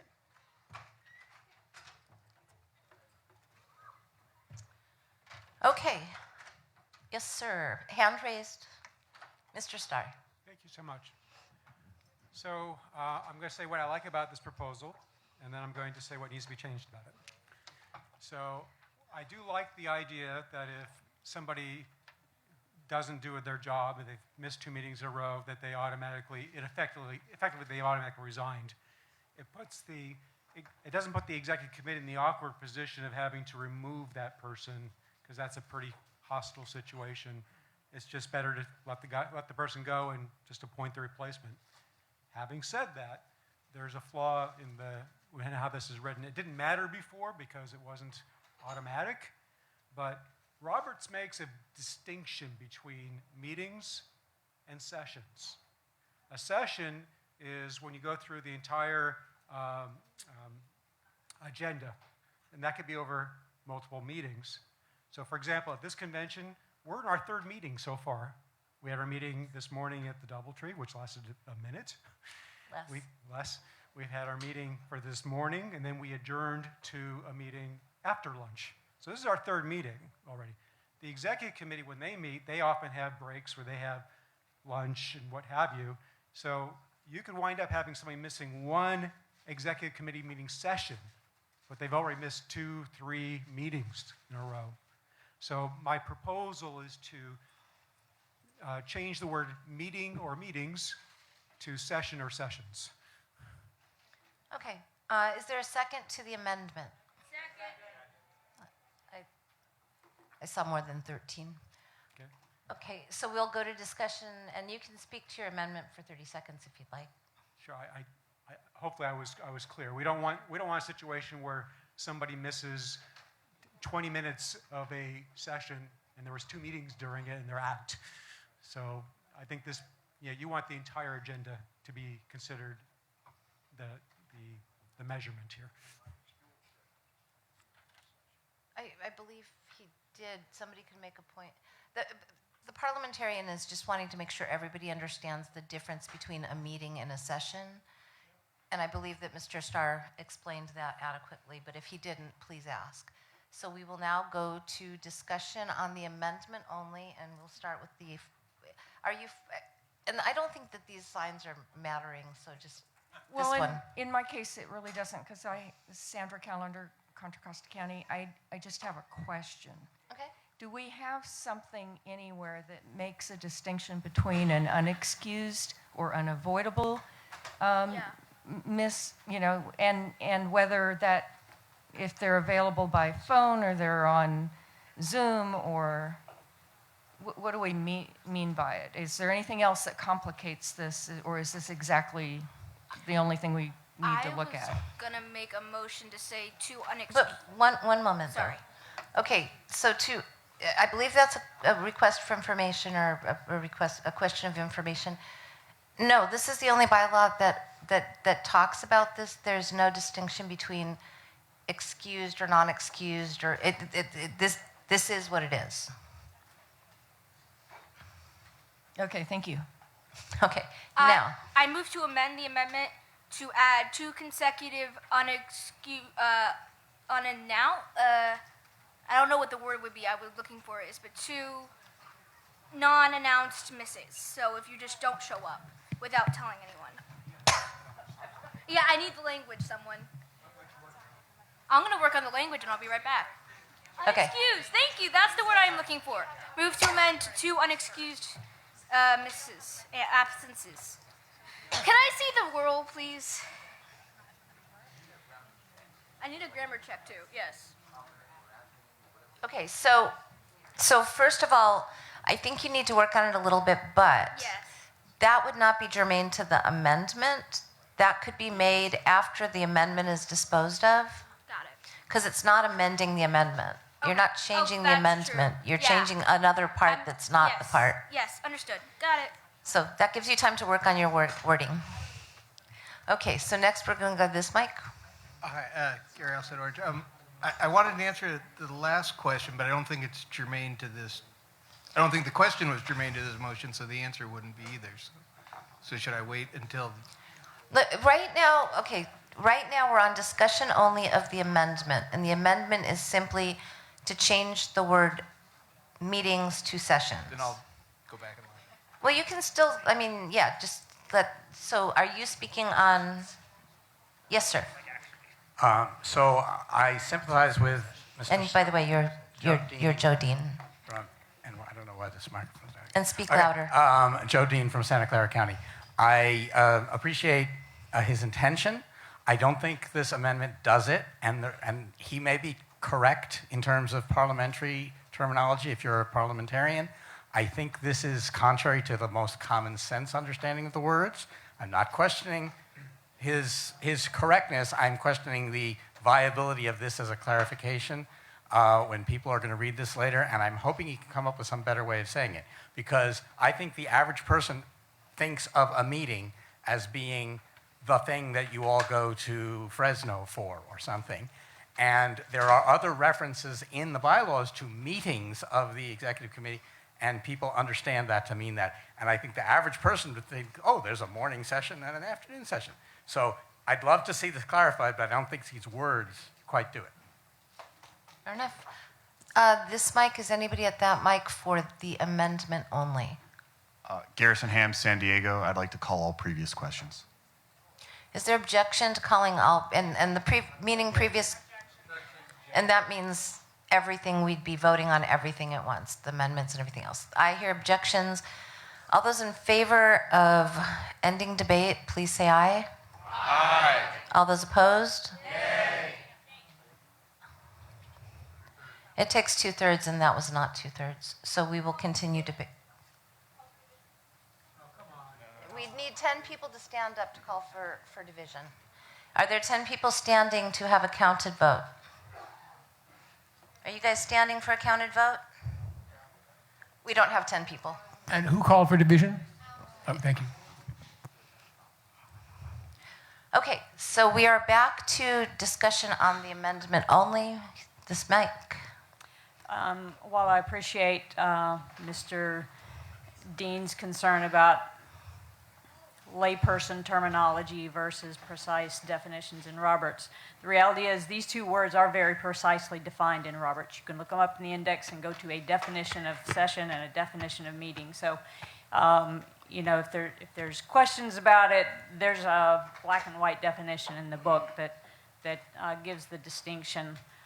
So I think it's fine. I think the solution would be if there are other places where meeting is used a little more loosely, maybe we clean those up too. But, you know, this one impacts whether or not someone is kicked off the executive committee. So I think you really want to get it right so that they're not, you know, missing one thing they think of as a meeting, but it's really 2 or 3 meetings and boom, suddenly they're off. So I think this is, if you're going to get it right somewhere, this is the place to get it right. Okay. This mic. Chris Minoletti, San Mateo. I have a question and a possible amendment, but I would like to see the language so I could remember where I was at. Basically, my concern is that I believe when the terms 2 consecutive meetings were written, those were about quarterly meetings, the quarterly in-person meetings, even though that's not defined there. That's how I had always interpreted that. And if we just have 2 consecutive sessions, that could be 2 special meetings with 5 days notice. And if there was someone, say, traveling out of the country for 2 weeks and 2 special meetings came up and they were not able to attend, that would seem to be a pretty strict interpretation. Okay, so you could, if you wanted to make an amendment, I'd suppose. I could put the word quarterly in front of sessions. How about, okay, this is just, I'm going to make a point of clarification in our bylaws. We have nothing in our bylaws that says we have a quarterly meeting. As a matter of fact, we have nothing in our bylaws that says we have a regular meeting. Our bylaws say that we have meetings at the call from the chair, from the executive committee, or from 5 members of the executive committee. I don't know how to really answer that because there's nothing in the bylaws that states, and many bylaws do. Many bylaws say that you will meet at least once a quarter, or you will meet on the 2nd Thursday of every month. Ours don't say that, so we don't have that. So I don't think that it would be as easy as just saying regular meeting, because I mean, you could make that amendment, but I see issues with it with our bylaws, and the parliamentarians are agreeing with me. So I think really that motion would be out of order because it's not germane to what our bylaws say. Okay. I mean, you could think of another way to do it. I don't know what that would be exactly, but. Could I specify in person? Yes, I think that would work. 2 consecutive in-person sessions would be Okay, so you're order. making an amendment to the amendment to insert the words where it says 2 consecutive, and the current amendment changes that to sessions. It would say 2 consecutive in-person sessions. Is that correct? That's correct. Okay. Huh? And don't forget the hyphen. Is there a second to the amendment to the amendment? I see 13. I saw, I think, 14. Close enough. Okay, so now we are on discussion of only the amendment to the amendment, and that is inserting the words in person. Yes, sir.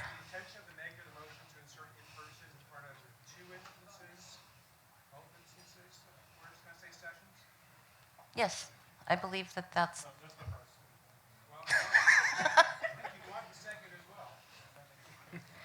Okay, is it worded improper? I mean, I am not looking at the screen, but I believe that his intention was to say it would be 2 consecutive in-person sessions.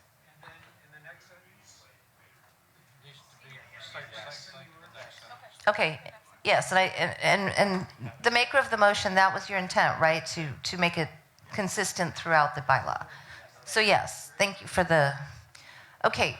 Is there discussion on the amendment to the amendment only? Are you speaking on the amendment to the amendment? No.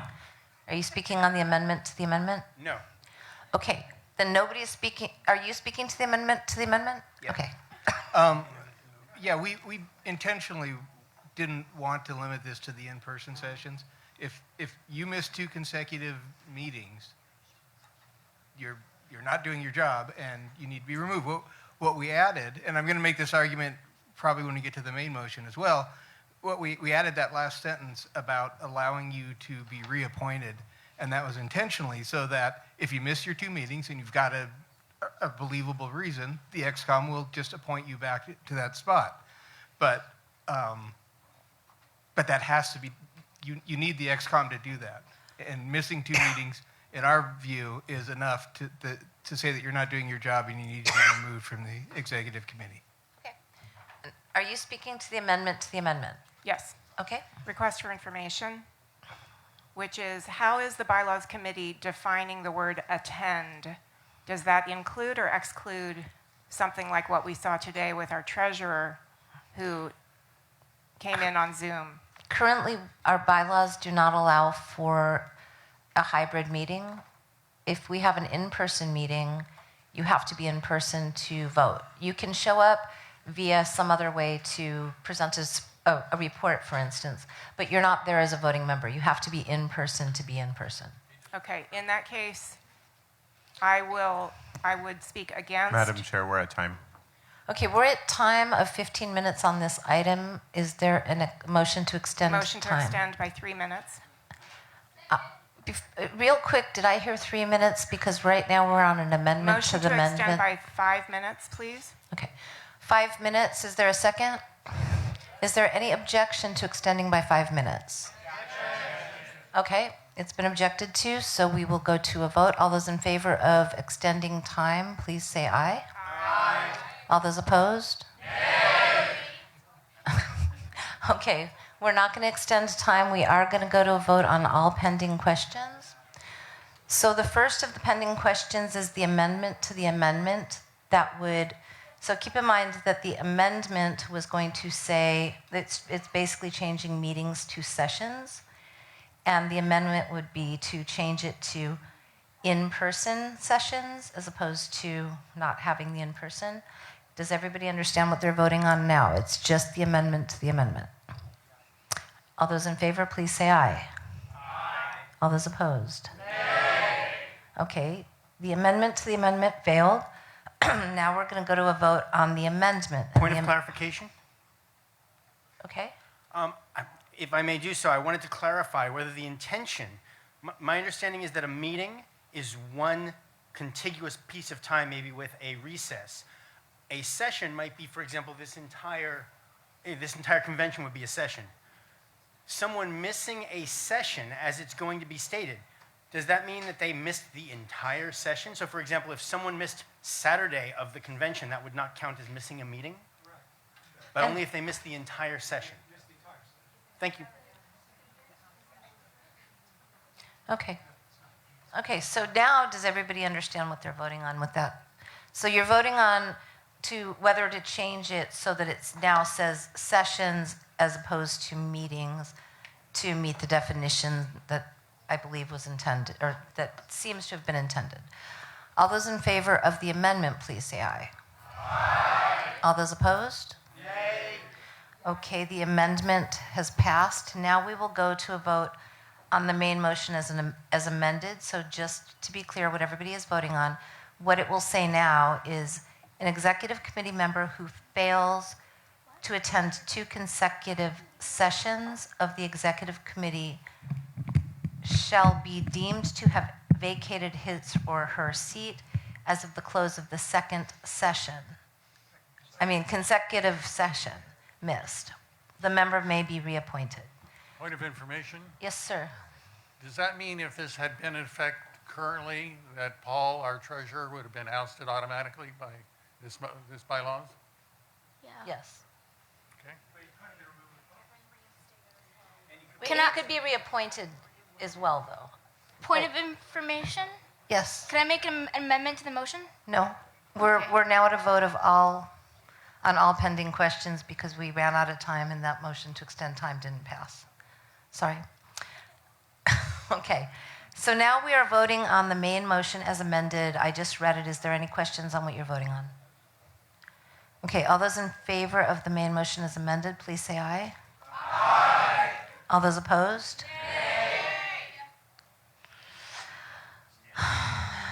Yeah, we're going to do a counted vote because this requires 2/3, and I don't believe that was 2/3. I do want to do a standing. And right now, we're going to try it this way. We're going to just do a standing. So everybody in favor, please stand. I'm not going to count yet. I'm going to have you just stand.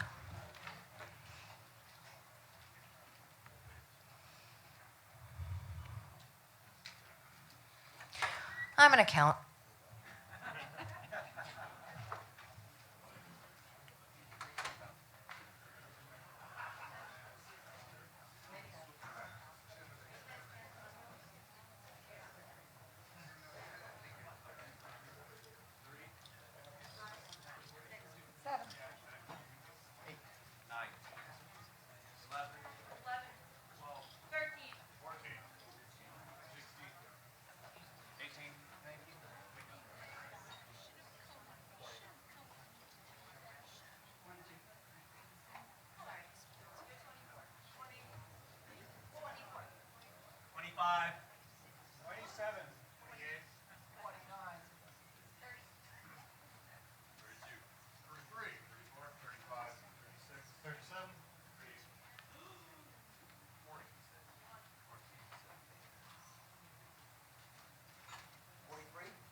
It was 72 to 37, 36, whatever it was. 32, I'm sorry. So the motion passed.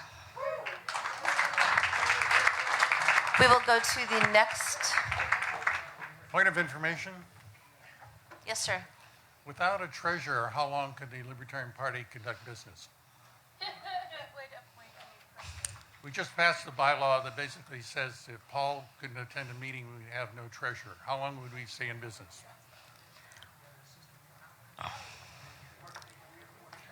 When I was national chair, we had a national treasurer resign. Within 24 hours, we could not operate after 24 hours.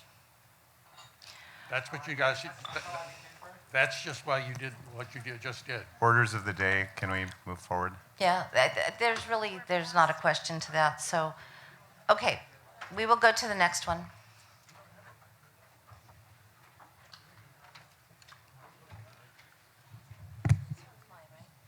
Yes.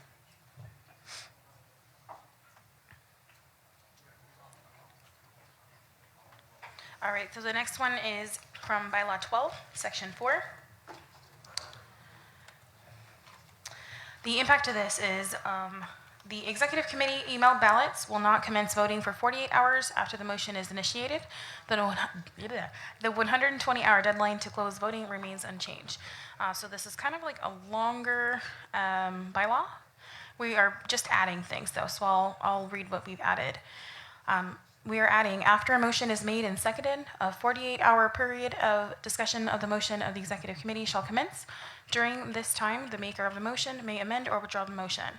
At the end of the discussion period, if the motion has not been withdrawn, the secretary will put the question to the body, at which time voting on the motion will commence. We are also adding in C, we're adding the current sentences, after 120 hours in all of the cases. We are adding after hours from the beginning of the above described discussion period, so it's just relating to that previously read portion. We are also adding toward the end, no email motion may be initiated later than 120 hours before a scheduled executive committee meeting. The foregoing section does not apply to voting conducted as part of elections, which can be conducted electronically by the executive committee in a manner it deems appropriate, provided that such manner does not conflict with any other provision of these bylaws. Okay, so we will go to discussion, and I do believe... Personal privilege, actually. Has nothing to do with this. It was before we got into this. I wanted to commend our chair. The 2 times that she's decided to go to a vote to see if it was close, we were like within a couple of votes. Your ears are amazing. That's all. Thank you. Thank you. Okay. Yes, sir. Thank you. So I think I should give you a little bit of history in this first. So Speak into the microphone because I can hardly hear you. Sorry about that. A little bit of history here. So originally when this was created, this whole section was when we actually were doing voting by mail, U.S. Postal Service mail, old-fashioned. And then eventually this was brought up to a more modern era where we said, well, why can't we do email? So now email is being used. Since then, we've also added the ability to do online meetings. I think that this whole section, Bylaw 12, Section 4, is now an anachronism because there's no reason today why we can't have online meetings. And they work a heck of a lot better than an email ballot where you're trying to figure out, all right, we're in the middle of a vote, but we really need to amend, but we can't do it because we're in the middle of a period, and points of order can't be handled. There's all sorts of messes. So I'd like to make a proposal that's kind of a little bit out of the box. I realize it'll require a higher threshold to meet it because it's a proposal from the floor.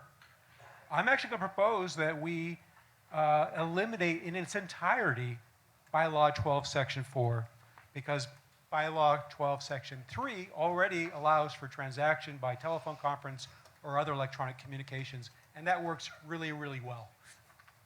Okay, so your motion, just to be clear, your motion is a substitute motion, and it's to remove that completely. And I do agree with you that that is substantial change. That would not just be a basic substitute motion, so that would require the higher threshold of 3/4 vote. But I give it a fly and see if you guys think this makes sense. I think it does.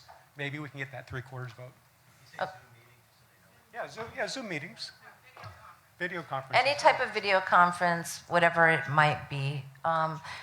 So I would, on this one I do want to stand, and by the way, Credentials Committee, I have a question for them.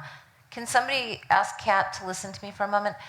Has credentials changed substantially since we started? I'm assuming it hasn't, but we haven't gotten an update. Okay, just making sure. So we still need 13 people standing. So can I please have 13 people standing if they want to second this motion? Point of information? Yes. Clarification from Mr. Starr.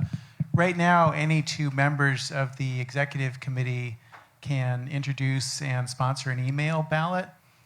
Is it your intention that going forward, anytime two members want to have a meeting, there has to be an online meeting called, and that there's no way except having an online meeting to dispose of that? I think this 48-hour thing would allow people to discuss and maybe withdraw the motion, but I don't see how that would be accomplished without having an actual meeting under your proposal. I think that's actually discussion, because I think that the proposal is clear that this would mean that that wouldn't be it. So it would go to the bylaw that already says you need 7 days notice for an electronic meeting. I thought his question was, what does it take to have an online meeting? It takes 7 days. Number of people. 5. Okay. So it would be 5 people instead of 2, and it would be 7 days instead of 48 hours plus 120 hours. Would this be also just a call of the chair? Yep. So It 5. could also just be a call of correct. the chair. Absolutely. Good point. It's a call of the chair, 5 members. It could be either. Does that answer the question? It does. Okay. Well, go ahead and vote on the second, and then I'd like to Yeah, I speak need a standing second to against go to one. discussion on this. So do I have 13 people standing?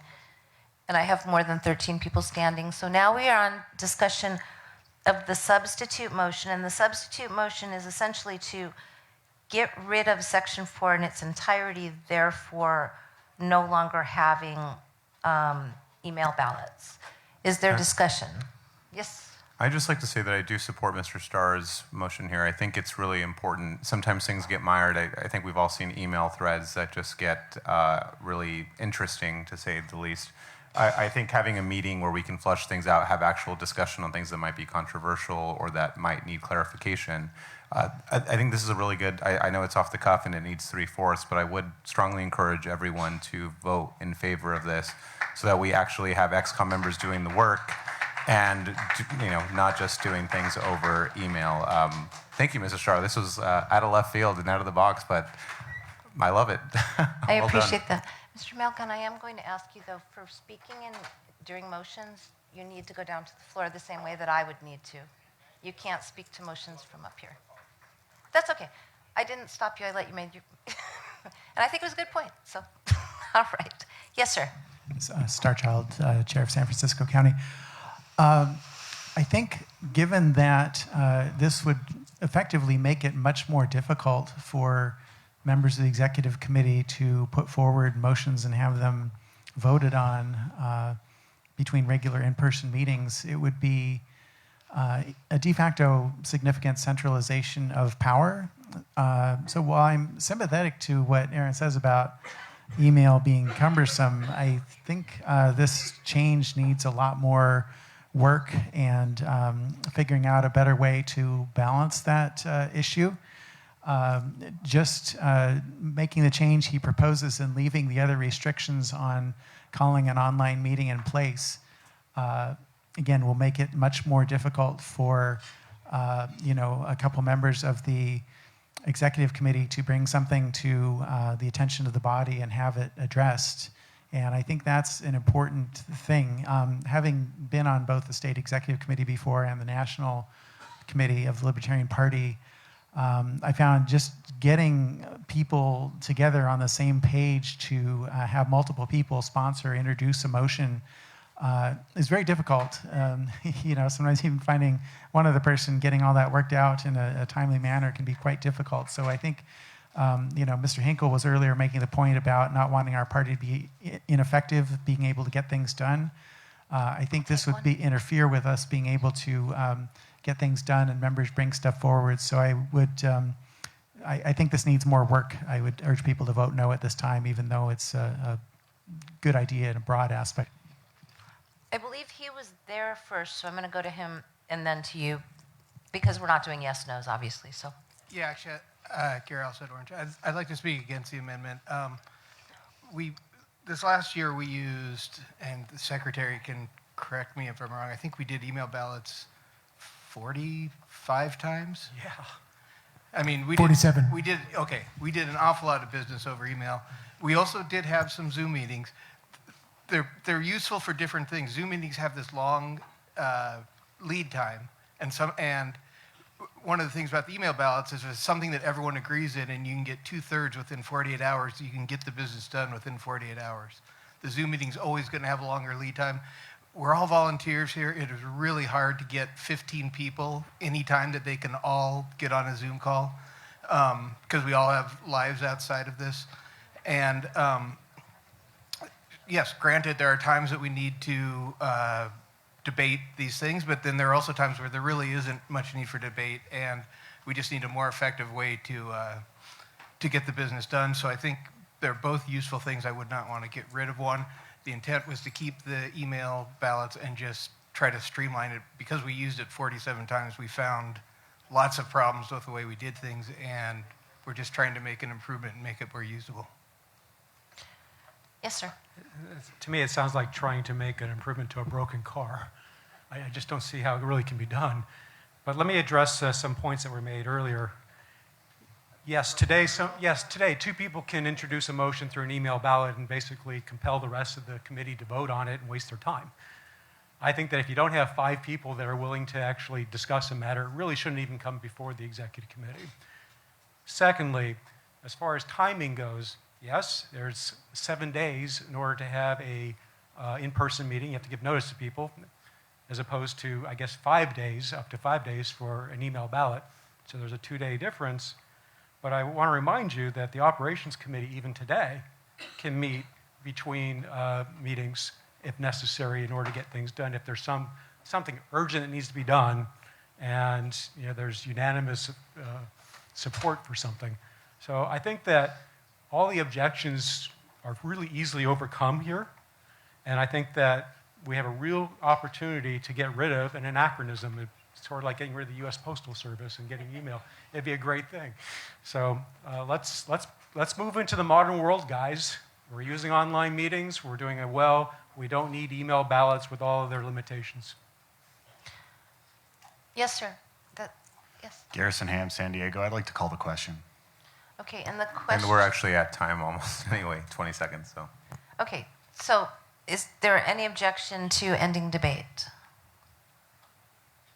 Hearing none, the first thing that we will be voting on is the substitute motion.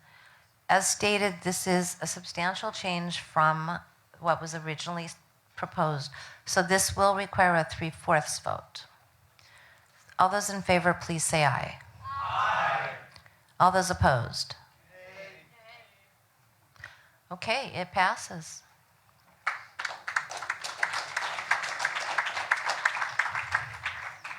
Okay. I gotta admit, that surprised me.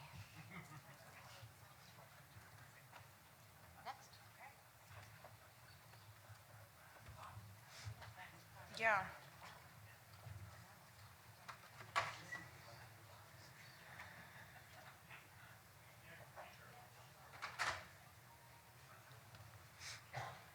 All right, from bylaw 10, section 9. No, it was a substitute motion. On a substitute motion, that's the motion, correct? Oh, wait. You're right. Okay, you're right. So one more vote. Does this one also require, so that one actually didn't, okay. One more vote, sorry about that, you are correct. The substitute motion is now the main motion, and I screwed up there. All those in favor, please say aye. Aye. All those opposed? Nay. Okay, it still passes. And sorry about that.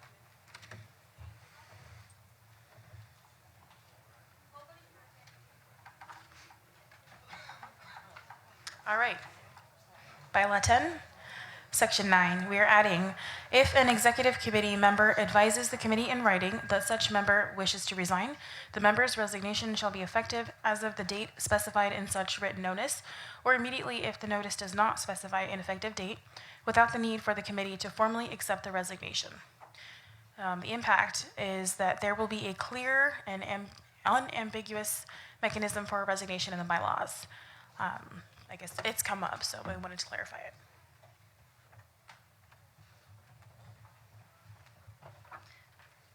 So in other words, we don't have forced servitude.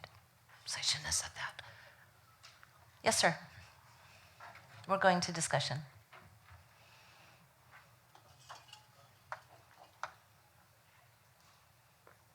So I realize that there's no involuntary servitude in this party. However, under Roberts, it would normally be the case that the executive committee would either accept or reject a resignation. And the reason why they would normally be able to do that is because that person may have very substantial duties that they agreed to when they came to hold that office, and it would be inappropriate for them to resign under certain circumstances. Like, for example, if you need to have a treasurer long enough to replace him, that could be an issue. So I don't think this is, I understand the intent here, but I think we really should keep the option of being able to, as an executive committee, say, yeah, we understand you want to leave and you want to be excused from your duty, but we just got to keep you on long enough to make sure that that happens, that's taken care of. Madam Chair, I have a question for Mr. Starr. Can you go to the microphone? Well, it's not an argument. I just have a question based on. Oh, okay. So what would happen if a particular person that wanted to resign that wasn't able to under Roberts just stopped doing their due diligence or their duty as a result of that anyway? At some point, you're probably going to have that reality that they're not doing the job and you might have to remove them. But yeah, exactly. If they miss meetings, they're going to be out anyway at this point. But it's just, you just can't just shirk your duties when you sign up for something. You gotta keep at it. There may be extenuating circumstances, but you really need to get the agreement of the executive committee. In a sense, as the person that was elected to that official position, they've kind of made a contract with the rest of this body to get something done during their term. And I think that they need to really get the permission of the other part of the party, from the counterparty, to agree to no longer have that responsibility. So for those reasons, I think we really should vote this motion down. And I do want to say that seemed more to be debate, but over here. Alex Polanski, Los Angeles County, California State Chair of the Libertarian Youth Caucus. I am for this motion because I understand resignation immediately and or having issues going on, as we see with the treasurer. He's having medical issues. If he needed to resign, I understand that. And I also understand where he's coming from, where that is. So maybe a motion to amend is in order to fix that. I don't know what the motion to amend would be, but I understand. Okay. Okay, so if somebody wanted to craft a motion to amend. Just to add to Aaron's comments, since you are now an FEC filer, the FEC requires that you have a treasurer or else you cannot accept donations or make expenditures. So if you had a treasurer resign, it was effective immediately, you would have to shut down your donations on your website immediately. You couldn't spend money until you replaced them. So, that's being an FEC filer, inspired the National Party to create the assistant treasurer position, so we're not in that spot. We've got a backup person, in line, ready to go. But you don't have that here, so the position of treasurer in particular has some legal implications that I want to make sure you're aware of. And because this does seem to be a question, because they're actually asking it up here, we don't have an assistant treasurer. We have an assistant treasurer as far as FPPC goes, but it's not like an elected assistant treasurer. So we don't have that. Yes, sir. Starchild, San Francisco. I think Aaron hit the nail on the head when he started his comments. He said we don't have involuntary servitude in this party. And I think that's really all that needed to be said. That's why we should adopt this and let people resign if they want to resign. The other members of the executive committee can always attempt to persuade or cajole or beg them or whatever to stay on, but it is always inappropriate for us to force volunteers to continue doing something they don't want to do, because we all are all volunteers, and we believe in the non-aggression principle and not compelling people to do things against their will. There is no formal contract that you sign when you are appointed or elected to one of these volunteer positions. And we should keep it that way, I believe, and not go down the whole legalistic route. Thank you. Is there further discussion? I would like to move to amend the motion. Okay, she got there first. Okay. I'm sorry. Alex got there first. Thank you. I would like to move to amend the motion to add. When you do this, I can't see the rules, so I can't see what I'm amending. I'm sorry. Yeah, if you could scroll. Thank you. When a member wishes to resign, excluding the treasurer, I would like to add excluding the treasurer past the word resign, after the word resign. Okay. Is there a second to adding the treasurer to that? I'd need 13 people standing. That's 13. 6, 7, 8. I believe I'm counting 10. I'm counting 10. 11. Okay, now I'm counting 11.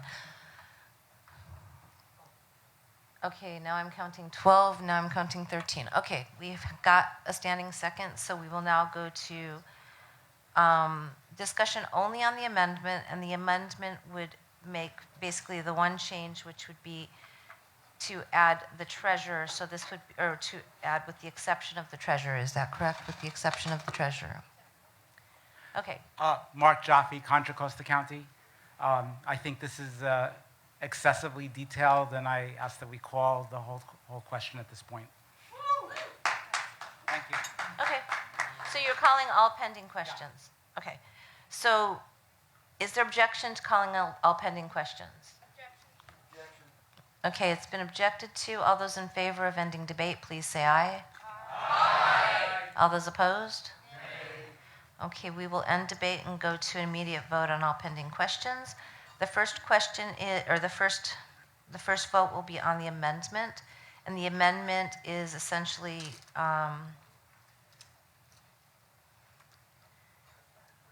this was the only amendment, right? I'm not, okay, I'm just making sure. So this would have all of the same words, but it would say with the exception of the treasurer. Oh. All those in favor, please say aye. Aye. All those opposed? Nay. Okay, the amendment has failed, so we will go to a vote on the main motion as written. Does everybody understand what they're voting on? Oh, can you put it on the screen, please, Mr. Edgar?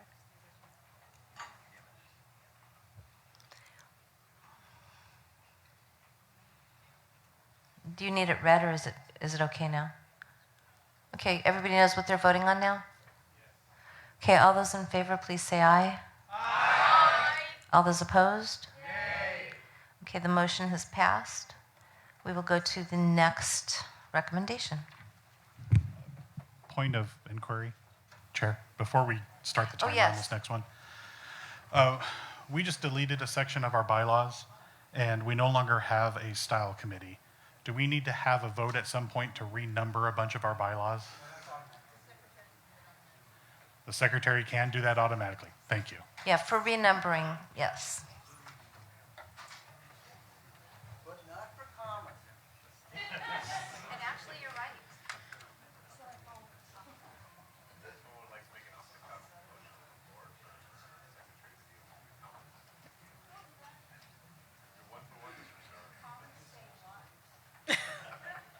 They do. Don't eat grandma.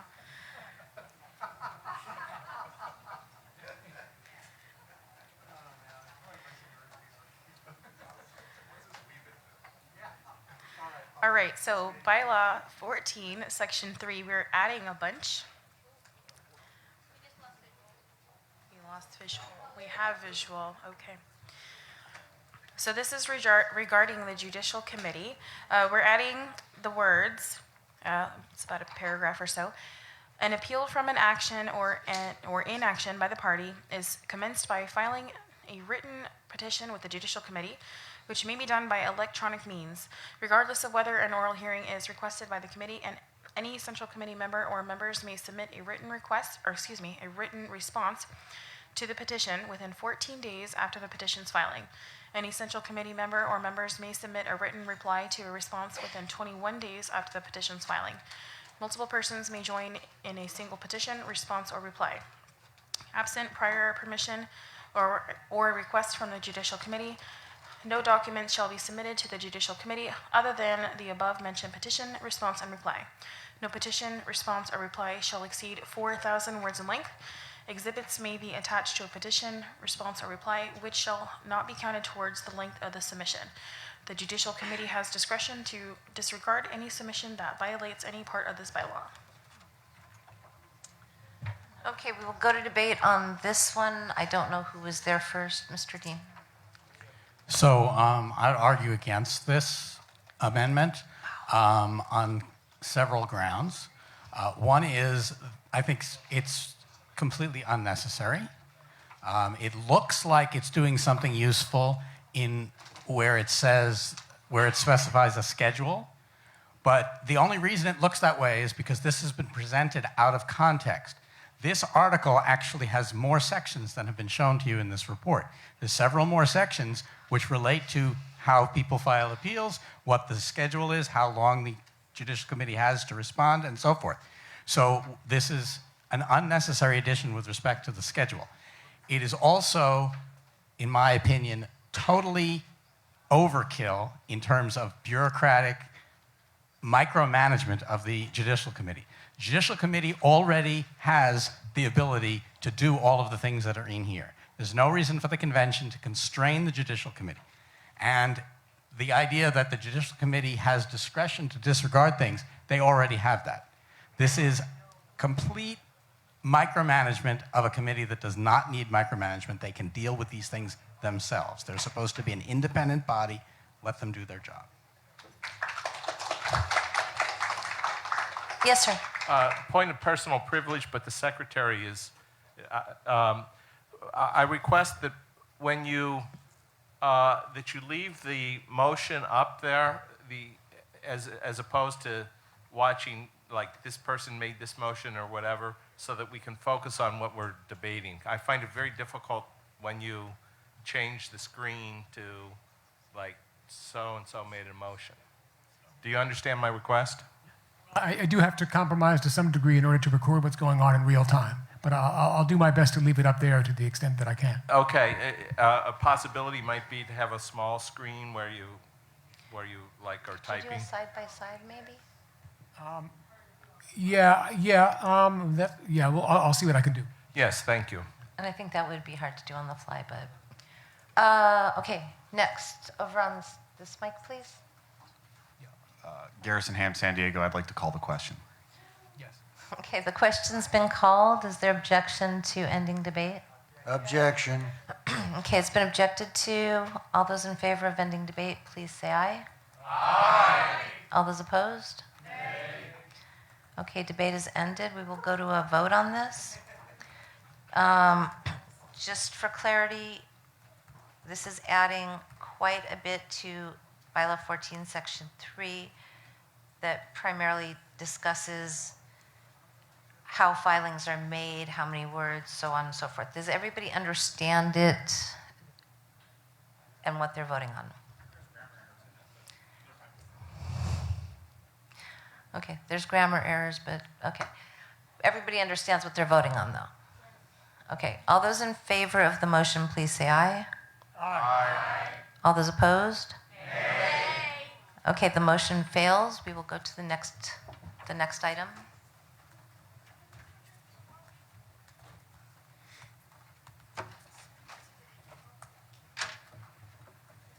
Point of information. Yes, sir. The current judicial chair, and I can't speak for all the members, but some members are probably happy that didn't pass. Thank you.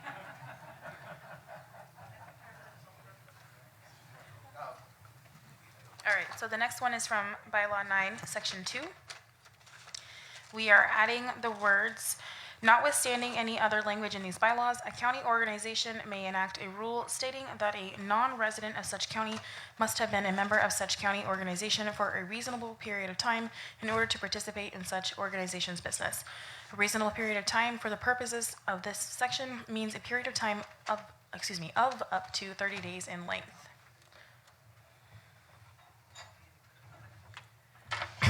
Okay, so we will go to discussion. Yes, sir. One point of privilege, Madam Chair. If I could take a second to try to get these Word documents to display side by side as requested by one of the members a moment ago. Yeah, you can have a. Do you want to not have debate until that happens? Give me just, here, I think I can arrange it this way. Here. That's not how to do it. You got a copy? It won't take 10 minutes. Yep. Yeah, it's gonna, yeah.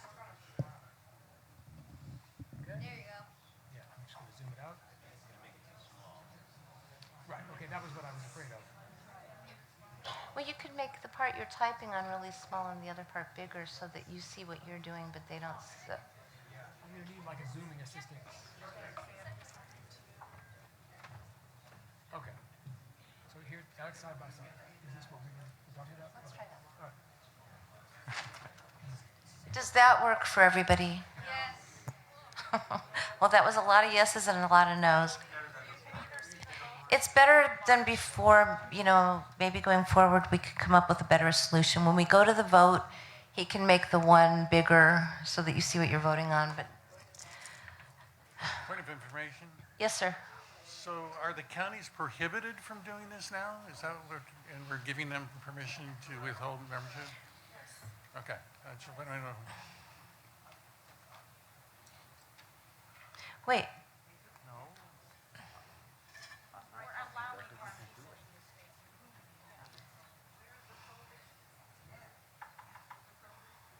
I have a point of information. So right now, the county can't say that somebody can't be a member of their county if they're a non-resident or so forth.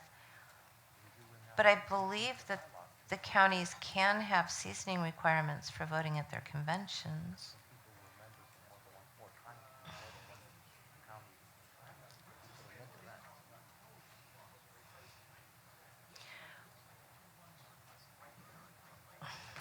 I think that's why this is a question. That's why this proposal came, because some counties think they can do it, some people think they can't, and this is to make it clear. Okay. So I have a... Yes, sir. I move to amend 30 to 90 in the number of days. And the reason is it's supposed to be a reasonable period of time.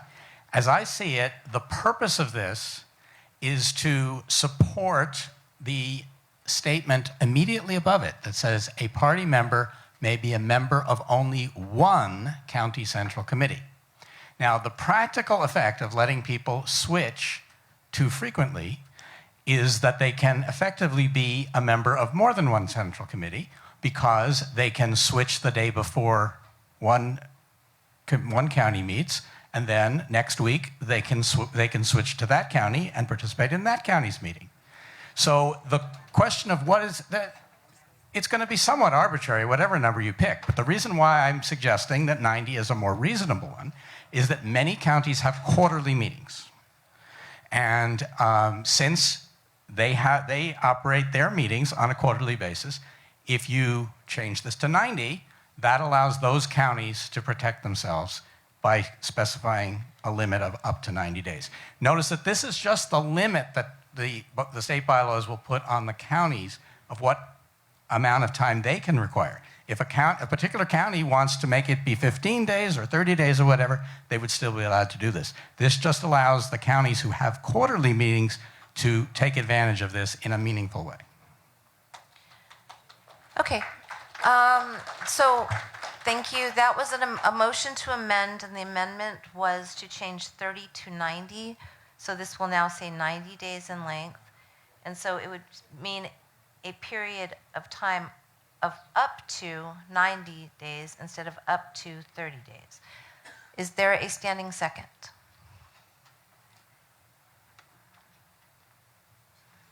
Okay, we have a standing second. We will go to debate on the amendment only. Are you speaking on the amendment only? I'm sorry, there's something I'm confused about. It's a question. Okay, that's fine. Sandra, Contra Costa County. Is there any reason why it should be different for non-residents and residents? Like if you move into the county, like I did, and I got a postcard inviting me to an annual meeting the next month, it wouldn't have applied to me because even though I was new to the county, I was resident. And I'm using the state membership list to establish that I'm a resident for purposes of notice. In other words, if it hadn't been for that postcard, I wouldn't have known there was an election and a meeting until I went looking to find out if there was a local party to join. So, if I'm hearing your question correctly, because you said it was a question, yeah. Your question is that why is this only talking about people that are non-residents of the county? What did the bylaws committee hope to? Well, I believe that if you're a resident or if you just move in, they didn't want to prohibit you if you moved from, Los Angeles to Contra Costa, that you would have to, because you live there now. It would be like if you move here from another state, you'd have to wait that vetting period. I believe that was the reason why they're doing it this way. Okay. And I believe the answer that was given before was so that people couldn't switch counties. Okay, so it's a seasoning just for people who haven't actually moved. Our bylaws say that you can be a central committee member of the county in which you live or any county you choose to. You don't have to live in the county. I think that this is trying to limit people that don't live in the county from switching counties, is the way that I understood the explanation. Okay, I still have to think about that, but thank you. But I believe that that's the answer. Yes, sir. So regarding the 90 days versus 30, I think regarding the 90 days versus 30, I think 90 days is reasonable. We've had an issue where some people in theory would say, hey, well, today I'm a member of San Bernardino County, and the very next day they inform the state chair or the state secretary, hey, make me a member of Los Angeles now, and they go vote in their election. And then it's like, all right, now I want to do Ventura. So it's just this venue shopping, if you will, by members doesn't make any sense, who aren't really members of the organization. They're just trying to game the system. I guess I have a more basic question, which is, why do we really allow people at all to affiliate with a committee other than the county they're residents? There's probably maybe 6 people in the entire state that so not get along with their counties that they insist on affiliating with somebody else, and we have to go through all of this rigmarole at the state level to figure out, well, instead of the county you actually live in, we're going to assign you to that county. It's just a manual process. I think that we should eliminate that possibility altogether. Okay, so maybe. So first, I've got 2 things. One, this is debate on the change days. between 30 days and 90 days. Yes. That's what this is. We're also 3 minutes to a hard stop because they have to change this room for the banquet. Got it. So Right. Thank you. I would suggest one of 2 things happen. Either if there's uncomfortability about this, somebody might wish to put this on, to wait till tomorrow to finish debate, or we can, because we're going to have to stop in 2 minutes. So I'm going to suggest then we just call the question on all pending items. Okay. That's my motion. We're almost at time anyway. Right. Gail Lightfoot. Okay, so I'd like to answer his question. Why did we do it? Because people live in Riverside and work in LA. People live in Santa Maria and work in San Luis Obispo. That happens all around the state. Okay. So, thank you. I appreciate that. We have now, there was a motion to end debate, or there was basically, call the question was called. Is there any objection to calling the question, or to ending debate? There's objection. We will go to a vote. All in favor of ending debate on all pending items, please say aye. Aye. All those opposed? Nay. No, and to be clear, this is on all pending questions. That's what we're doing here, is just all pending questions. And that passed, so we will end debate on all pending questions. The first is Move to adjourn. Madam, we're in the middle of a middle vote. of a We are vote. actually at a vote. It's inappropriate to adjourn while we're in a vote. Can we finish the vote? Well, my point was to have time to properly discuss this when we reconvene. I understand people are in a hurry to vacate the room because they need it for the banquet, but I think the main motion deserves more discussion than we've had time to give it. Okay, I've got a question for the parliamentarian. I know that typically the motion to adjourn is privileged. Is that the case during a vote? Okay.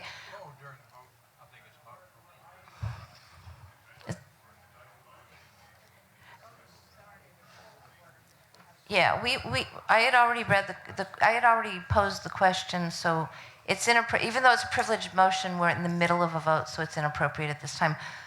So my suggestion is if that's the case, you could always make a motion to reconsider tomorrow or something like that.